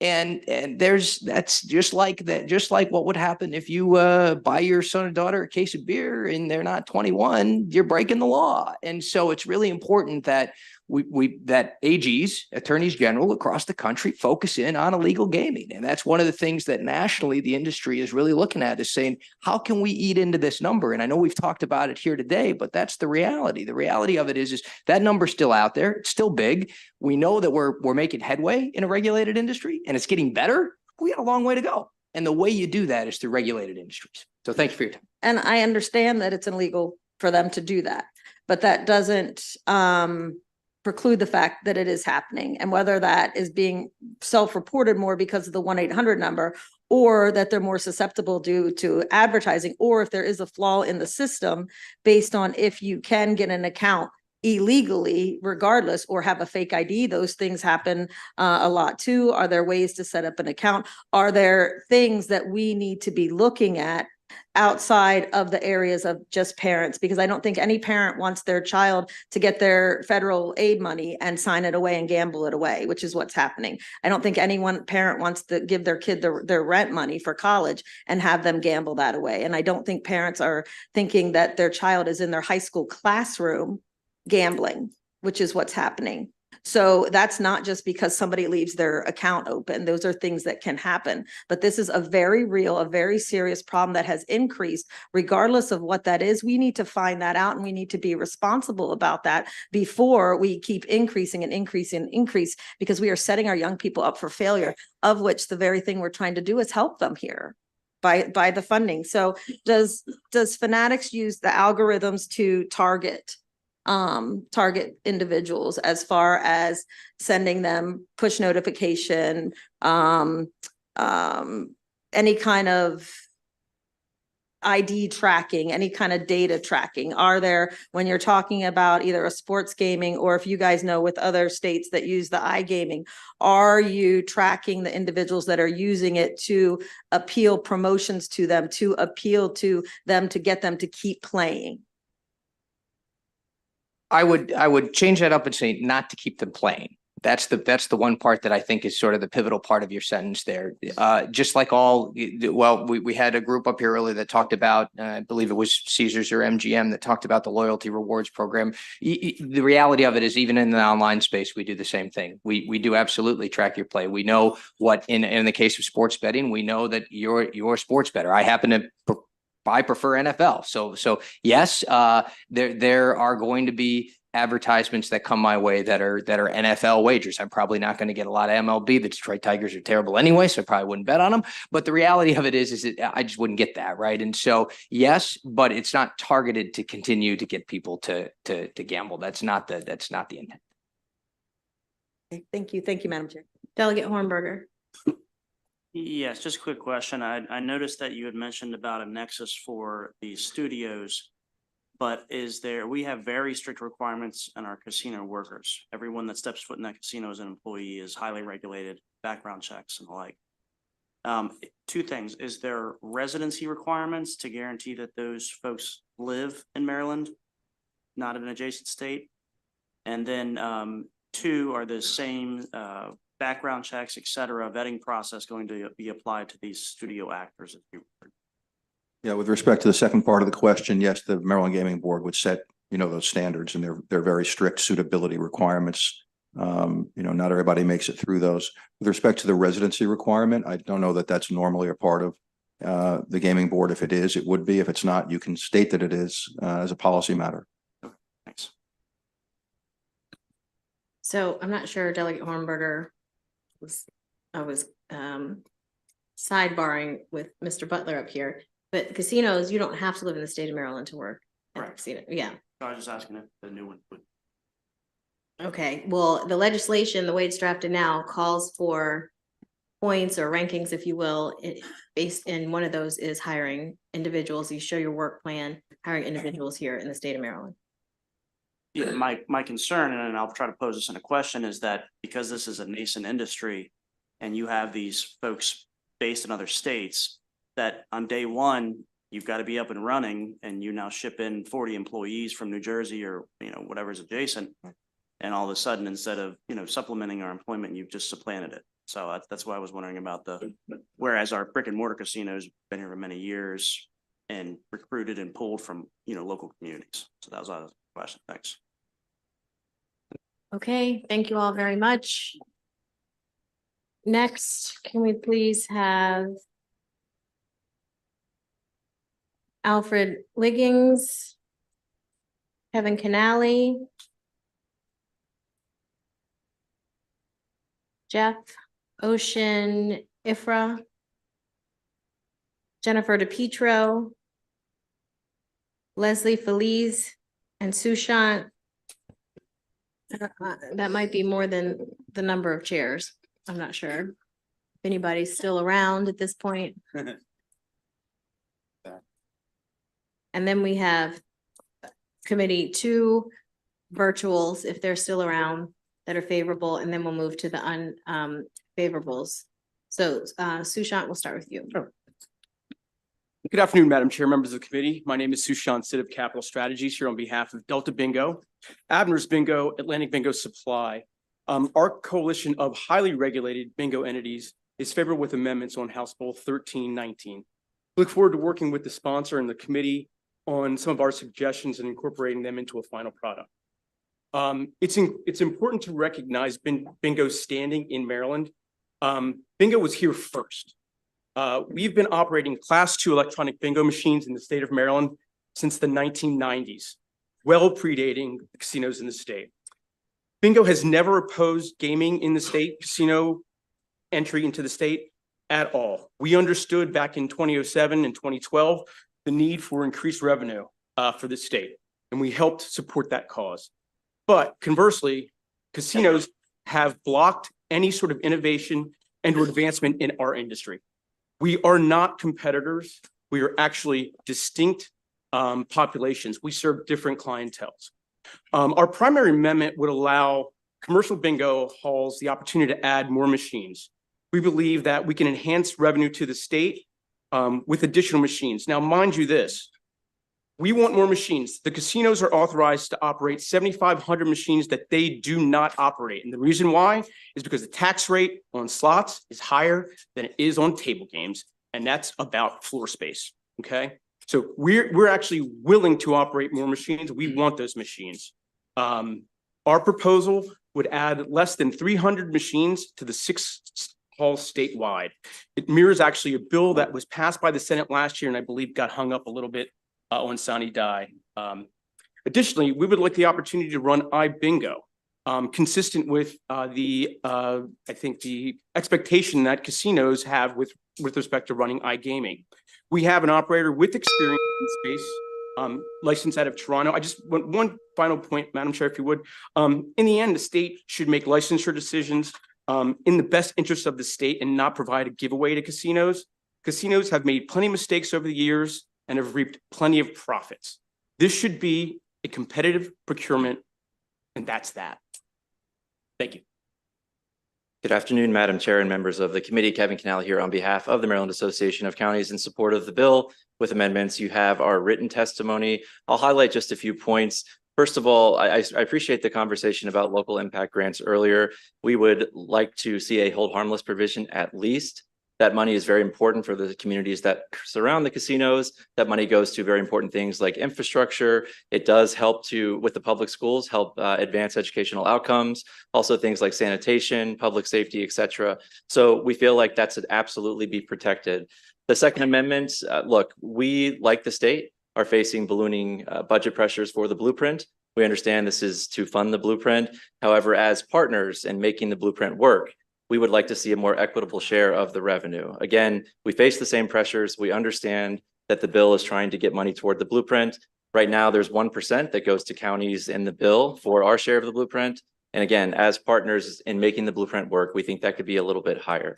So respectfully would ask for those amendments, and I'm happy to answer any questions. I am Alfred Liggins. Thank you, Madam Chair and the committee. I am Alfred Liggins, CEO of Urban One. We are the largest diversified media company serving African Americans, founded by my mother, Kathy Hughes, 43 years ago. We own TV One and Clio TV, which serve 78 million households and 64 broadcast stations, including 10 stations in the Washington and Baltimore area, reaching the majority of Maryland's Black population. We are a trusted source in the Black community that informs, entertains, and inspires our audience. We were the largest minority owner of MGM National Harbor and are licensed by the Maryland Lottery and Gaming Control Commission. Headquartered in Maryland since 1998, we employ 1,200 people nationwide and 350 people in Maryland. We want to expand our business operations here and employ more people.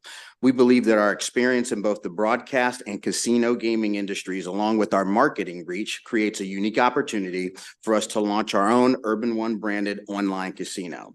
We would build a state-of-the-art broadcast studio that would house our live dealer operations, but could also do the same for other iGaming licensees, as you've heard here today. The studio would also support the Maryland Film Office in its efforts to attract producers of film and TV shows to the state and be anchored by a multi-million-dollar annual production commitment from Urban One to produce film and TV content right here in Maryland without the need for state tax incentives. Both House Bill 1319 and Senate Bill 603 state that the intent of the General Assembly is to implement iGaming in a manner consistent with the law that maximizes the ability of minorities and women-owned businesses to participate in the internet gaming industry. For our company, participate means the opportunity to own and operate the business and invest our own capital with no need for special accommodations from the state or regulators. We are here to support House Bill 1319 with amendments that would make room alongside the casinos and other gaming industry participants for a locally owned, locally branded licensee that has invested heavily in our state and will create more jobs. Thank you.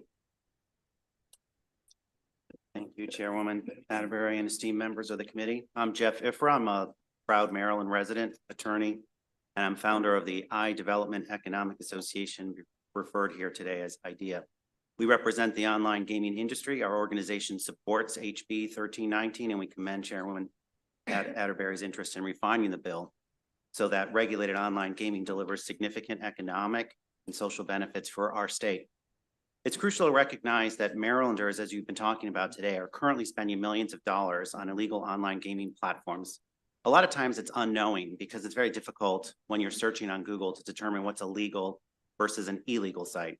Obviously, all of you have already asked questions and appreciate that when consumers in Maryland play on illegal sites, offshore sites that are not regulated, there's no consumer protections. Our office, for reasons I can't totally explain, receives probably a dozen phone calls from consumers across the country complaining that their money's stuck on offshore sites that they can't get off. I have to ask Google why they call me exactly. I'm not sure, but obviously, you know, we do a lot of speaking in the space, and that might contribute to associating mine with someone who can help them. And we try to help them, but most of the time, these are faceless companies. These are companies that don't have U.S. representatives, and the countries that they're headquartered in don't have regulators who will essentially assist with the complaints. Regulating iGaming can safeguard consumers. It will dismantle these black markets, and it will ensure that legal iGaming operators meet rigorous standards. There's been questions about how big is the illegal market? In other states where there's a legal market, are they taking a portion of this illegal market away? Unfortunately, there's no database where illegal operators report their revenue, so we have no idea how much they're making. But what we do know is that consumers are protected and do favor playing on regulated sites. We need to provide regulated sites the money to market through promotional benefits, money to market to consumers to make them aware of legal regulated options that we hope will become available when this bill is passed. Thank you.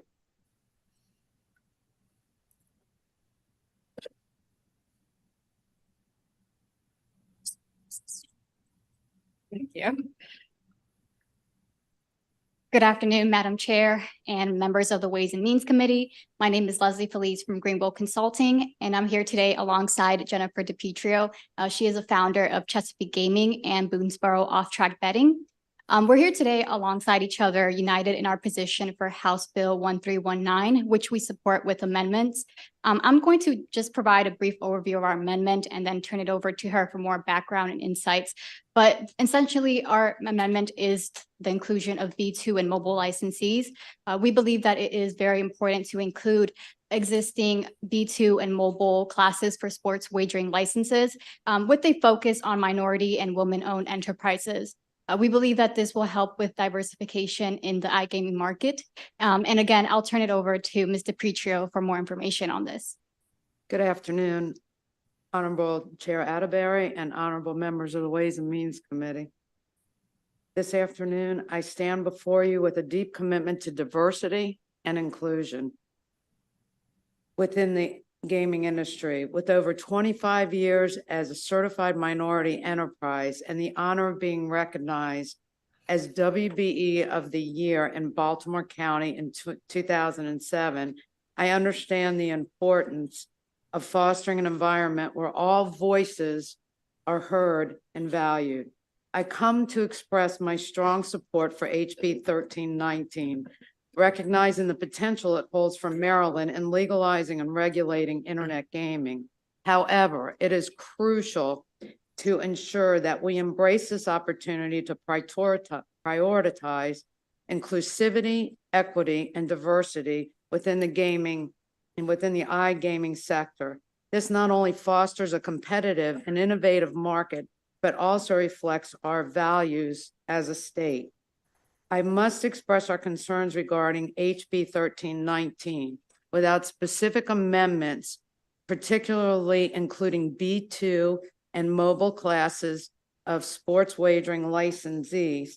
There is a real risk that existing licensees, particularly small, minority, and women-owned businesses like Chesapeake Gaming could be overlooked and excluded from this burgeoning industry.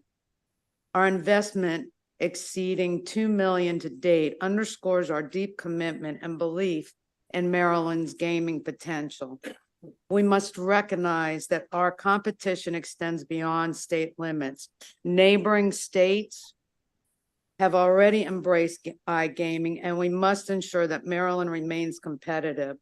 Therefore, we propose amendment to the inclusion of B2 and mobile licenses, explicitly acknowledging business owned by minorities and women in iGaming licensing eligibility. Thank you.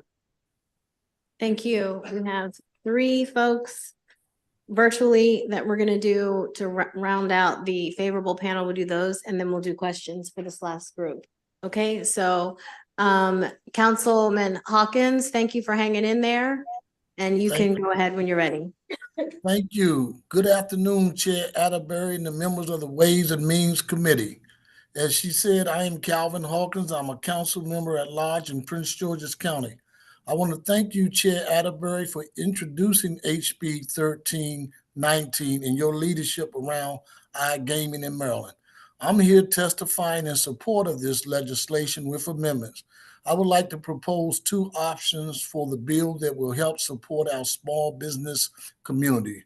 Option one, the state of Maryland shall issue a license for mobile sports betting that meet the side standards as defined by the United States Small Business Administration.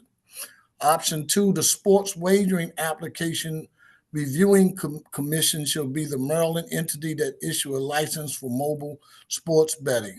As the bill is currently written, it would exclude the sports betting firms that have been awarded sports wagering license in Maryland, including the only owner of a 100% Black-owned small business license owner and the only unanimously approved sports wagering license. Selecting one of these options will give small businesses the same opportunity to compete as we have seen given to the larger conglomerates. When we talk about supporting our small businesses, historically, the Maryland General Assembly had to come back and submit legislative amendments that ensure with lottery, gaming, and cannabis that Maryland qualified small businesses compete. With the proposed amendment offered by me today, I hope we can continue the same support. My friends, history is watching. Let's get this right the first time. Thank you for your time, and I kindly ask that you accept my favorable testimony concerning one of the options I offered. Again, Chair Atterbury, thank you for this opportunity. Thank you, Councilman. Alan Feldman, please. Oh, sir, you're muted. Sorry, thank you. Chair Atterbury and members of the committee, my name is Alan Feldman, and among other responsibilities, I currently serve as a distinguished fellow in responsible gaming at the International Gaming Institute at the University of Nevada, Las Vegas. I have over 30 years of experience in the gaming industry with an international operator, during which time I spearheaded the launch of an innovative player-focused responsible gaming program. I currently serve as Chair Emeritus of the International Center for Responsible Gaming, as a member of the Responsible Gaming Committee for the International Gaming Standards Association, and here in Nevada, I chair the state's Advisory Committee on Problem Gambling. Based on my experience in the field of responsible gaming, I'm frequently asked about the differences between land-based and online gaming as it relates to the implementation of responsible gaming strategies. It's not at all unusual for lawmakers and regulators to have concerns that online gaming is potentially more harmful than its land-based counterparts. This has proven not to be true. There are effective measures that can be taken by operators of both forms of gaming. However, internet or online gaming provides a unique opportunity to accurately monitor gaming behavior in real environments, which may allow intervention for those who encounter difficulties, an unquestionable benefit over land-based forms of gaming. Historically, gathering data from gamblers is challenging due to high levels of misreporting. The statistical defect is all but eliminated in the online format. I should note that money wagered, number of gambling days, deposits, wins, and losses can all be accurately measured. And although we have yet to find the exact mixture of data that can identify problematic play, it is something that academics, including us, and even for-profit companies are fast chasing. Researchers around the world, including our team at UNLV's Gaming Institute, are striving to find the keys to understanding the best use of this data to inform player protection and responsible gaming policies and programs, and are closing in on providing the necessary insights. And data from online gaming is crucial to this effort. Thank you very much. Thank you. And committee, his testimony is for information and it's in your online. Mr. Feldman, if you could just hang on because there might be questions. Mr. Levinson, please. Yes, hi. Thank you, Chair Atterbury and members of the committee. My name is Lloyd Levinson. I'm an attorney in New Jersey and Pennsylvania and New York. I've been in the gaming industry as an attorney since 1984. I want to first commend the committee and Chair Atterbury for having what I call the most energy of any committee I've ever seen without taking a break since 11 o'clock this morning. It's an amazing status to all of you. I just want to say a few things. There's been so much discussed. First, tell you that I also have a institute named after me at Stockton University called the Lloyd E. Levinson Institute of Gaming, Hospitality, and Tour. So just as an indication how immersed I am in the gaming, hospitality, and tourism business. Just a few things that may not have been said too much previously. I know one of the delegates mentioned the minimum amount of revenue that was earned by the state from sports wagering. I can tell you that the statistics show that iGaming produces about 3.5 to 4 times the amount of revenue than sports wagering. I don't remember hearing that earlier in the testimony. Also, as far as live dealer gaming, the number of employees, since I'm heavily involved in that area of gaming, it is probably around 1,000 new employees.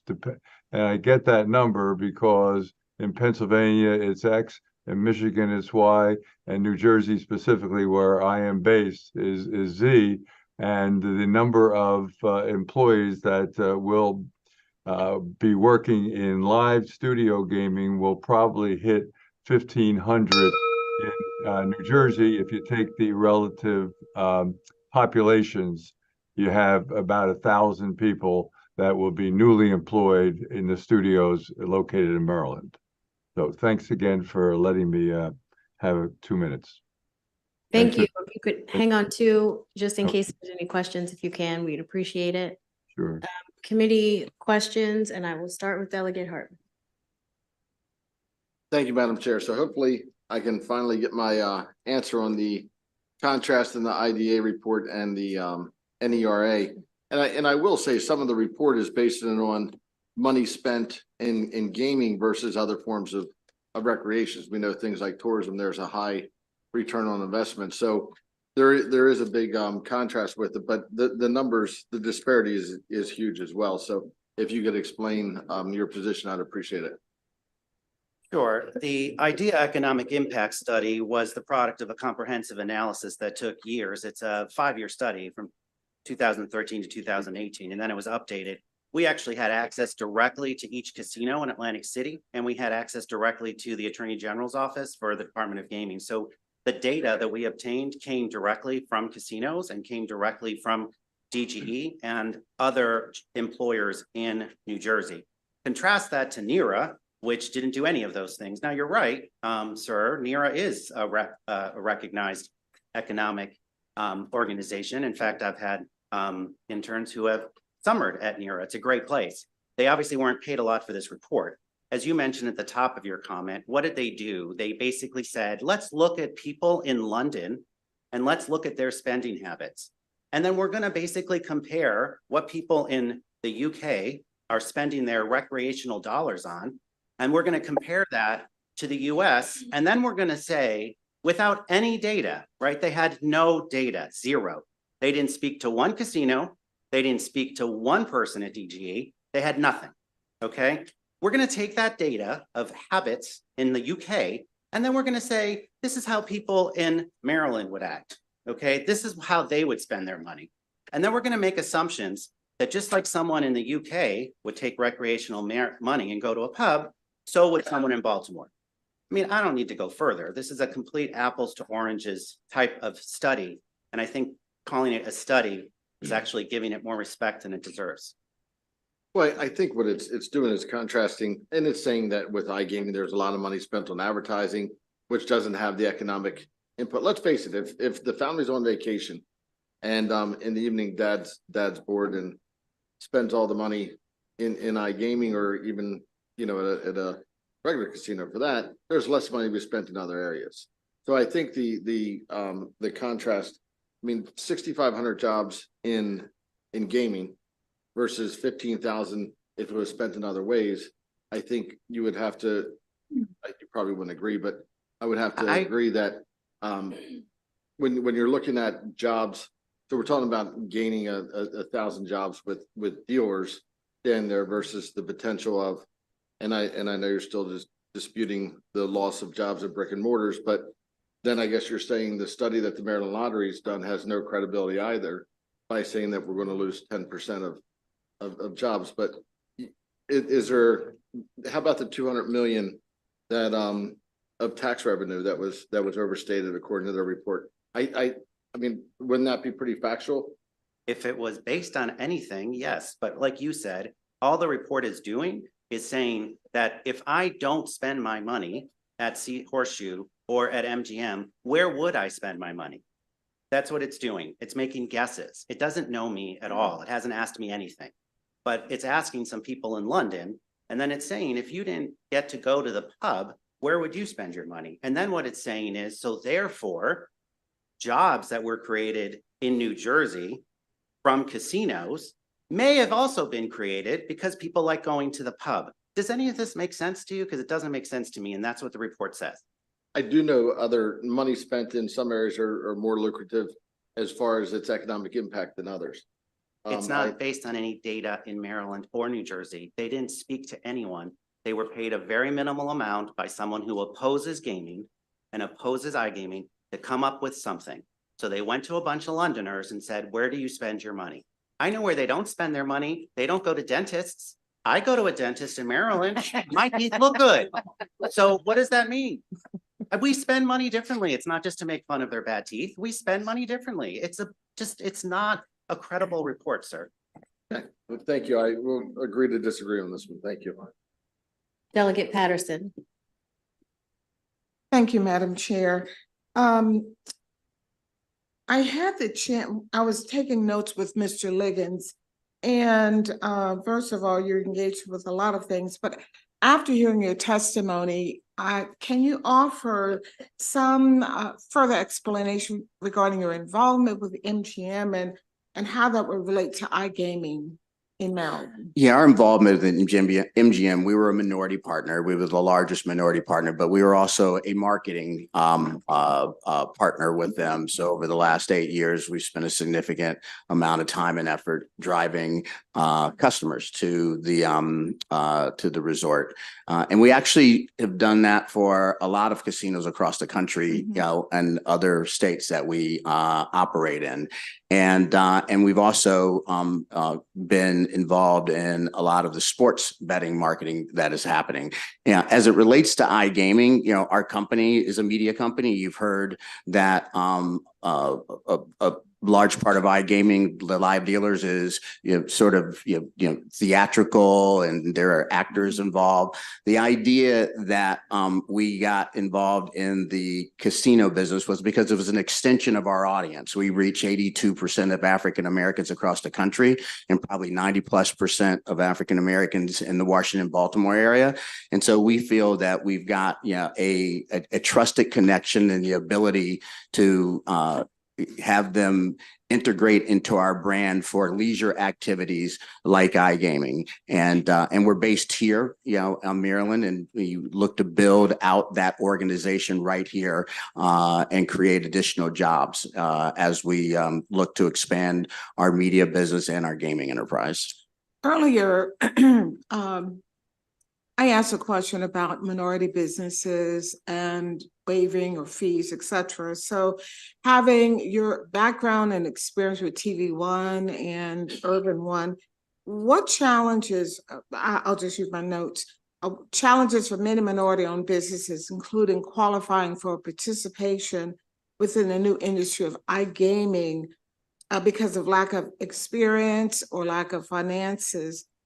Can you explain with your company if this is going to be a unique challenge or not? Well, I think we're unique because when you try to create diversity opportunities, oftentimes the entry point, is for entities that don't have the financial wherewithal, the experience, or the assets. So the challenge for us is we kind of actually sit in the middle. We're a minority-owned company, but we actually have the ability to bring assets to the table to be more successful, and it also fund these enterprises. We run a significantly secure technology stack with our digital business, including actually a financial services debit card, the One VIP card. So we've got lots of experience in financial transactions, and we believe that our proposal is also a two-pronged opportunity to bring additional production, film and TV production to the state of Maryland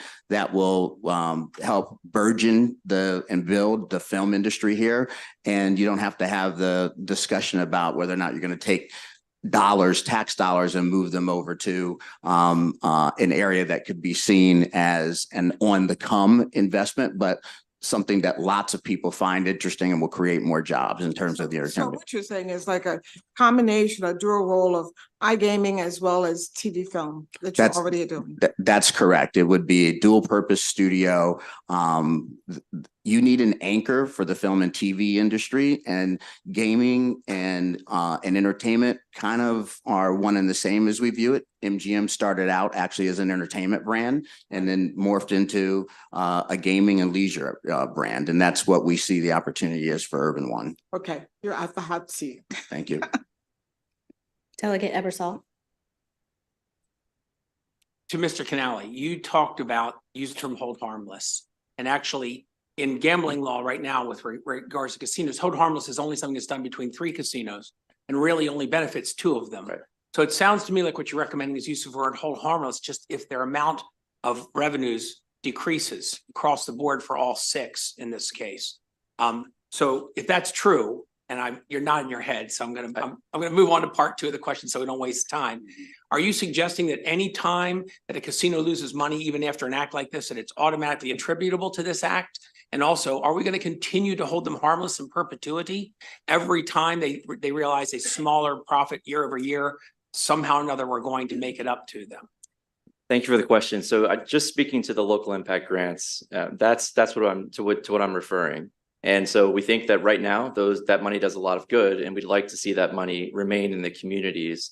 I'll just say that we don't have the same levers that the state has to fund the blueprint, right? And we're in here asking for more flexibility, but we don't have the ability to create iGaming or do a lot of the things that the state can do to raise money.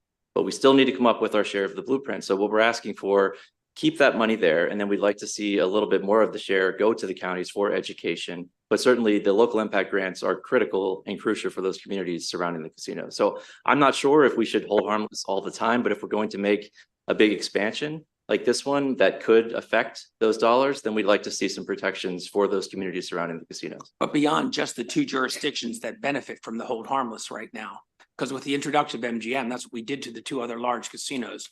We allow a hold harmless for them. So you're saying, no, we're just going to say in general, if anybody's local impact grants go down as a result, that we're going to hold them harmless. Is that what you're suggesting? The local impact grant piece, we'd love to see that, obviously, okay. But I think this legislation brought us to the table because we do think that it could have an impact, and we want to make sure that those dollars stay in the communities. Okay, thank you. Okay, my initial just a couple of questions is for Mr. Feldman, so hopefully you can hear me. Okay. So I'm just taking a look at your written testimony that you submitted to the committee for informational purposes.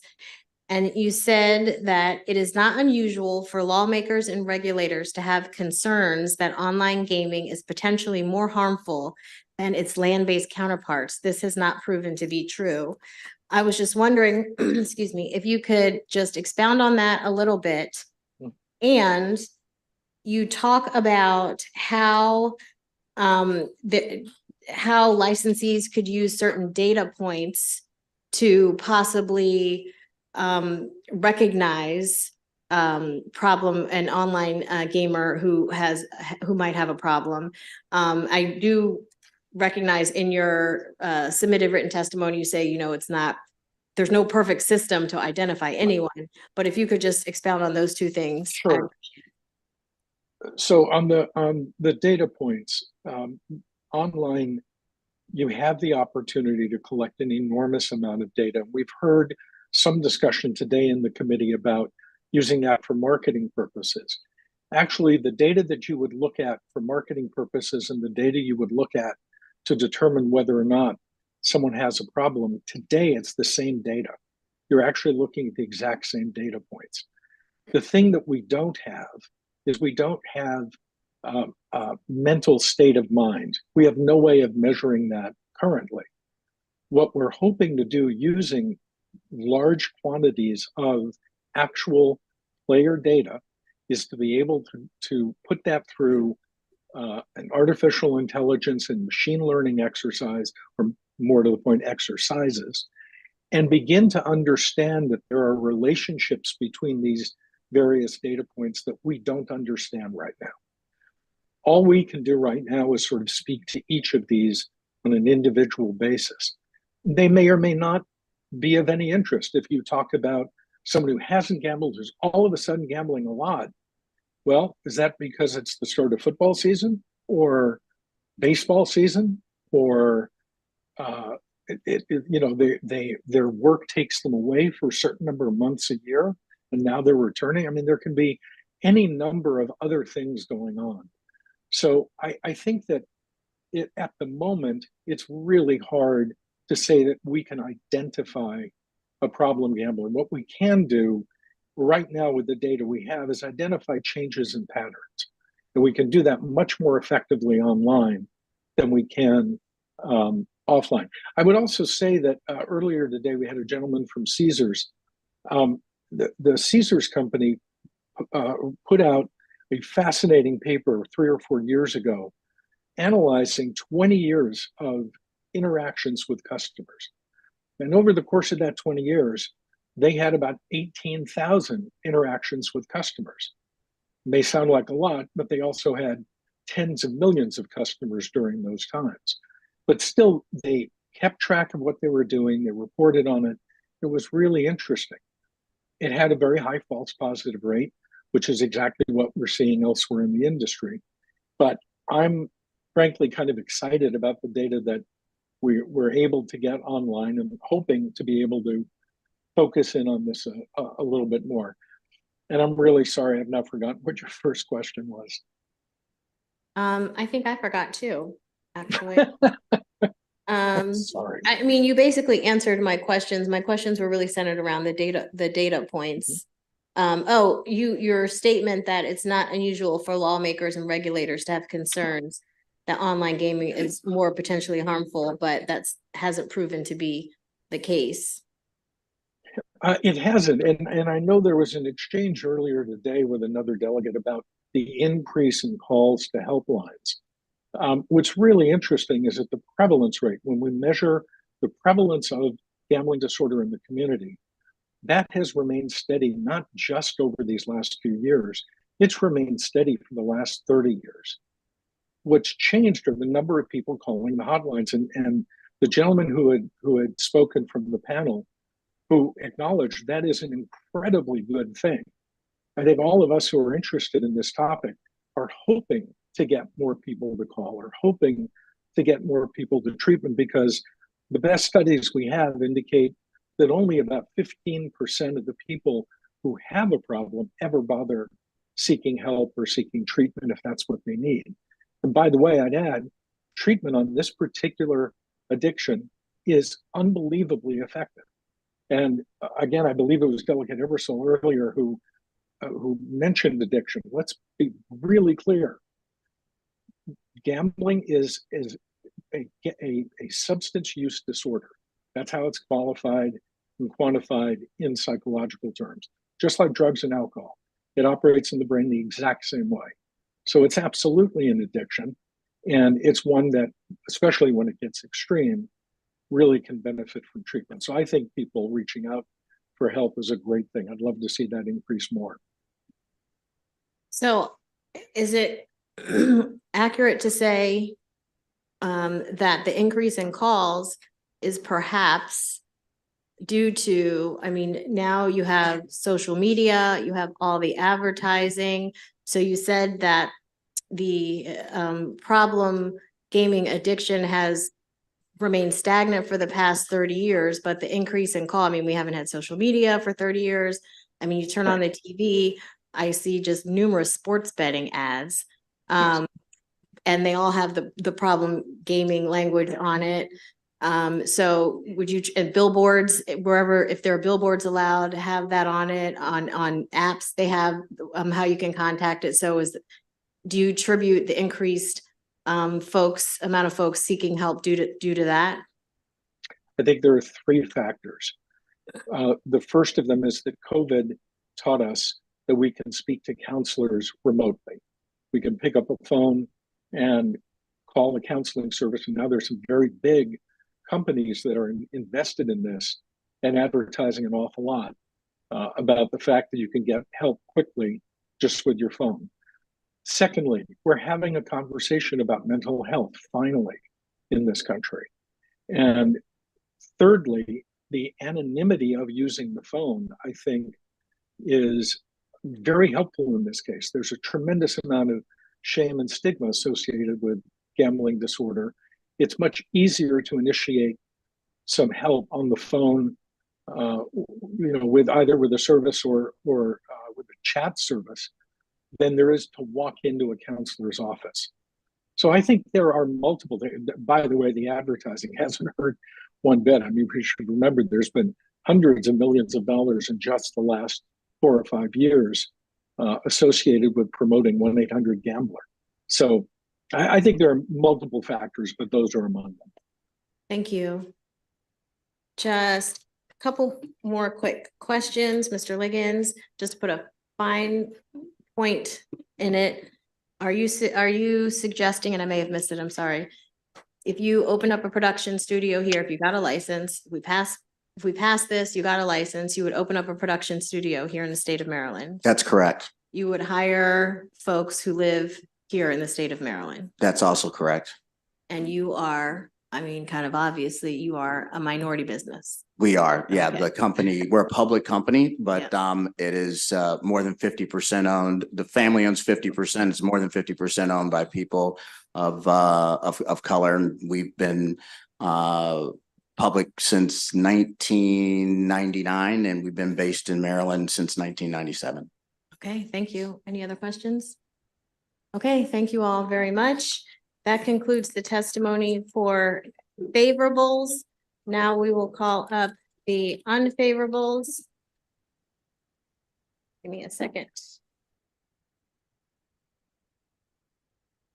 Donna Edwards, Tracy Lingo, Heidi Zimmerman, Christiana Kazu.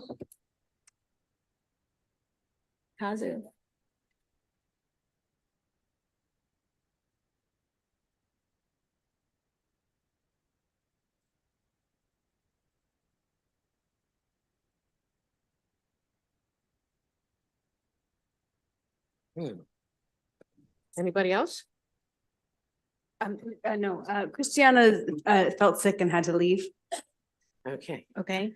Good afternoon, Madam Chair, Madam Vice Chair, and members of the committee. I'm Donna Edwards. I'm president of the Maryland State and District of Columbia AFL-CIO.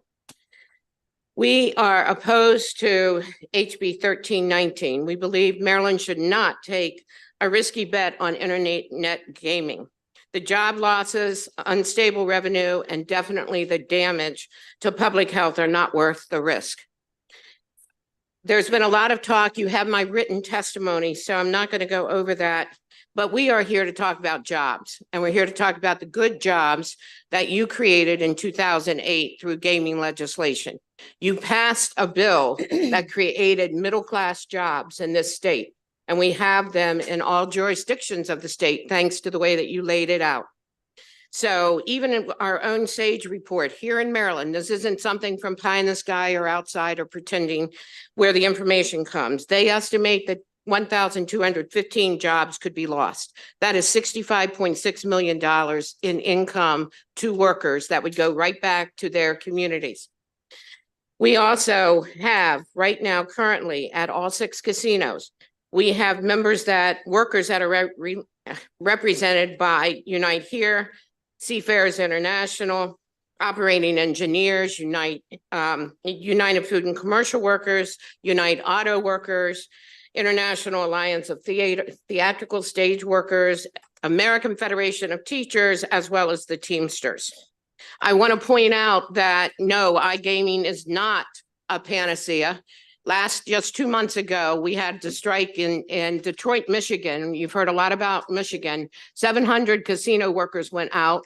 They have had huge revenues because of iGaming. That did not come down to the workers. The workers needed to go out on strike for their benefits, their pay, their retirement. So this isn't going to be a panacea for the workers. The jobs are real that are going to be lost. New Jersey has a report out saying that jobs are going to be lost. And just to ask, the supporters even say that this is a new industry. It is too early in the beginning of this industry to bet thousands of middle-class jobs in the state, especially if the state loses. Thank you. Hello, my name is, good morning, or good afternoon at this point, Chairwoman Atterbury, Vice Chair Watkins, and members of the House Ways and Means Committee. My name is Tracy Lingo. I'm the president of Unite Here Local 7. Unite Here is the largest union of casino workers in the United States. Our union represents hotel, food service, stadium, and airport hospitality workers nationally and also in Maryland. I appreciate the opportunity to come before you today. The gaming industry has expanded significantly over the last few decades in our state. This expansion, when done right, can help fund state and local initiatives and spur economic development. iGaming is being touted as a quick fix to Maryland's budget. On behalf of the thousands of Maryland casino workers and their local communities, I ask that you look beyond this simplistic promise. If iGaming is legalized in Maryland, it would undermine the great progress that has been and will be made in areas of local development and job creation. I live in Baltimore. We represent the workers at the Horseshoe. The Horseshoe really anchors a whole development that's, the Top Golf there is open. There's a concert hall that's planned there, a hotel that's planned there. We worried that decreasing the foot traffic to the casino is going to undermine the money that states spent to make that economic development happen. We also represent Ocean Downs Casino, and the Ocean Downs is telling us that they're planning to put up a hotel, but they think that they will not be able to have the capital to do that if iGaming happens. So I'm going to let my members tell you what these jobs have meant to us. I also just want to point out, we're really concerned not just with the loss of jobs. A couple of delegates have raised, obviously, if foot traffic decreases, that means you're going to decrease the jobs. I think also one of the panelists was talking before about the ways that dealers are personalities, and that is true in-person gaming also. The dealers aren't my members particularly, but and I think one thing to consider is that casinos actually don't pay very well for those jobs at all. Those workers make most of their money from tips, and we believe that not having in-person gaming is going to cut back on the tips and therefore make those jobs less well-paying jobs. Good afternoon. My name is You got it. Good afternoon. My name is Heidi Zimmerman. I work at the Horseshoe Casino. Thank you so much for having me. I have been there for 9 years. I've been in the industry for 16 years, and I work as a banquet bartender and also in Brew Brothers, which is our sports book area. And I joined the team back in 2015. So before the pandemic, we had a busy banquet schedule at the casino. Myself and the other banquet servers earned an hourly wage plus guaranteed gratuity, thanks to our union contract. We don't have a regular schedule with banquet work. It is completely driven by events. This is fine for me. My kids are grown and I like the variety and enjoyed working with all of the different customers. When banquet business was slow, I picked up bartender shifts at the public bars in the casino. When my coworkers and I came back after the pandemic shut down, we did not have the same banquet business. I started working more bartender shifts on the floor. As a tipped worker in a casino, the money I make is mostly in tips. 80% more of my income comes from the tips paid to me by the customers that come into the building. Some shifts I make more than other shifts, depending on the number of people who come, obviously. This is also true for the thousands of other tip workers in Maryland casinos. the slot attendants, the dealers, the cage cashiers, and all the food and beverage servers that work there. The math is easy. There is no disagreement that iGaming will cause a reduction in foot traffic at the casinos. Less customers mean less people to serve, which equals less tips, which means less income for casino workers and less jobs and less of my retirement. It is important that you realize that for thousands of Maryland casino jobs, there is a family that depends on that person to pay rent, put food on the table, buy school supplies, clothing and shoes, and pay for that daycare. Our banquet business is really just recovering from the pandemic. I speak for all of my coworkers when I say, please do not take another bite out of our customer base by legalizing iGaming in Maryland.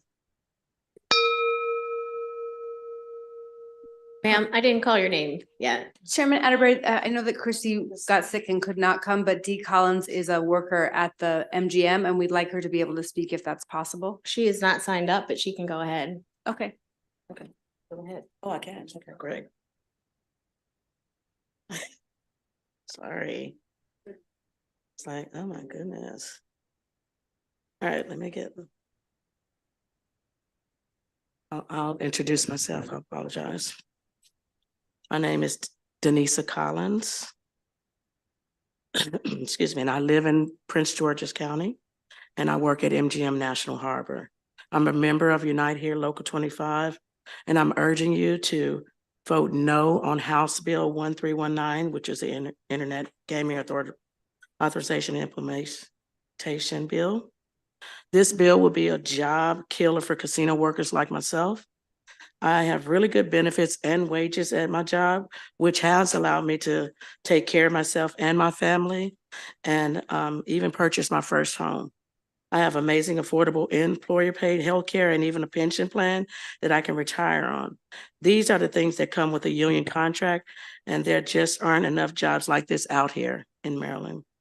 I also make money in tips, which I worry would go down if iGaming would become legal. Even if I keep my job, my take-home pay could decrease because iGaming would put my job at risk and my coworkers' jobs at risk. In other places where it's passed, the number of jobs inside casinos has dropped tremendously. Each person who loses a job because of iGaming at a union casino is someone who can't buy their home or can't afford to go to the doctor and can't retire and spend time with their families. Is that really something that we want to support? So questions from the committee, Delegate Wells. Thank you, Madam Chair, and thank you to the panel. So I think one of the questions I wanted to ask about is excluding COVID. Historically, the ebbs and flows of activity at casinos.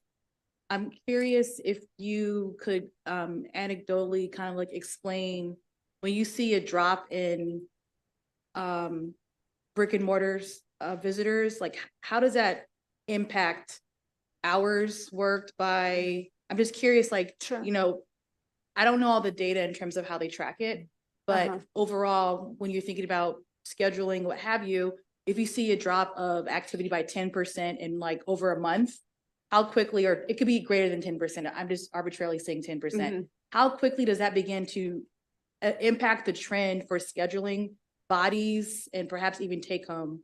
I hope that makes sense. It makes, do you want to answer? Do you want me to? It makes complete sense. Yeah, I think we definitely have seen, I mean, our membership at the Horseshoe since COVID, even though the foot traffic has gone back up to some extent, it's not the same as what it was before COVID. And our membership there is still probably half of what it was before COVID. And I mean, really what we're seeing is that the casinos are not investing as much in having the food and beverage portion of there. I mean, we used to have 3 full service restaurants open 7 days a week, and we're down to 2 that are open 4 days a week. Okay. Right. So we at one point we had 100 bartenders. We have 30 now. So it's been a tremendous, you know, loss of business already. And then I can tell you we have some of our members from Ocean Downs who are here today also. And they've just talked about since the introduction of iGaming, even though they have hours there, they've seen their tips reduced by over 15%. And then typically, like for instance, this week CIAA is in Baltimore. Mhm. So I'm just curious, do you already see kind of, well, actually, let me step back. So in terms of the scheduling, who actually schedules the workers? So there's like the food and beverage folks. I know that we have restaurants like at Horseshoe. But how does that scheduling actually work? Is it the casino that does it? Is it the private operators? Because I'm realizing now Yeah. that I don't understand like exactly who's responsible for every aspect of Yeah. scheduling that You've listened to us talk about hotels a lot. Yeah, I have Yeah. a lot, yeah. No, at Caesars, at the Horseshoe, Caesars is the one and only employer. Basically, there's one subbed out restaurant, but basically whether people are working a restaurant or they're bartenders or they're slot attendants or they clean the floor or they're dealers, Caesars is deciding how many hours they get. Okay, and then typically, since I mentioned CIAA for a reason, because I'm assuming that knowing that there's supposed to be an influx of people in the city. We're happy about, the impact that has on hotels as well. But I'm curious, do you see in terms of scheduling a ramping up and then you see a ramping down once these big events leave the city? So I have to be to work at 5 for 2 events tonight. That's the only 2 that I know of this week. And Okay, it's a 75-person event and a 150-person event. okay. At And do you, all the attendance that's coming from the CIAA, that's not, I mean, where's the rest of the people at? Okay. Why aren't we promoting this? Why isn't it on social media? Why isn't there more, I know they try to go to different places around Baltimore, so, and the reason why, I was just gonna say, the reason why I asked that question is because I know that there's this idea that we can pivot elsewhere. And so I think that sometimes we have to look at existing operation, and I'm not saying that we can't pivot, Mhm. but I just wonder, do you see a focus on alternative revenue streams currently, or at least on the horizon, at your respective hotels casinos that you represent? I think what Heidi is saying, if I can answer that, I think what Heidi is saying is really important, and it highlights one of the things that we think is not being talked about enough in terms of this bill, which is the detrimental effect on redevelopment. Is particularly in Baltimore we see it, but I think there's analogous things in Prince George's County and also in Ocean City to a lesser extent. That's to us the point. Like right now, when she's talking about CIA, like my members at the Horseshoe, at the Hilton, at the convention center, they're thrilled. And the fact that the arena has stuff, like there is a multiplier effect to having all of that within that few block radius. The whole idea of the Warner Street development is to try to bring, like, kind of bridge that with downtown and get people over to the area of the Horseshoe. And I do think the more development you have in an area, right now the Horseshoe is kind of by itself. And so I think, we really risk if we're decreasing foot traffic to the Horseshoe, we sort of risk that whole development because the Horseshoe is the anchor of that development. And it also pulls, the hope is it'll pull business into the Horseshoe, but also create auxiliary, hotels. Top Golf is there already, the Paramount. Right. And I think it's like, why? And the state's invested a lot, right, in that. And so why are we undermining that by doing this? And then last question, with regard to your counterparts in other states where there is brick and mortar and there is the iGaming, how are they faring in terms of, how many folks have transitioned from dealing on the floor to now dealing in the production stage, or whatever you want to call it? I'm curious, like, what is that transition? What has it looked like elsewhere? If you can speak to, or you can share that information later. Yeah, I don't have exact numbers about that, but what I can say is that, I mean, Nevada is obviously the strongest. We represent 65,000 gaming workers in Nevada, and there's a reason why Nevada doesn't have iGaming, right? We have opposed it everywhere, and we really like, the state's own report that Innovation did, for the Gaming Commission, says that there's going to be at least a 10% cannibalization rate. That's what our experience has been in other places. We can get you some more backup data, right? Nevada has poker, right? Isn't that considered? I heard, right? yeah, poker. I guess poker they do have. Okay. Yeah. All right. But I think the other question is, I think it remains to be seen. And it really struck me about the dealer jobs, because in the brick and mortar context, the companies are actually paying very, very little per hour for those workers. Most of the payment that those workers depend on comes from tips. And so I'm interested to see what the industry is going to be willing to pay these online dealers who I think probably will not have as much access for tips. Just to clarify, because I know I've already asked a slew of questions, so I know this chair is probably staring at me. No, but I just want to, I do want to ask though, right, I know, I've learned, I think he's rubbed off on me in a bad way. But for the tip piece, that is also the dealers, is there, Yes. okay, so that The- is, The dealer, I mean, the dealers, the slot attendants, the cocktail waitresses, the bartenders, all the food and Okay. beverage front of the house, the cage, the cage cashiers. so a all lot of of tip them. workers is what you're saying. Absolutely. Run, okay, got it. Delegate Feldmark. Thank you, Madam Chair. My question is for Ms. Edwards, and I'm going to ask you to shift perspectives from union president to union member, because I know your background is as a social worker with Department of Social Services. And we've talked a lot about problem gambling, and my understanding of how the funds that are dedicated to problem gambling are used are primarily, education, awareness, outreach, and then, support and connections to treatment for folks who identify the problem. But I'm thinking about not treating the addiction, but sort of the impacts of the addiction, right? In terms of impacts on families as folks, lose jobs, lose homes, whatever. And all of that cost is outside the funding we're talking about dedicated to problem gambling, right? The supports that then those families need. Can you speak to when we look at, revenue potential from iGaming, I think we also need to look at the potential costs of increased demand on services. Do you have any specific data on that, or is that something you might be able to connect us with offline? It is definitely something that I'm researching, and as you can tell, and thank you for the question, because as you can tell from our testimony, I had done significant research into problematic gambling, because it is an issue. What has been found is that online gambling is particularly more problematic because it is so easily accessed. One, it's also hidden, it's done alone. But for us here in Maryland, a big issue is that the Maryland Center of Excellence on Problem Gambling, you all created that years ago in HB, I think it was 1319. But its $4.7 million budget completely comes from the brick and mortar. So if they lose revenue, we lose revenue there. And as the director has pointed out, somebody said, well, maybe there's an increase in reporting because of advertising. But the director has said that they really have little money to do advertising, to even say, yes, we're here. But what they have recently, what she has said, we're moving so fast that we don't see the full potential of sports betting, yet we are seeing an increase in calls, texts, and chats that come into our helpline.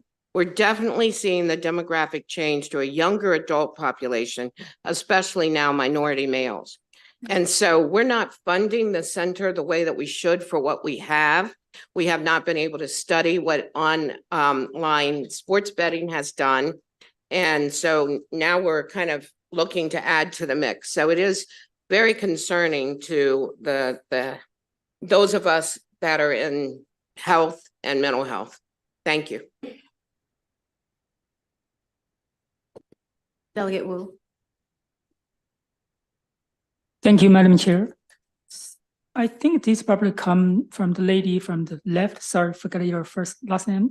So you talk about the tips reduced by 15%, even the footprint are the same.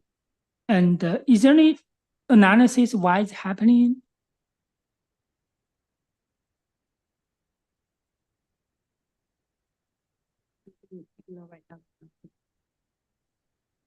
I'm not sure why the tips are less now. I mean, we don't have as much banquet work there. And then I work in a restaurant that's been open for 2 years, and because the foot traffic is a a little bit slower at times. They've decreased my schedule because I'm part-time, so I've had to take 3 different reduce in hours. So if iGaming comes, I'm afraid I'm gonna end up being pushed out the door even more because they're gonna reduce my hours even more or not, or eliminate my position. If I can, Delegate, I was the one who said that our members noticed a 15% reduction in tips, and that was from our members at Ocean Downs in response to people having access to iGaming, right? And the not iGaming, I'm sorry, to sports, like the online sports book betting, and that had reduced the foot traffic already to the Ocean Downs casino. So you said the footprint was down. It's not footprint with the same. But the number of people actually coming into the Ocean Downs casino, they had seen a real reduction in people coming to the casino after the online sports betting passed. I see. I think that's kind of just contradicting to people who support this. They said it's not going down, right? So it's a challenge because we don't know what is going to happen. That's the concern. Yeah, I mean, definitely it's anecdotal, but our direct lived experience is that the sports betting has decreased the foot traffic in the casinos. I see. Thank you. So I just have a couple of questions, and to Ms. Lingo first, I want to thank you because Unite, I did hear from Unite here, had a meeting, and no other union has contacted me as the sponsor of the bill or as chair of this committee. So thank you for that. Thank you for speaking with us. And I think you actually cleared up my one question, because you did say there's been a decrease in foot traffic and might have just been a slip from iGaming, but you mean sports betting. Yes. Because Ocean Downs does have an iGaming, they linked up with someone to do an iGaming license in Pennsylvania. So they will be doing that in Pennsylvania.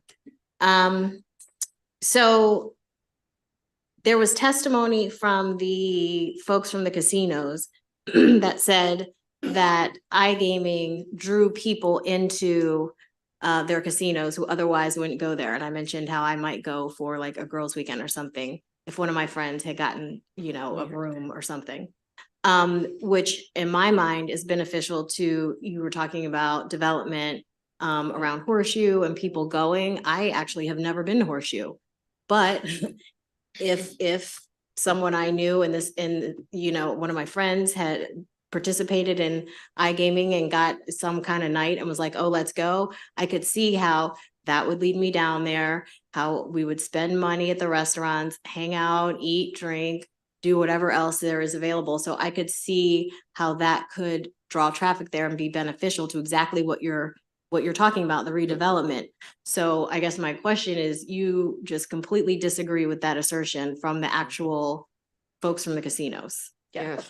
Okay. Yeah, if I can. Yeah, go ahead. I mean, it has not been our personal experience, and the state's own was both the innovation report, and then it also sounds like, I haven't looked at the physical note, but from what Delegate Buckle was saying about the physical note, it sounds like both of them acknowledge that there's going to be a cannibalization rate. So the casinos are saying that they have a great plan to bring more people in, and we hope that's true too, but that's not what we've actually seen.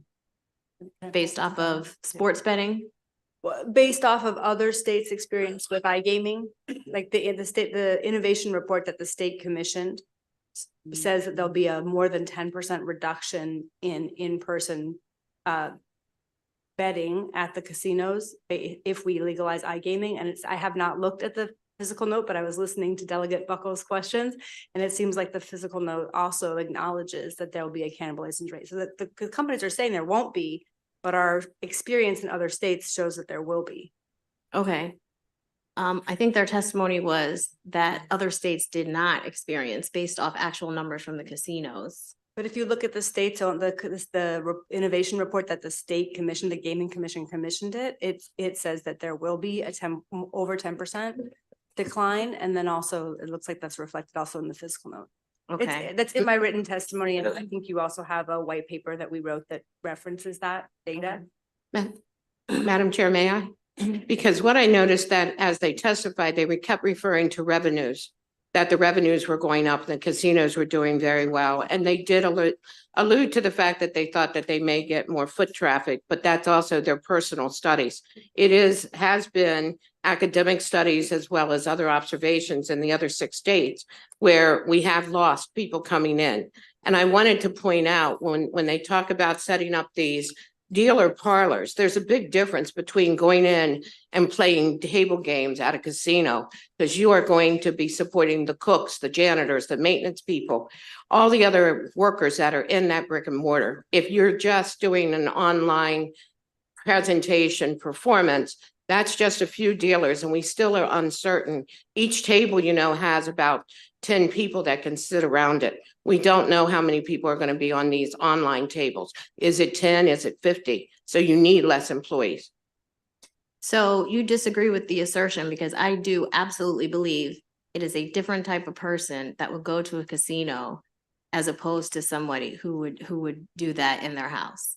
I have 3 kids. I don't want to go to a casino. I don't want to deal with a lot of people, but I could sit in my house and play a game here and there. So I do believe as a different type of individual. So I agree with you there. I agree on that statement. Yes. I think the problem is that if more people do that, then there's less jobs in the I think their casino. testimony was that their experience is that it's not more people that do that than actually go to the casino. So I think that was their testimony. But thank you. Any other questions from the committee? Okay, thank you very much. Thank you, Madam Chair. Richard Wilt, Bobby Jones, Marcella Ubano de Laura, Althea Lynn, Billy Stone, Michael Gimbel. That should be 6 people for our 16th. And we'll just start from my right and work our way over. You might have to pass the mic. We'll start with you, sir. Yes, thank you.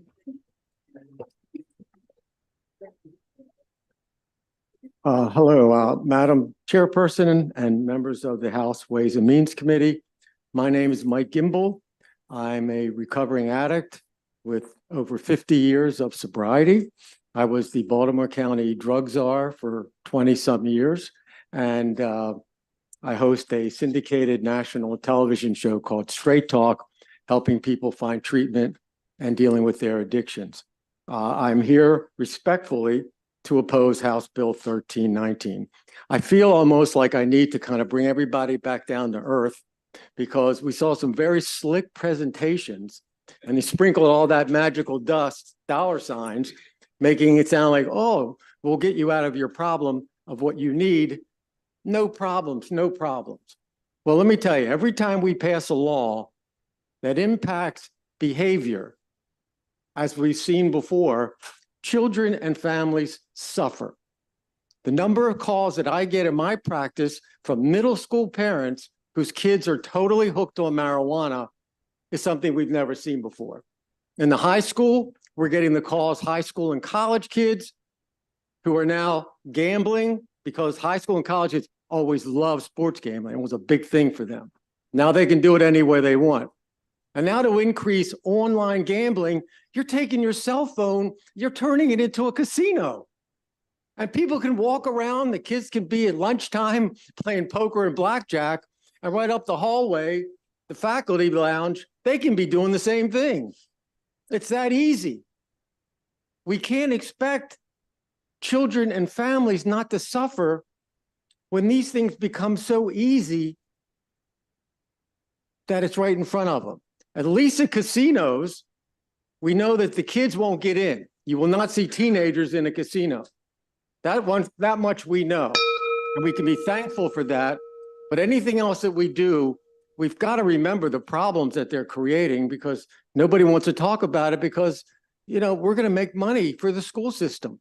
Well, most of the kids that are caught up in this are going to end up being delinquents, not going to school. Thank you. In the back, if you can't control your commentary and air clapping, you're going to have to step outside. Ma'am. Good afternoon, Madam Chair and honorable members of the House Ways and Means Committee. My name is Althea Lynn. I am a bartender at Live Casino and Hotel. I was hired 1 week after the casino opened in 2012. I am here to share my story of how Live has helped me and my family and why I'm opposed to iGaming. I was born and raised in Maryland. I spent most of my time in Baltimore City, Baltimore County, and I now reside in Pasadena, Maryland. I have been in the beverage service industry my entire career. Before joining Live, I worked in some small bars and nightclubs and mostly banquet events. I came from a family that was on public assistance. My father was an addict and my mother did the best she could for myself and my siblings. We were often on food stamps and we had very little and scraped by each week. Working in the beverage industry, I was living paycheck to paycheck. I was often worked double shifts and 2 jobs to get by. While I had high hopes to do better than my parents, I wasn't sure it would happen. Live has given me that opportunity. Now at Live, I have a steady job. I earn over $100,000 a year. I have a 401k plan with company match. I have paid time off, sick leave, bereavement leave, and health benefits. Live has also have an on-site medical clinic that I can go to on a moment's notice free of charge. I have received bonuses every year at Live. I had none of these perks when I was working in bars and banquets. My husband and I have 4 children, 2 girls, 2 boys. My oldest is 22 and now works with me at Live. My other daughter just graduated college. In a bit of coincidence, her graduation ceremony was at Live and in the hall. My 2 boys are younger, 15 and 10, and every night they hear me talk about how I enjoy working at Live. They also hear me discuss how well Live has treated me, and I feel so blessed. With my income and that of my husband's, I was able to buy a home, pay for my daughter's college, and even went to Jamaica last year to renew my vows. Okay, thank you. Every day I am at Live, I greet customers and to get to know them, so some become friends. And just last week, I had a sweet little old couple. They sat at my bar, they chatted for me over an hour, and they were delighted when they left and went out of their way to thank me for my kindness and personal touch. It warmed my heart. And in many restaurants and bars, there are slow periods, but not at Live, not even before COVID shut down and not as we reopened. If iGaming is approved, people will have no reason to come to our property. They will be able to game from their phone wherever they are. They will not get the same guest experience that I have to offer. This will hurt my guests, it will hurt Live, and it will hurt me. I will lose guests, friends, and coworkers. I am truly afraid if iGaming passes, it will seriously hurt my job, my income, my job security, and that of my coworkers. After finally finding a safe, secure place to work, iGaming will take much of this away. I urge you to vote against iGaming. Thank you. Good afternoon, Madam Chair and honorable members of the House of Delegate Ways and Means Committee. My name is Marcela del Rosario Burbano de Lara, and I am here to share with you my story. I was born and raised in Ecuador, and I have a bachelor's degree in food science from University of Santiago de Chile. As a child, I grew up in a middle-class neighborhood, but we were surrounded by people living in poverty. I saw firsthand how nutritious impacted a child's ability to learn. It was my goal to create affordable yet nutritious food so the children in school could pay attention, learn, and improve their lives. When I graduated college, my father insisted that I learn English.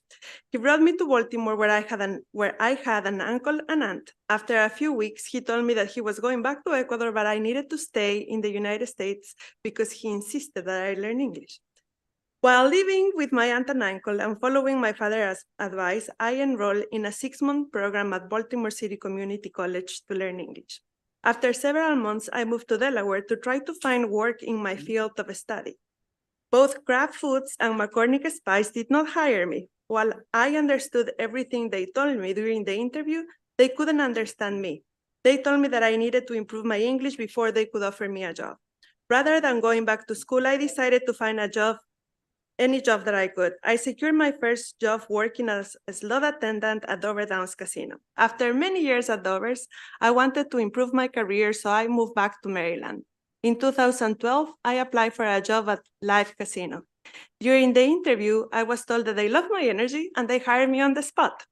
I went to Maryland Dealers School and at Randall Community College, and I was part of the team that launched table games in 2013.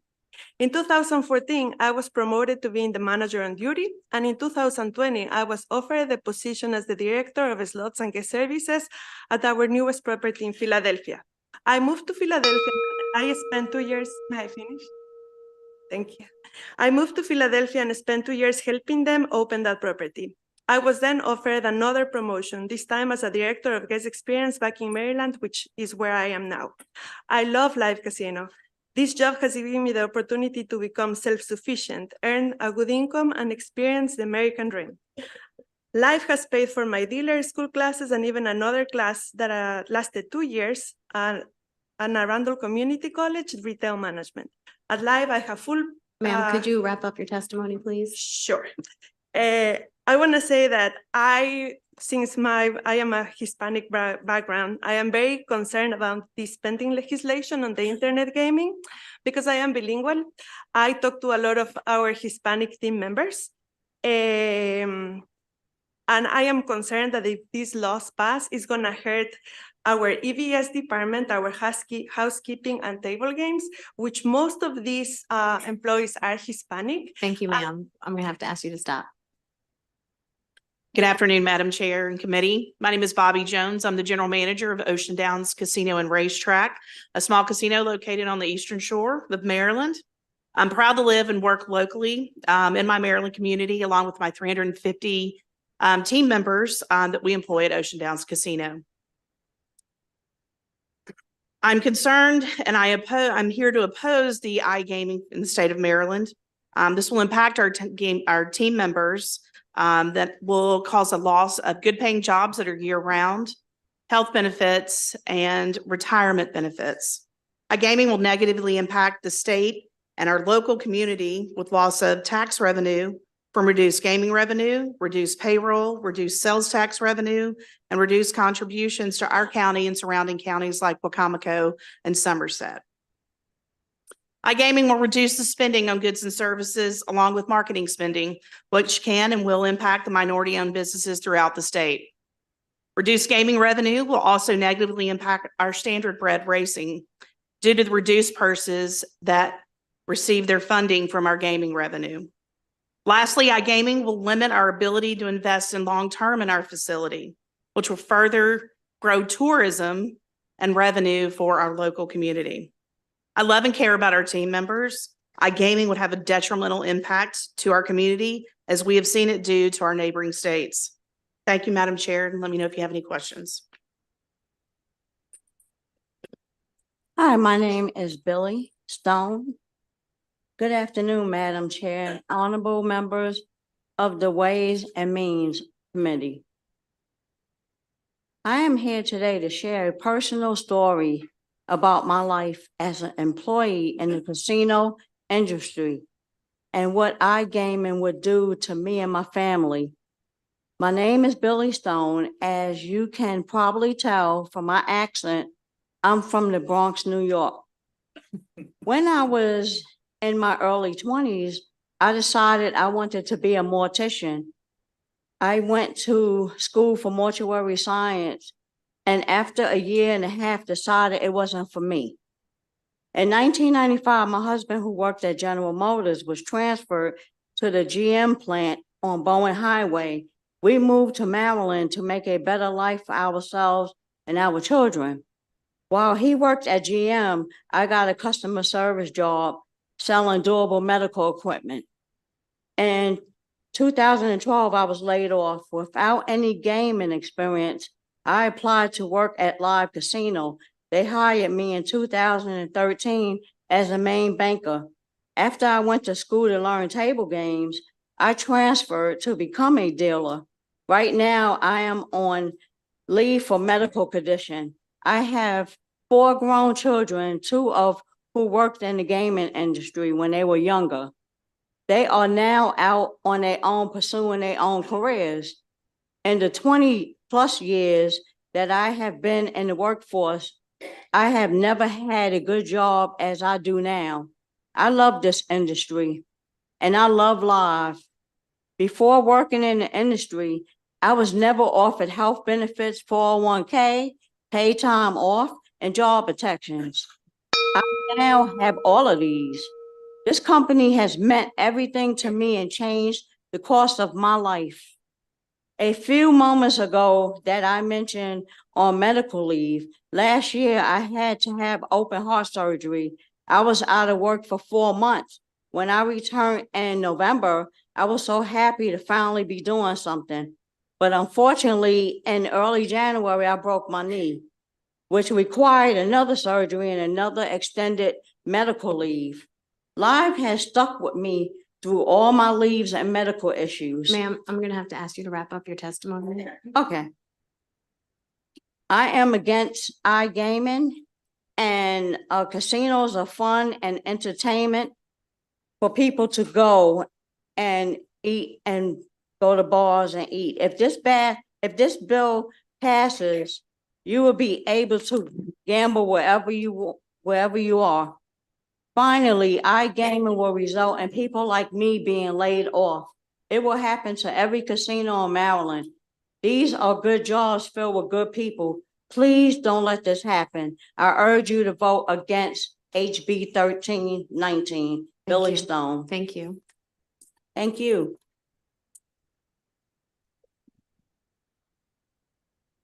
Good afternoon, Madam Chair and honorable members of the Ways and Means Committee. My name is Richard Wilt. I am the Executive Vice President at United Food and Commercial Workers Union Local 27.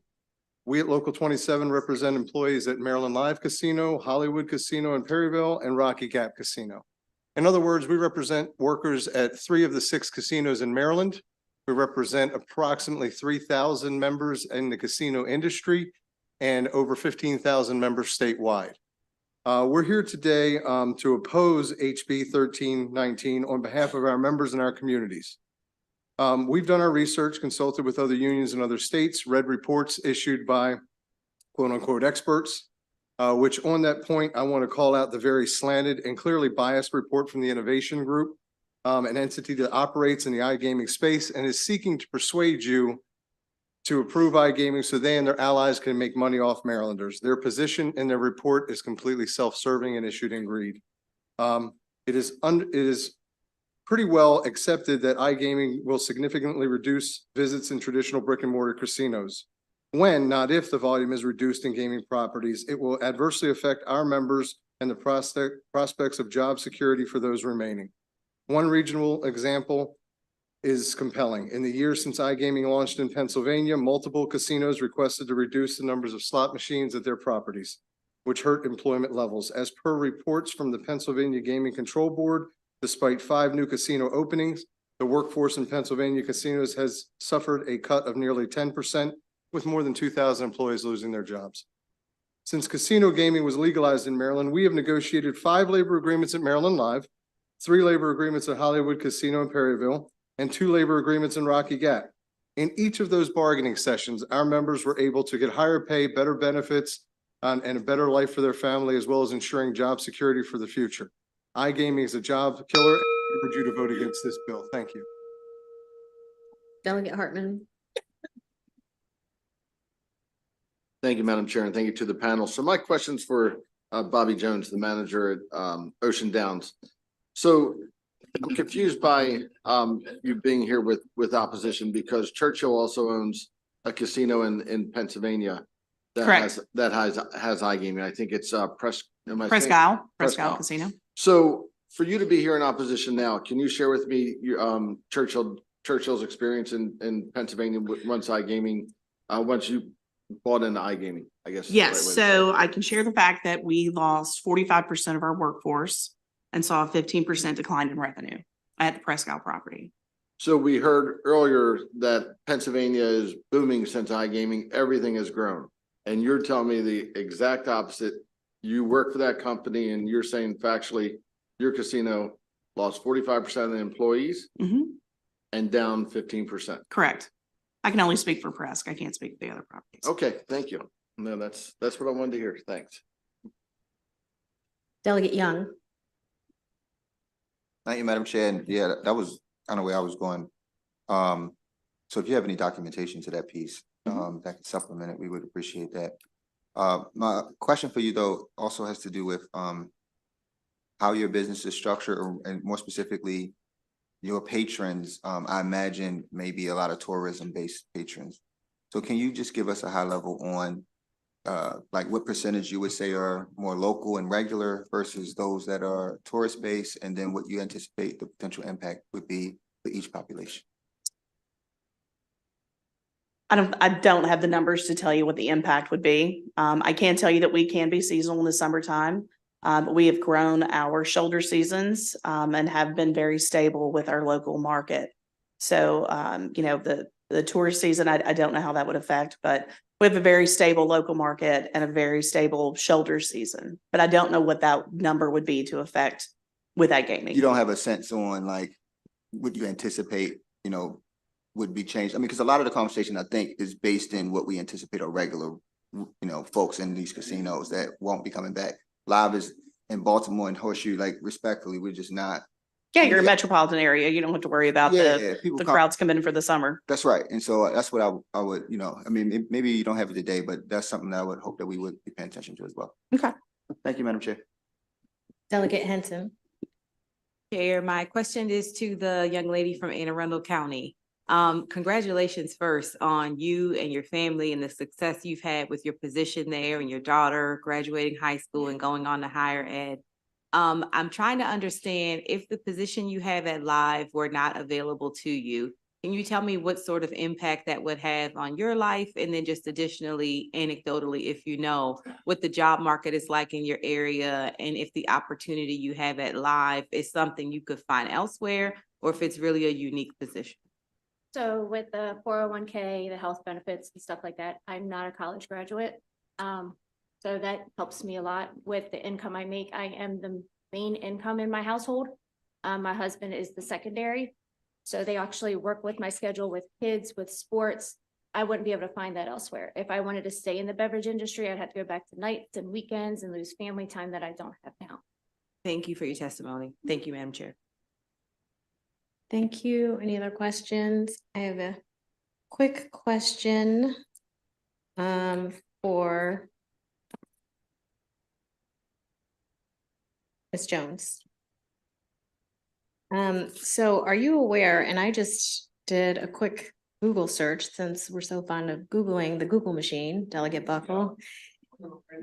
And on a Churchill Downs, they wrote this online in January 9th of 2023. Churchill Downs announced today that Presque Isle Downs and Casino, the company's wholly owned subsidiary, has entered into a multi-year agreement with a wholly owned U.S. subsidiary of Bet365 Group for online sports betting and iGaming market access in Pennsylvania, subject to the necessary regulatory approvals. Quote, "We are pleased to partner with a global leader in the online gaming industry," end quote, said Bill, I can't pronounce the CEO's last name, Kardashian. Kardashian. Thank you. It's spelled totally different than like the CEO of CDI. Quote, "Our relationship with Bet365 enables us to maximize the value of our company's sports betting and iGaming market access in Pennsylvania." And it goes on to say how they're thrilled to announce them participating in the iGaming market and in Pennsylvania. So I'm just curious as to why it's okay. And I don't know if you can answer this. And it's really kind of rhetorical because I'm partially offended by it, actually, that it's okay to do in one market, but not okay to do here in Maryland. So it was kind of a rhetorical question. No, I don't have to do that. Okay. Thank you all very much. Next, Mark Stewart, William Hinman, Jonathan Roberts, Paul Ellington, Shane Sterry, Rob Gargiola.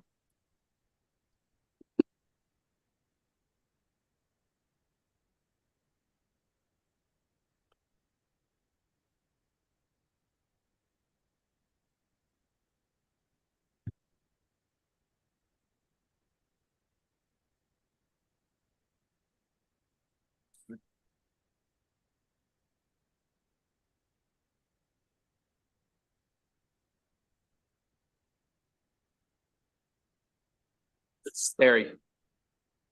Okay.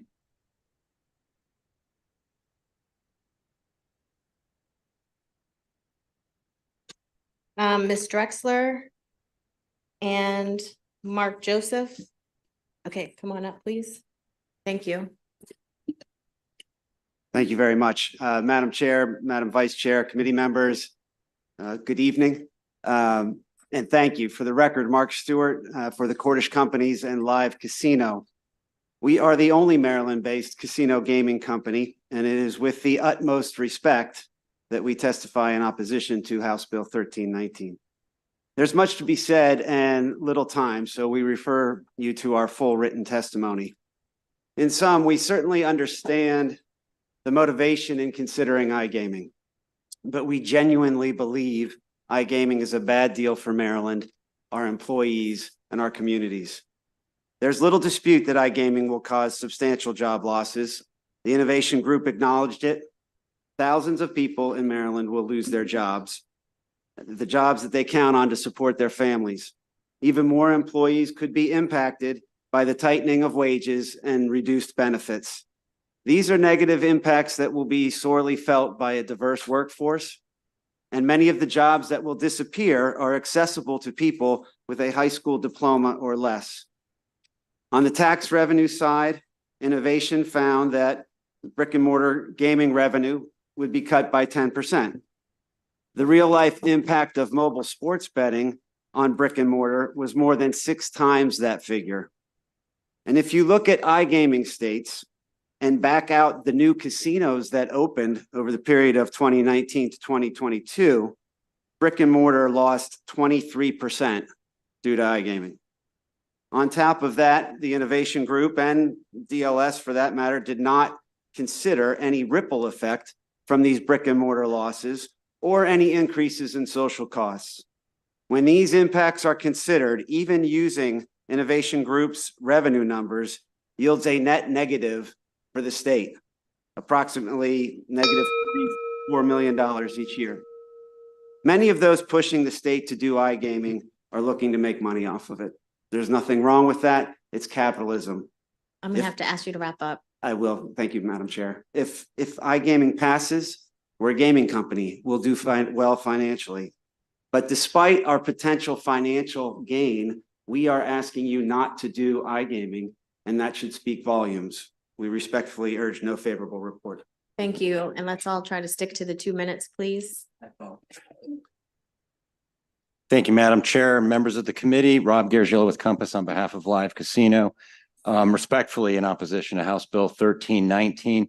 A lot of data points out there to consider. I'm going to have folks mention to folks, Dr. Emdad with Morgan State University here in Maryland just did a report earlier this month, and research found that iGaming, quote, is one of the most addictive activities available. And he cited the American Psychological Association that had subjects who participated in gambling activities and found it was 3 times higher with iGaming. Those are facts from Morgan State University. We heard data earlier about the NARA that Delegate Hartman raised that showed that there were about $350 million in social economic impacts in New Jersey. That's not problem gambling. Those are the aftershocks of problem gambling, $350 million. What's that number going to be in this state if we go down that road? Also cited a point about there being 200 million less in tax revenues than what the pro-gaming advocates said New Jersey was going to receive. But, you know, we don't even need to look at, like, you know, there's going to be studies on both sides. I just typed in on my phone, how many businesses have closed due to online shopping? You know, JCPenney's, Toys R Us, Bed Bath & Beyond. There are hundreds of businesses across the country that have closed their doors. That will happen with respect to gambling in the casinos and the bricks and mortar jobs in the state of Maryland. You can't say it won't happen. It will happen. It's to what degree? Finally, I would turn you to the testimony I provided regarding experience in Maryland that we've increased funding over the years to the Education Trust Fund from bricks and mortar casinos. In the last 7 years, we've seen a 55% increase in the Education Trust Fund from bricks and mortar casinos. That's 25% in the last 5 years. If you just extrapolate that, those dollars will translate, if we just continue down that road, greater than this bill portends, and what I would say is an inflated number. In other words, if we just maintain what we're doing with the bricks and mortar casinos, we'll have more education trust fund revenues in the next 5 to 7 years Thank than we you. would have from the bill. Thank you, Madam Chair. Thank you. Thank you. Good afternoon, Madam Chair, Madam Vice Chair, and committee members. My name is Will Hemmon. I'm the peer supervisor at the Maryland Center of Excellence on Problem Gambling. I come before you today to oppose House Bill 1319 as a person in long-term recovery from a gambling disorder and who assists people on a regular basis seeking help. I understand from personal experience, not just the financial consequences of iGaming, but also the consequences due to the preoccupation when we lose the power of choice and have unlimited access to all of our favorite gambling activities. I know firsthand this can lead to broken dreams, broken homes, and of course, financial problems for the person gambling and their family, because that is exactly what I experienced, and so did my family. Sports gambling and alcohol played a major role in me not pursuing my dreams after graduating from the University of Maryland in criminal justice, but instead settling for a career in the food and beverage industry, where drinking and gambling were much more acceptable and accessible. I was married twice with children, and gambling destroyed both my marriages. During my second marriage, I was introduced to an offshore account where I could gamble on poker and all my favorite casino games in the comfort of my own home. I might add that I never made one withdrawal from this offshore account. I didn't even know how. All I knew how to do was feed my addiction. Facing the divorce for a second time, I moved back in with my parents for a third time and then turned to alcohol and a newly built casino that was built living close by me as a solution to my financial problems, which turned into complete devastation and a plan in place to take my life. I thought I was worth more to my family dead than I was alive. Fortunately, there was an intervention in my case, but in some cases, people are not that fortunate. Just like you are trying to balance the budget and address the deficit in these challenging economic times, so are people trying to do this in their lives. And there is a young generation and others under financial strain trying to figure out how they're going to make ends meet. It is those who are at high risk who will most likely turn to iGaming as a false sense of hope or an escape from their reality. I strongly and respectfully urge an unfavorable report. Good afternoon, Madam Chair and honorable members of the House and Ways and Means Committee. My name is Shane Sterry. I am the Assistant Vice President for Seafarers Entertainment and Allied Trades Union. And between Hollywood Casino, Perryville, and Maryland Live, our union represents well over 1,000 workers in the state of Maryland. We also represent thousands of casino workers across the country. As a union, we have personal experience with internet gaming. On that basis, I'm here today to oppose House Bill 1319. Over the past decade, since casinos gaming was legalized in Maryland, our members have worked hard to bring revenue to the casino owners and tax dollars to the state. We have negotiated in good faith and casino operators for jobs and pay living wage. In every state where iGaming has been legalized, there have been negative ramifications. I'm not here to dwell on the societal negatives of iGaming, such as addiction, underage gambling, financial ruin faced by many people. You are all well aware of those risks. You need to look no further than Pennsylvania, New Jersey. They have firsthand information about iGaming and jobs. In Pennsylvania, 2,000 casino jobs were lost since iGaming was introduced. In New Jersey, nearly 16,000. I'm going to repeat, 16,000 jobs were lost because of iGaming. The most conservative reports about iGaming in Maryland suggest that over 2,000 jobs will be lost if iGaming is passed. A study by Anne Arundel County Chamber of Commerce projected 2,700 jobs here will be lost in Maryland. As I'm sure you guys know, just last month, New York Governor Kathy Hochul withdrew from her 2025 budget plans for iGaming. Members of her staff noted that it was a job loss, social risks, promoted her decision. I strongly urge you to vote against House Bill 13. Respectfully, thank you. Good afternoon, Madam Chair, honorable members of the House Ways and Means Committee. My name is Mark Joseph. I am a poker dealer at Live Casino. I am testifying here today because legislation you are considering on iGaming will impact me personally. Let me explain. For 20 years, I was a golf professional. I worked as a golf instructor and helped manage several courses in Maryland and Virginia. I had my PGA Class A professional card. And if I may brag, my lowest score is 67 and I have two holes in one. The long hours, irregular earnings, and seasonality of the golfing business became too much for me. In 2018, I left my golfing jobs and applied to be a dealer at Live Casino and Hotel. I was hired in 2018, and roughly a year later, I transferred to the poker department.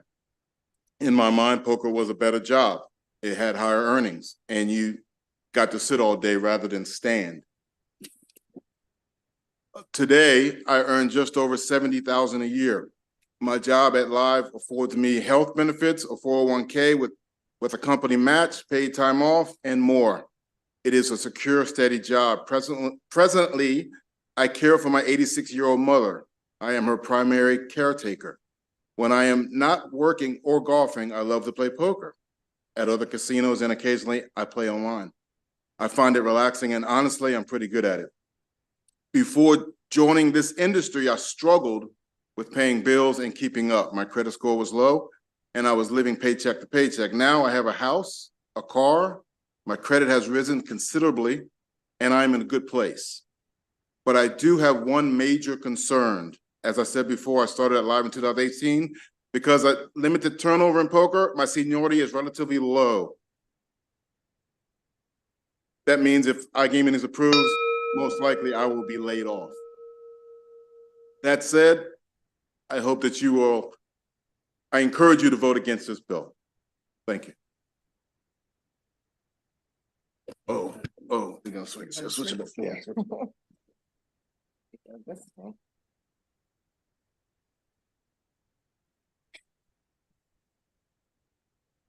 Good late afternoon, Chair and members of the committee.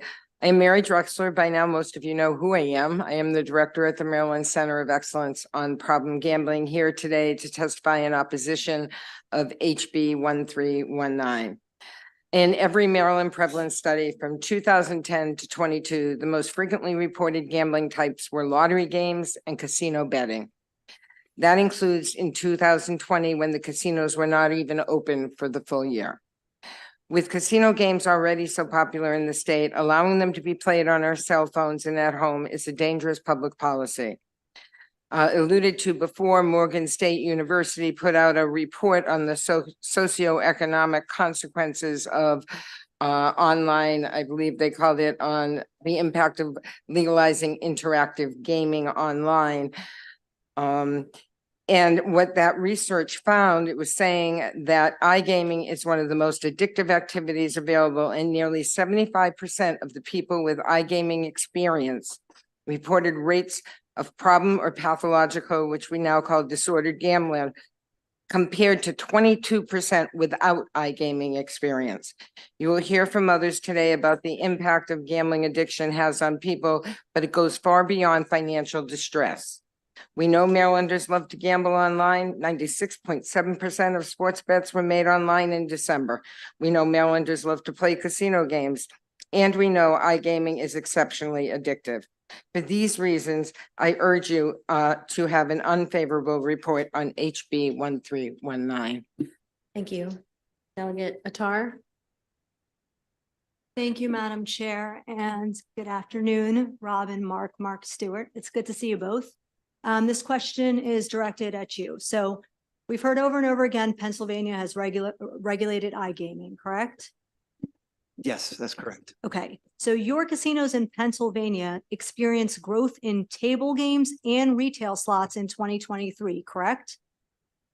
In 2023, I believe the slot number in Pennsylvania was relatively flat, and tables was actually a little down. Now, our casino itself may have performed better year over year, but on a statewide basis. Okay, so I'm referring to your casinos, and this information was from the Pennsylvania Game and Control Board, and I could tell you from My training as a lawyer, don't ask a question that you don't know the answer to. So I did Sure. know the answer to that one. It did go up. Now, I have another question. I was looking at your website, and in fact, you're actually currently hiring dealers and food beverage specialists at Philadelphia live right now. Is that correct? I'm sure that we're always looking to hire people Okay. to some degree. We haven't been able to, it's a difficult market, especially for the hospitality industry, just with the amount of jobs that have bounced back since COVID. I think what you see in Pennsylvania in particular is it's an issue of how much growth can you do. It's an inhibiting growth factor that the iGaming is having there. As has been reported, if you just look at the same Pennsylvania Gaming Control Board numbers, you'll see that about 2,000 jobs have disappeared since the start of iGaming. Our casinos, we actually applied for our casinos before iGaming was legalized. We didn't support iGaming in Pennsylvania. Our casinos opened after iGaming was there. Understood. So it specifically said table games and retail slots. The numbers did go up for your casinos, but I appreciate that explanation. Sure. And then I know you started off by saying that you'll make money if this passes, but you're concerned about, you said something to the effect of the harm it'll cause or the problems with iGaming. I was looking at your website and it clearly says play live online casino. You just click there to do it. Are we just concerned about problem gambling in Maryland? Because it doesn't seem like we're concerned about that in Pennsylvania. I'm not saying you're not concerned about it, but you're prominently displaying it on your website for people to just go and click on there. We are very dedicated to responsible gaming. And we have been consistent on this issue here in Maryland, even on the sports betting debate. We opposed it going to mobile sports betting. We said it should just be done at the brick and mortar casino level. We think that's best for the employees. We think that's best for the communities with the local share that's generated, with the additional business and revenue and the support for local businesses that we're able to provide. We think that that is what helps to make the best experience, both economically and otherwise for the state. But we are a gaming company. If it is, as I said, if it's legalized, we will do well financially, but we are many of the other advocates for this position that we heard from today are interested in it to make money. We acknowledge that we will make money, but we're actually saying it's not best for Maryland. Understood. So this is what I could say. It's been a late day, late evening, and we're going to be going on for another little while. But I think based off of all the data we've been giving today, and based off of even Horseshoe, I represent Baltimore City, and Horseshoe saying that iGaming brings in new demographics. It's not the same individuals. As Madam Chair said before, I'm in the same position as her. I don't go to casinos often, but I may be interested in doing it on my phone, and it doesn't take my time from going somewhere. It doesn't mean I'm not going to stop going to the place. I think that's rhetorical, and we're going to have to agree to disagree on this one, but thank you for being here. Thank you. Delegate Buckle. Thank you, Madam Chair. The gentleman, 3 in, you said the state of New York just concluded that they weren't going to proceed with iGaming despite the fact that they have a massive, according to the Google machine, they have a massive budget deficit. But they've concluded that iGaming isn't going to be part of their solution because it's not going to work and it has collateral effects. Is that fair to say? Yeah, that's fair to say. Yes. And that just happened within the last couple of months? I think that's right. Yes, just last month, actually. Just last month, state of New York not going to do this. Okay. And then my other question is for the gentleman from Cordish. I think you just summarized it. So you're a business guy. When the state gives you a regulatory framework, you're going to operate within that regulatory framework, same as your competitors, to try to bring home more value for your shareholder, correct? Correct. To the best of my knowledge, correct me if I'm wrong, you're actually the only one of the 6 casinos that are owned by Marylanders. You're a Maryland company. Cordish started right here in Maryland. They do other things other than just own casinos, right? Correct. We are a Maryland born and bred company. Our owners and principals are Marylanders, raised their families here in Maryland, and we are in many verticals across the country and do entertainment districts. We do residential development, retail development, and casino gaming. not just a international or national casino company. And then the other question I had is, so you have a platform or a license or a skin, whatever you want to call it, to do iGaming in Pennsylvania. Is that correct? That's correct. Because again, that's the system that exists there. So you're just competing against your competitors under the rules, even if you didn't really want one. Is that fair? That's right. And how many workers do you employ to operate your iGaming operation in Pennsylvania? If you know. We started our iGaming operation with one employee and an investment of about $500,000. And that one employee was actually located in New Jersey. He wasn't even in Pennsylvania. Is that rapidly expanded? I know it might have expanded a little bit, but we heard it from a gentleman earlier that he said if his company got a license, he was going to employ 1,200 dealers in the state of Maryland, which right. seemed like an awful lot of people. We have, I believe, at most 3 people now.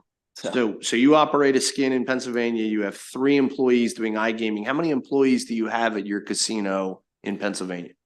Well, we have 2 casinos, Okay. and we generated about 4,500 jobs, including both construction jobs and permanent jobs. The operations jobs are a little over 2,000 between the 2. And in the process, we invested about $850 million to develop those properties. So am I getting that right? 2,000 workers who are there in your brick and mortar casinos today, roughly, versus 3 people who work to support your iGaming operation. That's correct. Thank you. Delegate Fair. Thank you, Madam Chair. And kudos to this bill. It's the first bill my apolitical family has ever had an opinion on in the history of being in this industry. So this question is pure. This for the Mr. Gargiola and Mark on the end there. This question's purely from the perspective of me as a delegate representing District 3, which is Frederick City and inside of Frederick County, because the question was brought to me by family members who live in Frederick. They currently travel. My sister and my stepfather travel probably once a month easily to the most logical place that they go to a casino, which is out in is Hollywood Casino out in Charlestown. It's the most logical place because anywhere in Frederick County, depending on how close you are, you can get there within 20 minutes, 20 to 30 minutes.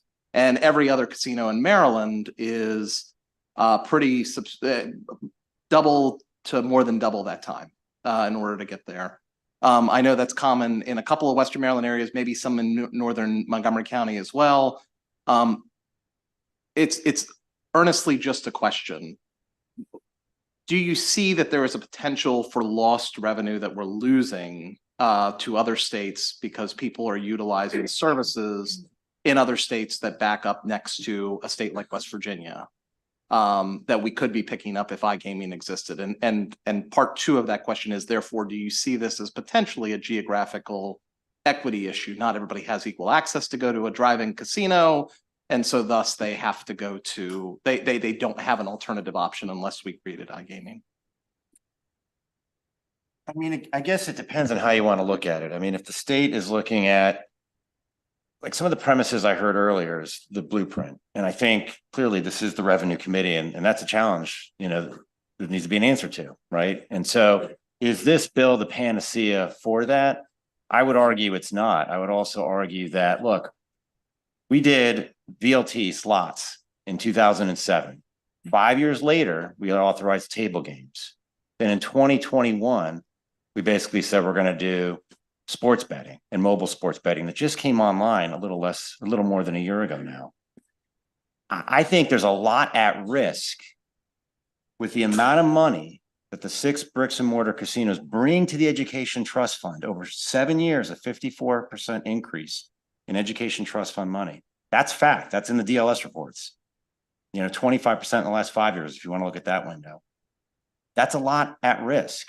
And then we heard about all the problem gaming issues, 3 times more, 4 times more. And so to me, it's like, why rush into something? Because once that genie's out of the bottle in Maryland, you can't put it back in. And so I kind of look at it differently. I look at it as, are there better mechanisms to fund the blueprint? Because this is uncertain. you know, if Sage Policy's 26% cannibalization is the correct number instead of the 10% that the innovation group said, the cannibalization number in the fiscal note says by 2029, it's a 65 million loss in education money from brick and mortar casinos. If you follow what Sage Policy said, 26%, that's $168 million loss. That brings the fiscal note for the blueprint down from 330 to like 230 million. And then what are the social costs? So it's like, we just did mobile sports betting. And so I look at it more from that perspective then, is it easier for Frederick County, in all due respect, going to West Virginia? We're at risk of Virginia doing a casino in Fairfax County. And I think that's a big concern also, and something we all in Maryland should be concerned about, because that will also affect the brick and mortar casinos.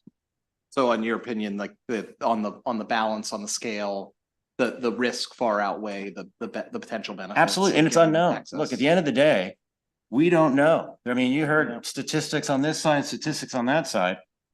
But I mean, to me, like intuitively, what Amazon has done to like bricks and mortar retail, that's what's going to happen to something that's produced a 54% increase in education funding based on the DLS report that all legislators got at the beginning of the year.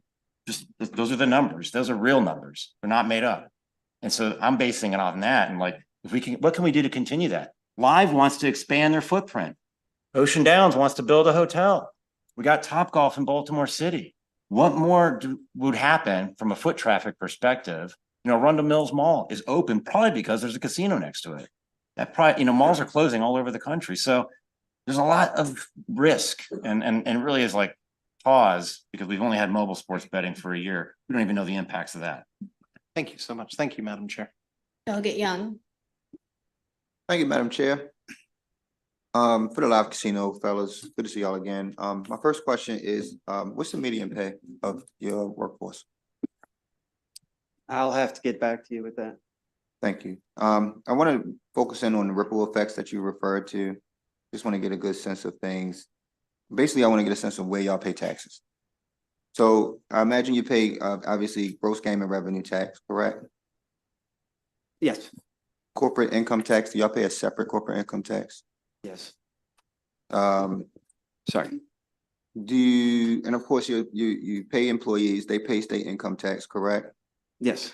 Do you have to purchase anything where you have to pay a sales tax? Correct. And such is the same for your employees?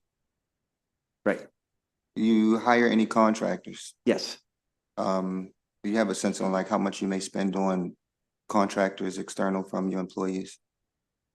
I'm trying to remember now, I had that statistic with me, but it was industry wide, it's in over $100 million a year, every year that the industry has spent on actual construction spend. And those individuals have to, of course, pay a corporate income tax. Right.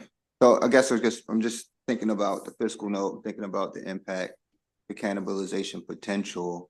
And I just wanted to make sure it was on the record, all of the different ways that the ripple effect, as you put it, right, could be impacted, that I hadn't heard yet today. So thank you so much. You hit many of them. Property taxes, could also be impacted. Surely. Alcohol taxes. We use the same type of in-plan modeling that all these other folks that you heard from today, and even that innovation group uses with its own report. It's a type of gravity model that projects indirect induced economic activity from the direct activity. And it also has the functionality to identify, okay, if there's a decrease in economic output, what does that mean in terms of state and local taxes that are paid?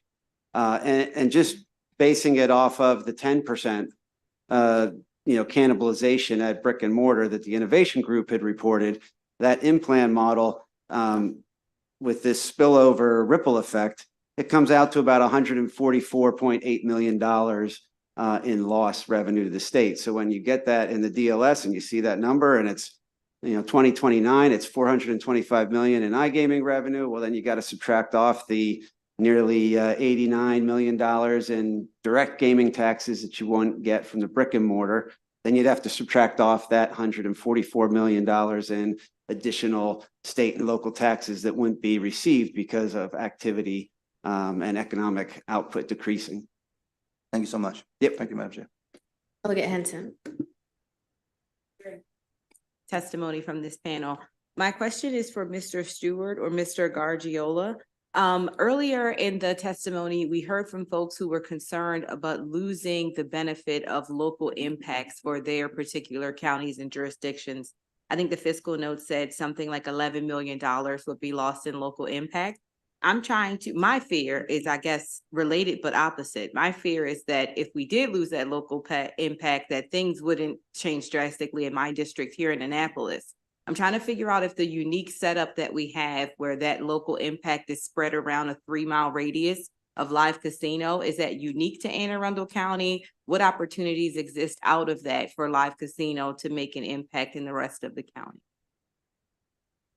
Well, I'm not exactly well versed on what the rules, ins and outs are of the distribution of those grants. So I would have to get back to you in terms of, unless you know, Rob. Well, I don't know the exact answer, but I do know that when we had the huge storm event that basically I think was the 3rd greatest flood in Annapolis, and some of those businesses in the City Dock area thankfully have just reopened. It's my understanding there were grant funds from local aid impact from live casino that benefited those businesses kind of as a bridge basically until they could reopen. So I know that happened. I don't know definitively what other types of grants, and I'm sure it's something we can get you.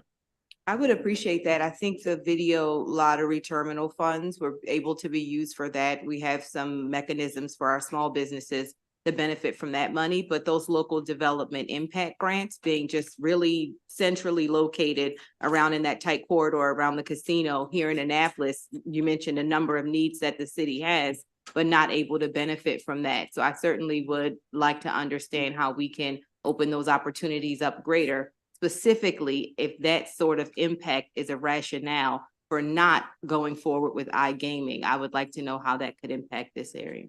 Absolutely. Yeah. And I can certainly assure you that it's not a rule that we have imposed. Sure. Thank you. Thanks, Madam Chair. Delegate Plavkovich-Carr.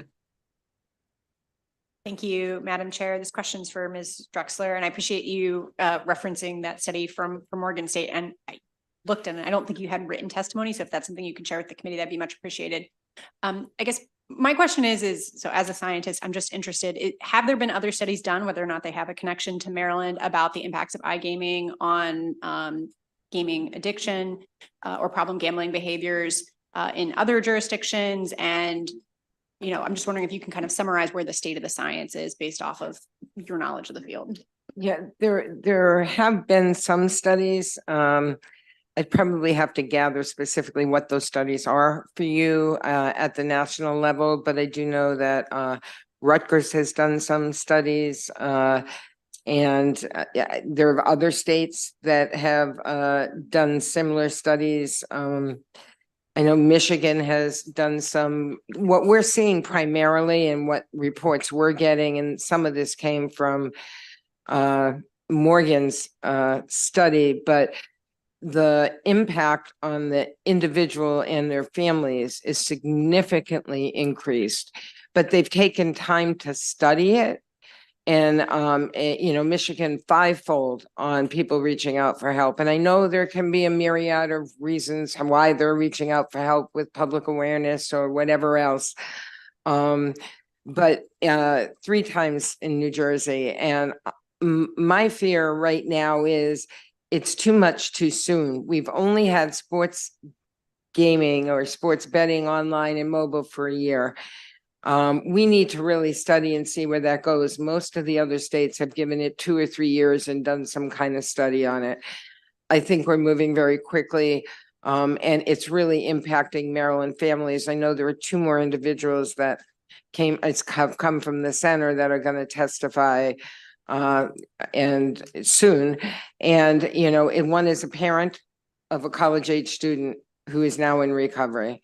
And then the other is what we're dealing with at our call center with the number of calls we're getting from college-age students who obviously are not 21, but are getting, are seriously betting. So, but I'll get you a list of all the studies that have been done by universities, and I'll get it to you.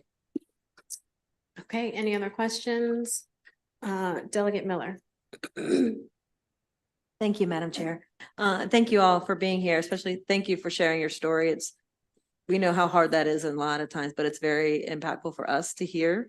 So I really appreciate you being here. And so for the two of you, as we've talked about a lot of the issues, and I'd appreciate, definitely any information on when I was trying to figure that out as far as why are we seeing the rise? Where are we seeing the rise as far as the illegal aspect of our college age students? So any information you have, I would definitely appreciate that as well. But do you have any sense of some of the guardrails that we can put in place to do things differently here in Maryland? I don't want to just replicate what other states have done, particularly Michigan, where they are seeing this boom. So if we are moving forward for this, what can we in Maryland do a little bit differently that would possibly be helpful in either of your experiences?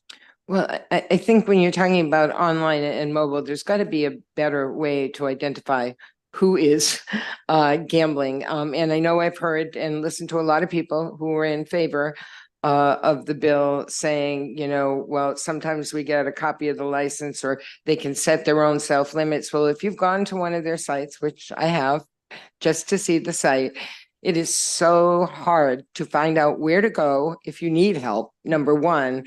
And we are always at a level of lettering that is, you need binoculars at your TV set to really see some of the advertising that goes on. I understand that the individual, and Will can speak to this, has to take some thank you. It's late. That the gambling is a problem that they have and they need to seek help. And a lot of people wait till they hit rock bottom when it comes to gambling addiction. It's just the way it is right now. And so many people still don't look at gambling as an addiction. I'm sorry, it's been in the DSM-5 since 2013, and people still say to me, they can just stop. What are you doing, Mary? Why do you work in this field? So I think we need to have better identification of it, but there's also the gaming industry taking a little bit more responsibility on. I have not, in my 8 years at the Maryland Center of Excellence on Problem Gambling, seen a time when someone online or mobile, any other state, whatever, who has been stopped gambling by that vendor. They might, say, oh, you've reached your limit, but then they take a pause and take 15 minutes off and come on back. And that's what we hear from people who call the line.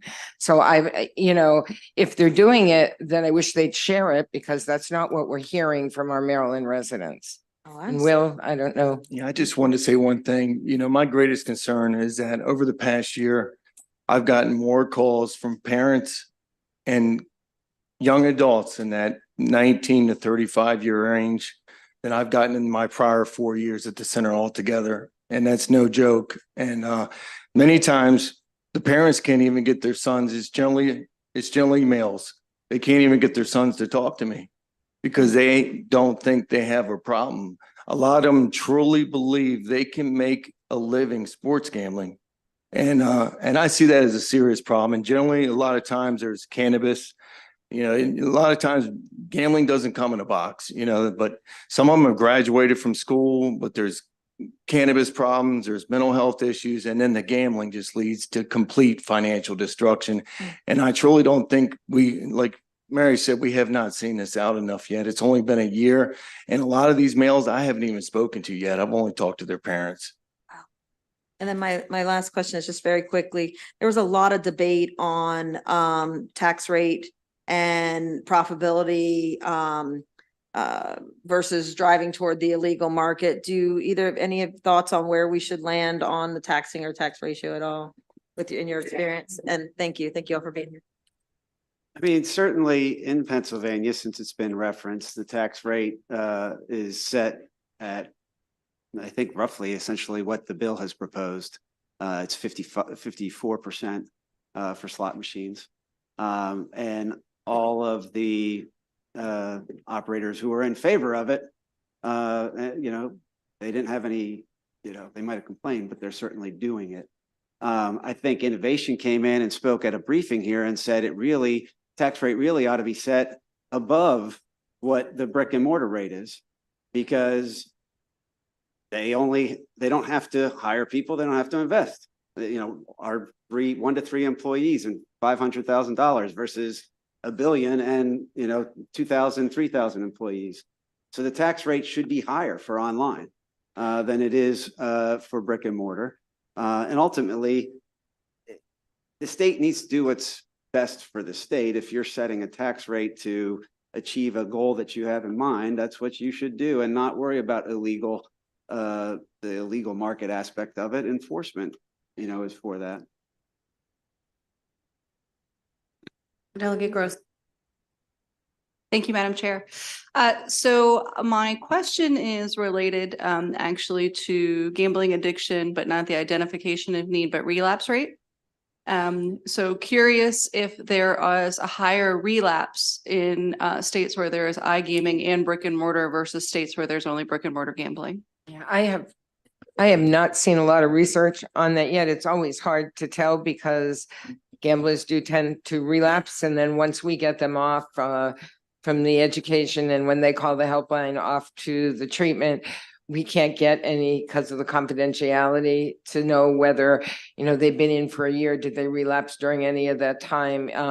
We don't do a lot of data sharing here in the state of Maryland, which I think for us who are dealing with the residents of Maryland who may develop a problem or at risk, we should have some availability to get some of that data. We even don't get the data. We have a pretty strong voluntary exclusion program list, and we can't really get sufficient data to do more research on that to find out where the real problems are in Maryland. We're starting to, but it's a pull process, and it almost seems like we need legislation to say, these are the people helping people. If we're going to have this gaming going on, we should be sharing some data so they can do some further research on how it's impacting Marylanders. I think that just my 2 cents. And you talked about folks with co-occurring disorders would be really helpful information to have when making some of these decisions for certain. Thank you. You're welcome. I wanted to say one thing too.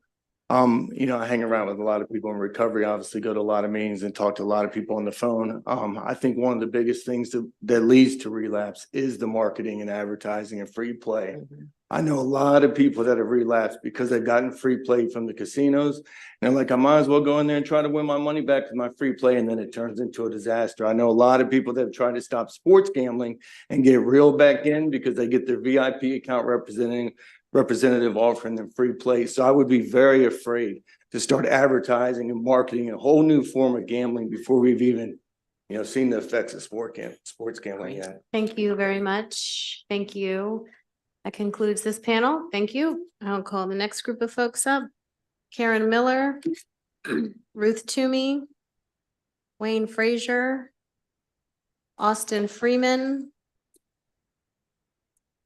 Sarah Price,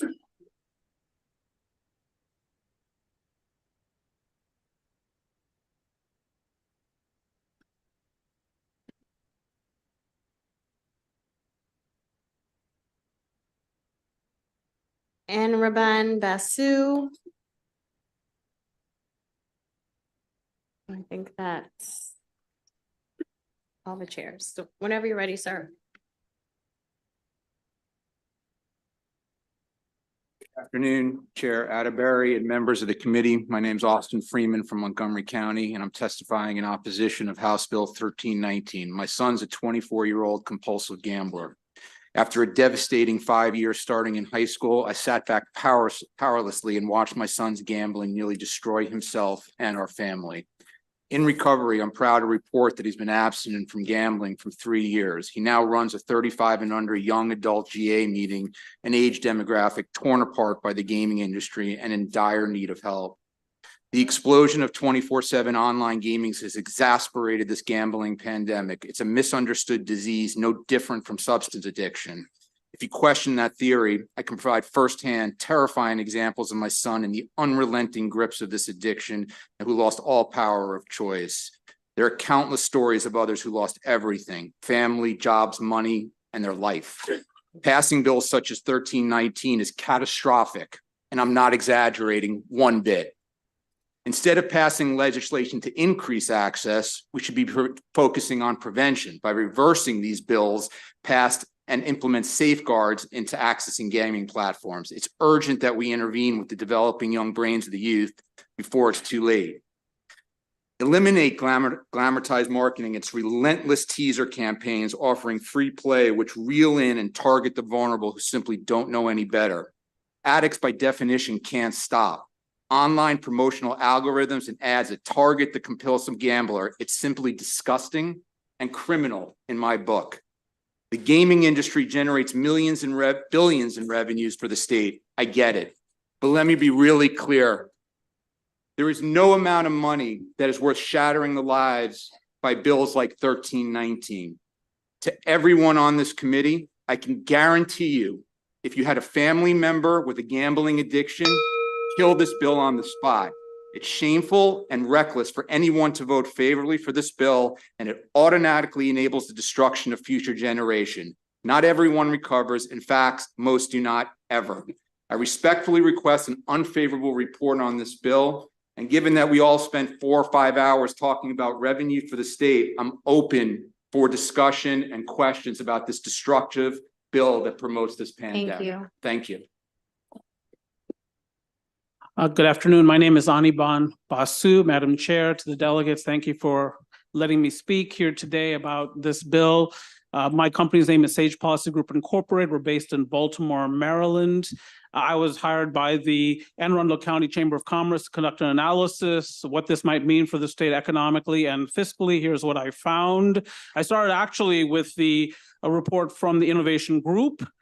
They themselves admit that there is cannibalization with respect to casinos, but that's where the issue starts, because it's not just about casinos. A lot of focus today about casinos, and there should be some focus on that, obviously, as a tax revenue source, but also restaurants, especially retailers, other businesses on Main Street throughout the state. Because if you're spending money on iGaming, that's money you do not have to spend elsewhere in the economy. We conclude that if this were to pass, that somewhere between 1,200 and 2,700 jobs would be lost in this state. If you take the lower bound of that 1,200 jobs, that's $65 million in annual income. Now, you think about this, there's a gentleman named Ron Watson, state senator, Prince George's County. He was quoted in a Daily Record article on December 7th, indicating that from a revenue perspective, this was the big enchilada. That's what he said, big enchilada. My computation suggests it is a tiny taco at best. That is more likely actually to be just flat. And it's not just me. Lots of time has been spent talking, you've been trying, delegate, to try to introduce that NERA economic consulting report. That's a massive enterprise, by the way, with 23 offices around the world, very well respected. I don't know what they were paid, but they're very, very capable. And that report simply asked the following question. New Jersey 2022, what happened? And what they found was that year, $2.4 billion was spent by New Jerseyans on iGaming. The question was, if they had spent on other things, what would have happened? The economy would have been $180 million larger.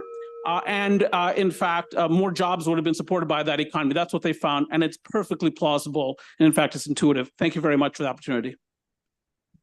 Good evening. My name is Wayne Frazier, and I am president of the Maryland Washington Minority Companies Association.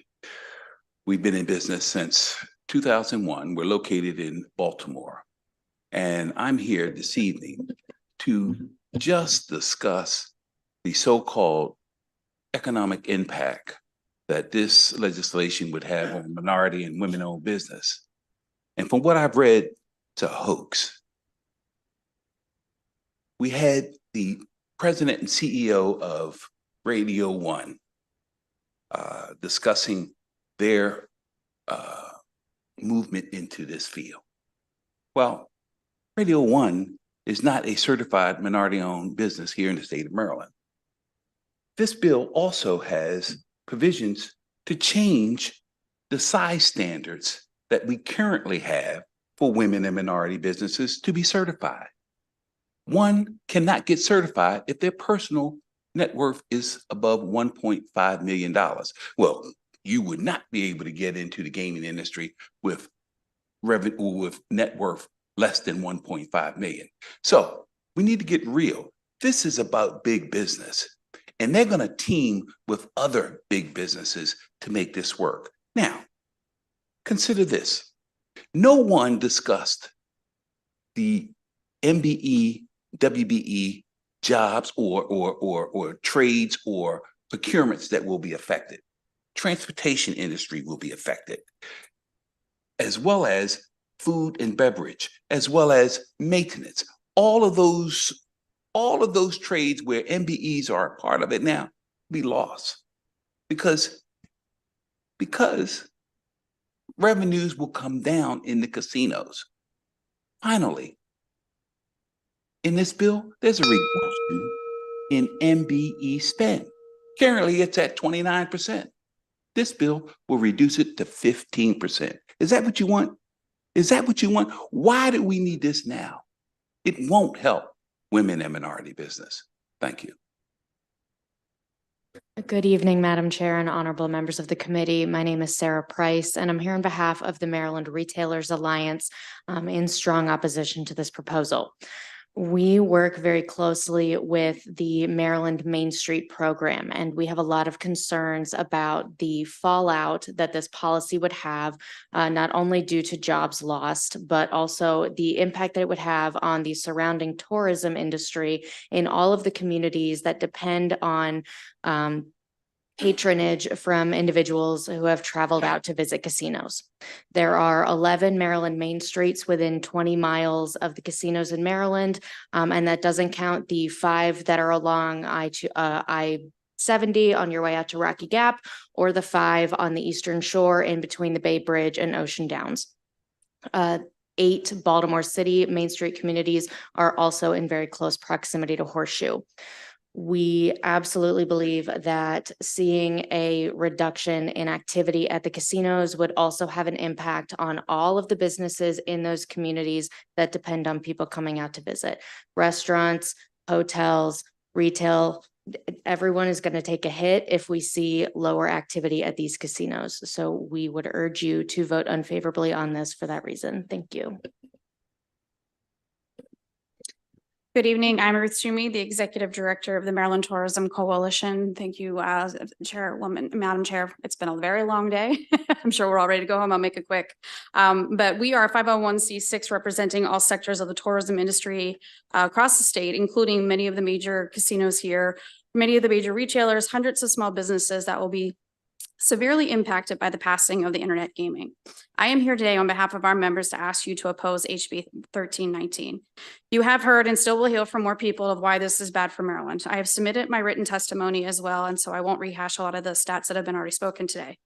But the Maryland Tourism Coalition has concerns that should iGaming pass, it would be bad for business, a bad business move for brick and mortar locations and the surrounding businesses that are also small tourism businesses. This would cause a loss of additional tax dollars and revenue that would be lost if this iGaming passes. We worry about the jobs lost to our industry that is already struggling to come back after the pandemic. We are still down about 33,000 jobs since 2019. We also worry that any expansion plans will come to a halt that would only further enhance the economic development of Maryland's tourism industry. I am a former employee of Arundel Mills Marketing Department. I saw then what was Maryland Live grow from a parking lot through the phases to what is now referred to as Live Casino and Hotel Maryland. I've seen the changes of restaurants menus to better fit the lifestyles of the casino guests. I've seen the retailers in Arundel Mills change to higher end shops to also be a better fit of these guests at the mall. If you have a couple where one gambles and the other one doesn't, mostly there is a compromise. Someone is going shopping, someone may go to the spa, someone may go play a round of golf. They mostly likely have a meal together and maybe make it an overnight. Our Maryland casinos are 21 and over. Dad, sometimes mom gets to go to the casino while the other one takes the kids to back to school shopping, Dave and Buster's, or in the case of Cecil County, they can go to Great Wolf Lodge. Gaming, what was to pass, these trips will not happen. When you invest in tourism, we all win, but if you invest in iGaming, Maryland tourism loses. Thank you. Good evening, Madam Chair and committee. My name is Karen Miller. I'm here to testify on House Bill 1319 regarding internet gaming. I oppose this bill. I am the Western Maryland Certified Peer Recovery Support Specialist with the Maryland Center of Excellence on Problem Gambling. I cover Allegheny, Frederick, Garrett, and Washington counties. I'm in recovery 3 years from gambling addiction. I gambled for over 30 years, of which a decade I was out of control. I lost self-respect, relationships, and put my family in financial ruin. My husband and my children were my victims. They weren't to stop me. I am powerless over my disease. I could never follow my intended limits or control my constant urge to gamble. The center's peers take calls through the 1-800-GAMBLER helpline. More and more young men are seeking services, treatment, and peer support for addiction to online sports betting. I hear in their voice how I used to feel, a familiar tune of being helpless and hopeless. Marylanders can sit in the comfort of their home, on their devices, bet on a single game, and lose their whole paycheck. I've heard this. It's strange how our brains won't cut off even when recognizing the damage we're causing ourselves. Our brain keeps telling us to bet to recoup our losses, or that big win is getting ready to come. I also see an uptick in calls from desperate parents, uncertain what's happening with their loved ones, who are out of control and on the verge of losing everything as well. Our disease is hidden. No one suspects until it's too late. I work with a client right now who spent $20,000 in one day with cash advances on several credit cards. These lives are affected just like any other addiction, such as drugs and alcohol. Approving House Bill 1319 will start a new trend for Maryland residents to become at risk for acquiring a gambling addiction. I would recommend the House vote against this. Thank you. Thank you. Questions? Delegate Hartman. Thank you, Madam Chair, and I'll make it quick. So to our economist, I appreciate you being here, and I think your opinion is very well respected within the state. So when I was asking questions about the IDEA study versus the NERA, the gentleman, of course, was trying to make light of the NERA study. Can you put in perspective to us the difference if you heard a report from IDEA versus NERA? Can you elaborate on that? The NERA is a diamond standard economic consulting firm. In fact, there's awards for economic consultancies. They're diamond level. They have complete credibility. They do work around the world, offices in Berlin and Toronto, Mexico City, of course, throughout the United States. And again, there was some casting of aspersions with respect to them. They weren't paid very much. They don't need to be paid very much, by the way. They make enough money doing all kinds of other things. 500 professionals around the world. But again, their study was really quite simple. It was really sort of an elegant study. Let's look at what New Jerseyans spent on iGaming in 2022, $2.4 billion. Let's ask the question, before iGaming came into the Garden State, how did New Jerseyans spend their money? And if they had spent their money the way they had done before iGaming came to the state, what would the economic consequences of that spending have been? And what they found was, in fact, that the state's economy ended up being $180 million smaller than it otherwise would have been because of iGaming. Why is that happening, by the way? Economic leakage. So if I'm spending on iGaming, I'm spending on out-of-staters who are managing their platforms and not at my local restaurant or local retail or whatever it happens to be, the money's leaving the state, my state economy is smaller. They also found that wages paid to New Jersey residents fell by $900 million. Why? Because I'm spending on iGaming, money is leaving the state, out-of-state platforms. You've heard some of that testimony today. And therefore, I'm supporting my local workforce less than I otherwise would have.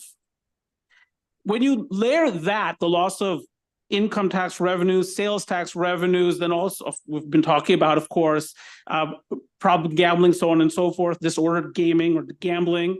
You take all that into consideration and you offset that against the revenues that have been projected. Not to mention the cannibalization of the casinos. Is it possible that you have a negative fiscal impact from this and therefore less money with which to finance the blueprint? Yes. To sustainably finance the blueprint, you don't want to shrink your economy. And by the way, this economy has not been growing for a long time anyway. And you've seen Brooke Learman's report about the economy. I won't go into that, but addressing your question, that's the difference between IGA and NERA. IGA's report is really complicated.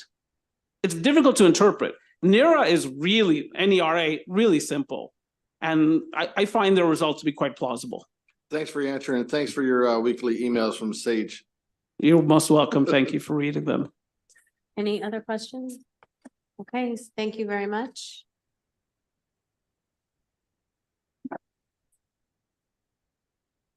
We are moving on to virtual.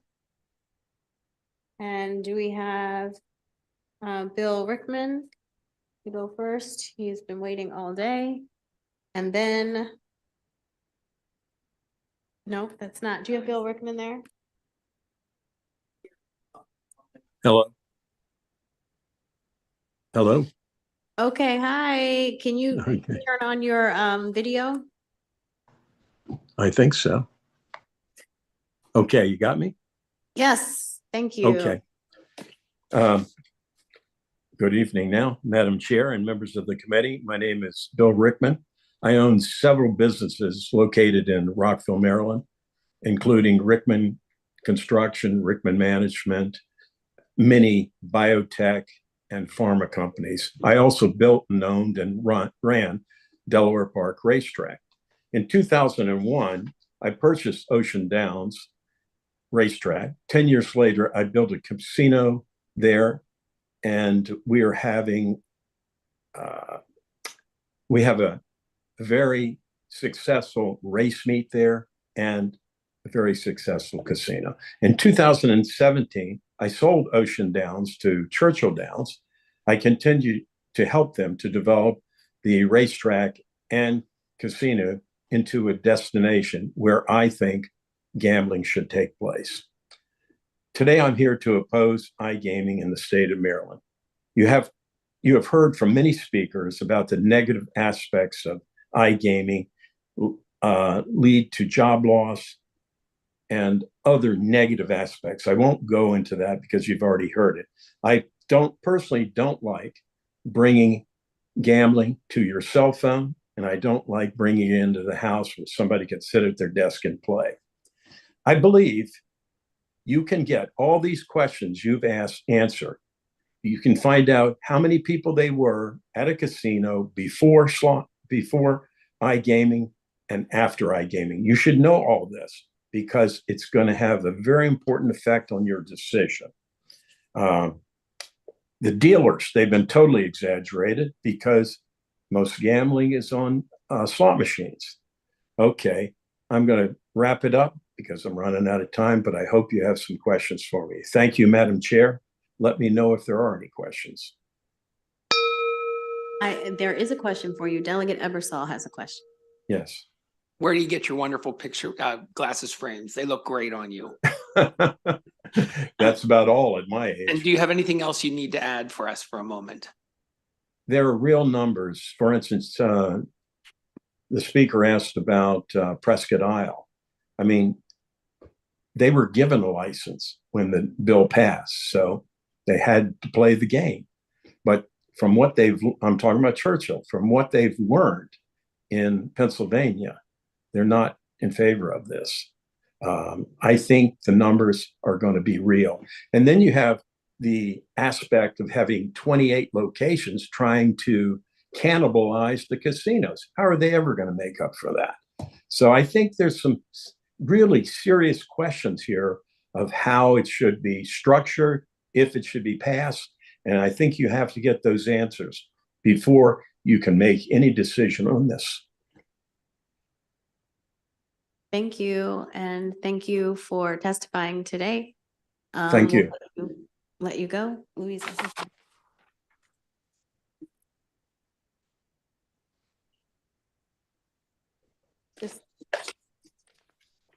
Okay. Mr. Newman. Yes, thank you. Good evening to the members of the committee. Thank you for the opportunity to speak about HB 1319 today. My name is Brooks Newman. I'm the president of Allstate Floors, a commercial flooring and wall finish company in Maryland. I'm speaking today to express my opposition to HB 1319. While I understand that some argue there are potential economic benefits associated with the expansion of online gaming, I'm concerned about the negative impact this expansion would have on local businesses and jobs, particularly for those who work in and work for brick and mortar entertainment gaming establishments. This represents thousands of jobs, including many in our small business in our community. Our state's construction industry, like many others, relies heavily on the support and patronage of local businesses. The establishments contribute to our community's economic vitality by providing opportunities, fostering social interactions, and supporting various local suppliers, including our company. If iGaming is implemented under HB 1319, there's a considerable risk of reduced foot traffic to entertainment gaming establishments. This decline in visits to these establishments will lead to economic reductions and job losses within our community. The ripple effect of losses would extend beyond the gaming industry, affecting businesses in the vicinity, including the thousands of businesses that support these establishments. It's likely that losses will not be supplemented by the perceived economic benefits of iGaming. Researchers in New Jersey have found that the cannibalism and costs of addressing the impacts of this type of gaming expansion could be roughly equal to the state's income from the expansion. iGaming expansions will have broader consequences impacting the overall fabric of the community. We've seen this happen in jurisdictions where iGaming has been implemented. A report by Rutgers on iGaming in New Jersey found that 31% of online gamblers surveyed had gambled during work hours, and 25% reported gambling while at work 3 to 5 days per week. I urge you to consider the potential repercussions of HB 1319 on local businesses and jobs in Maryland and oppose this bill. Thank you.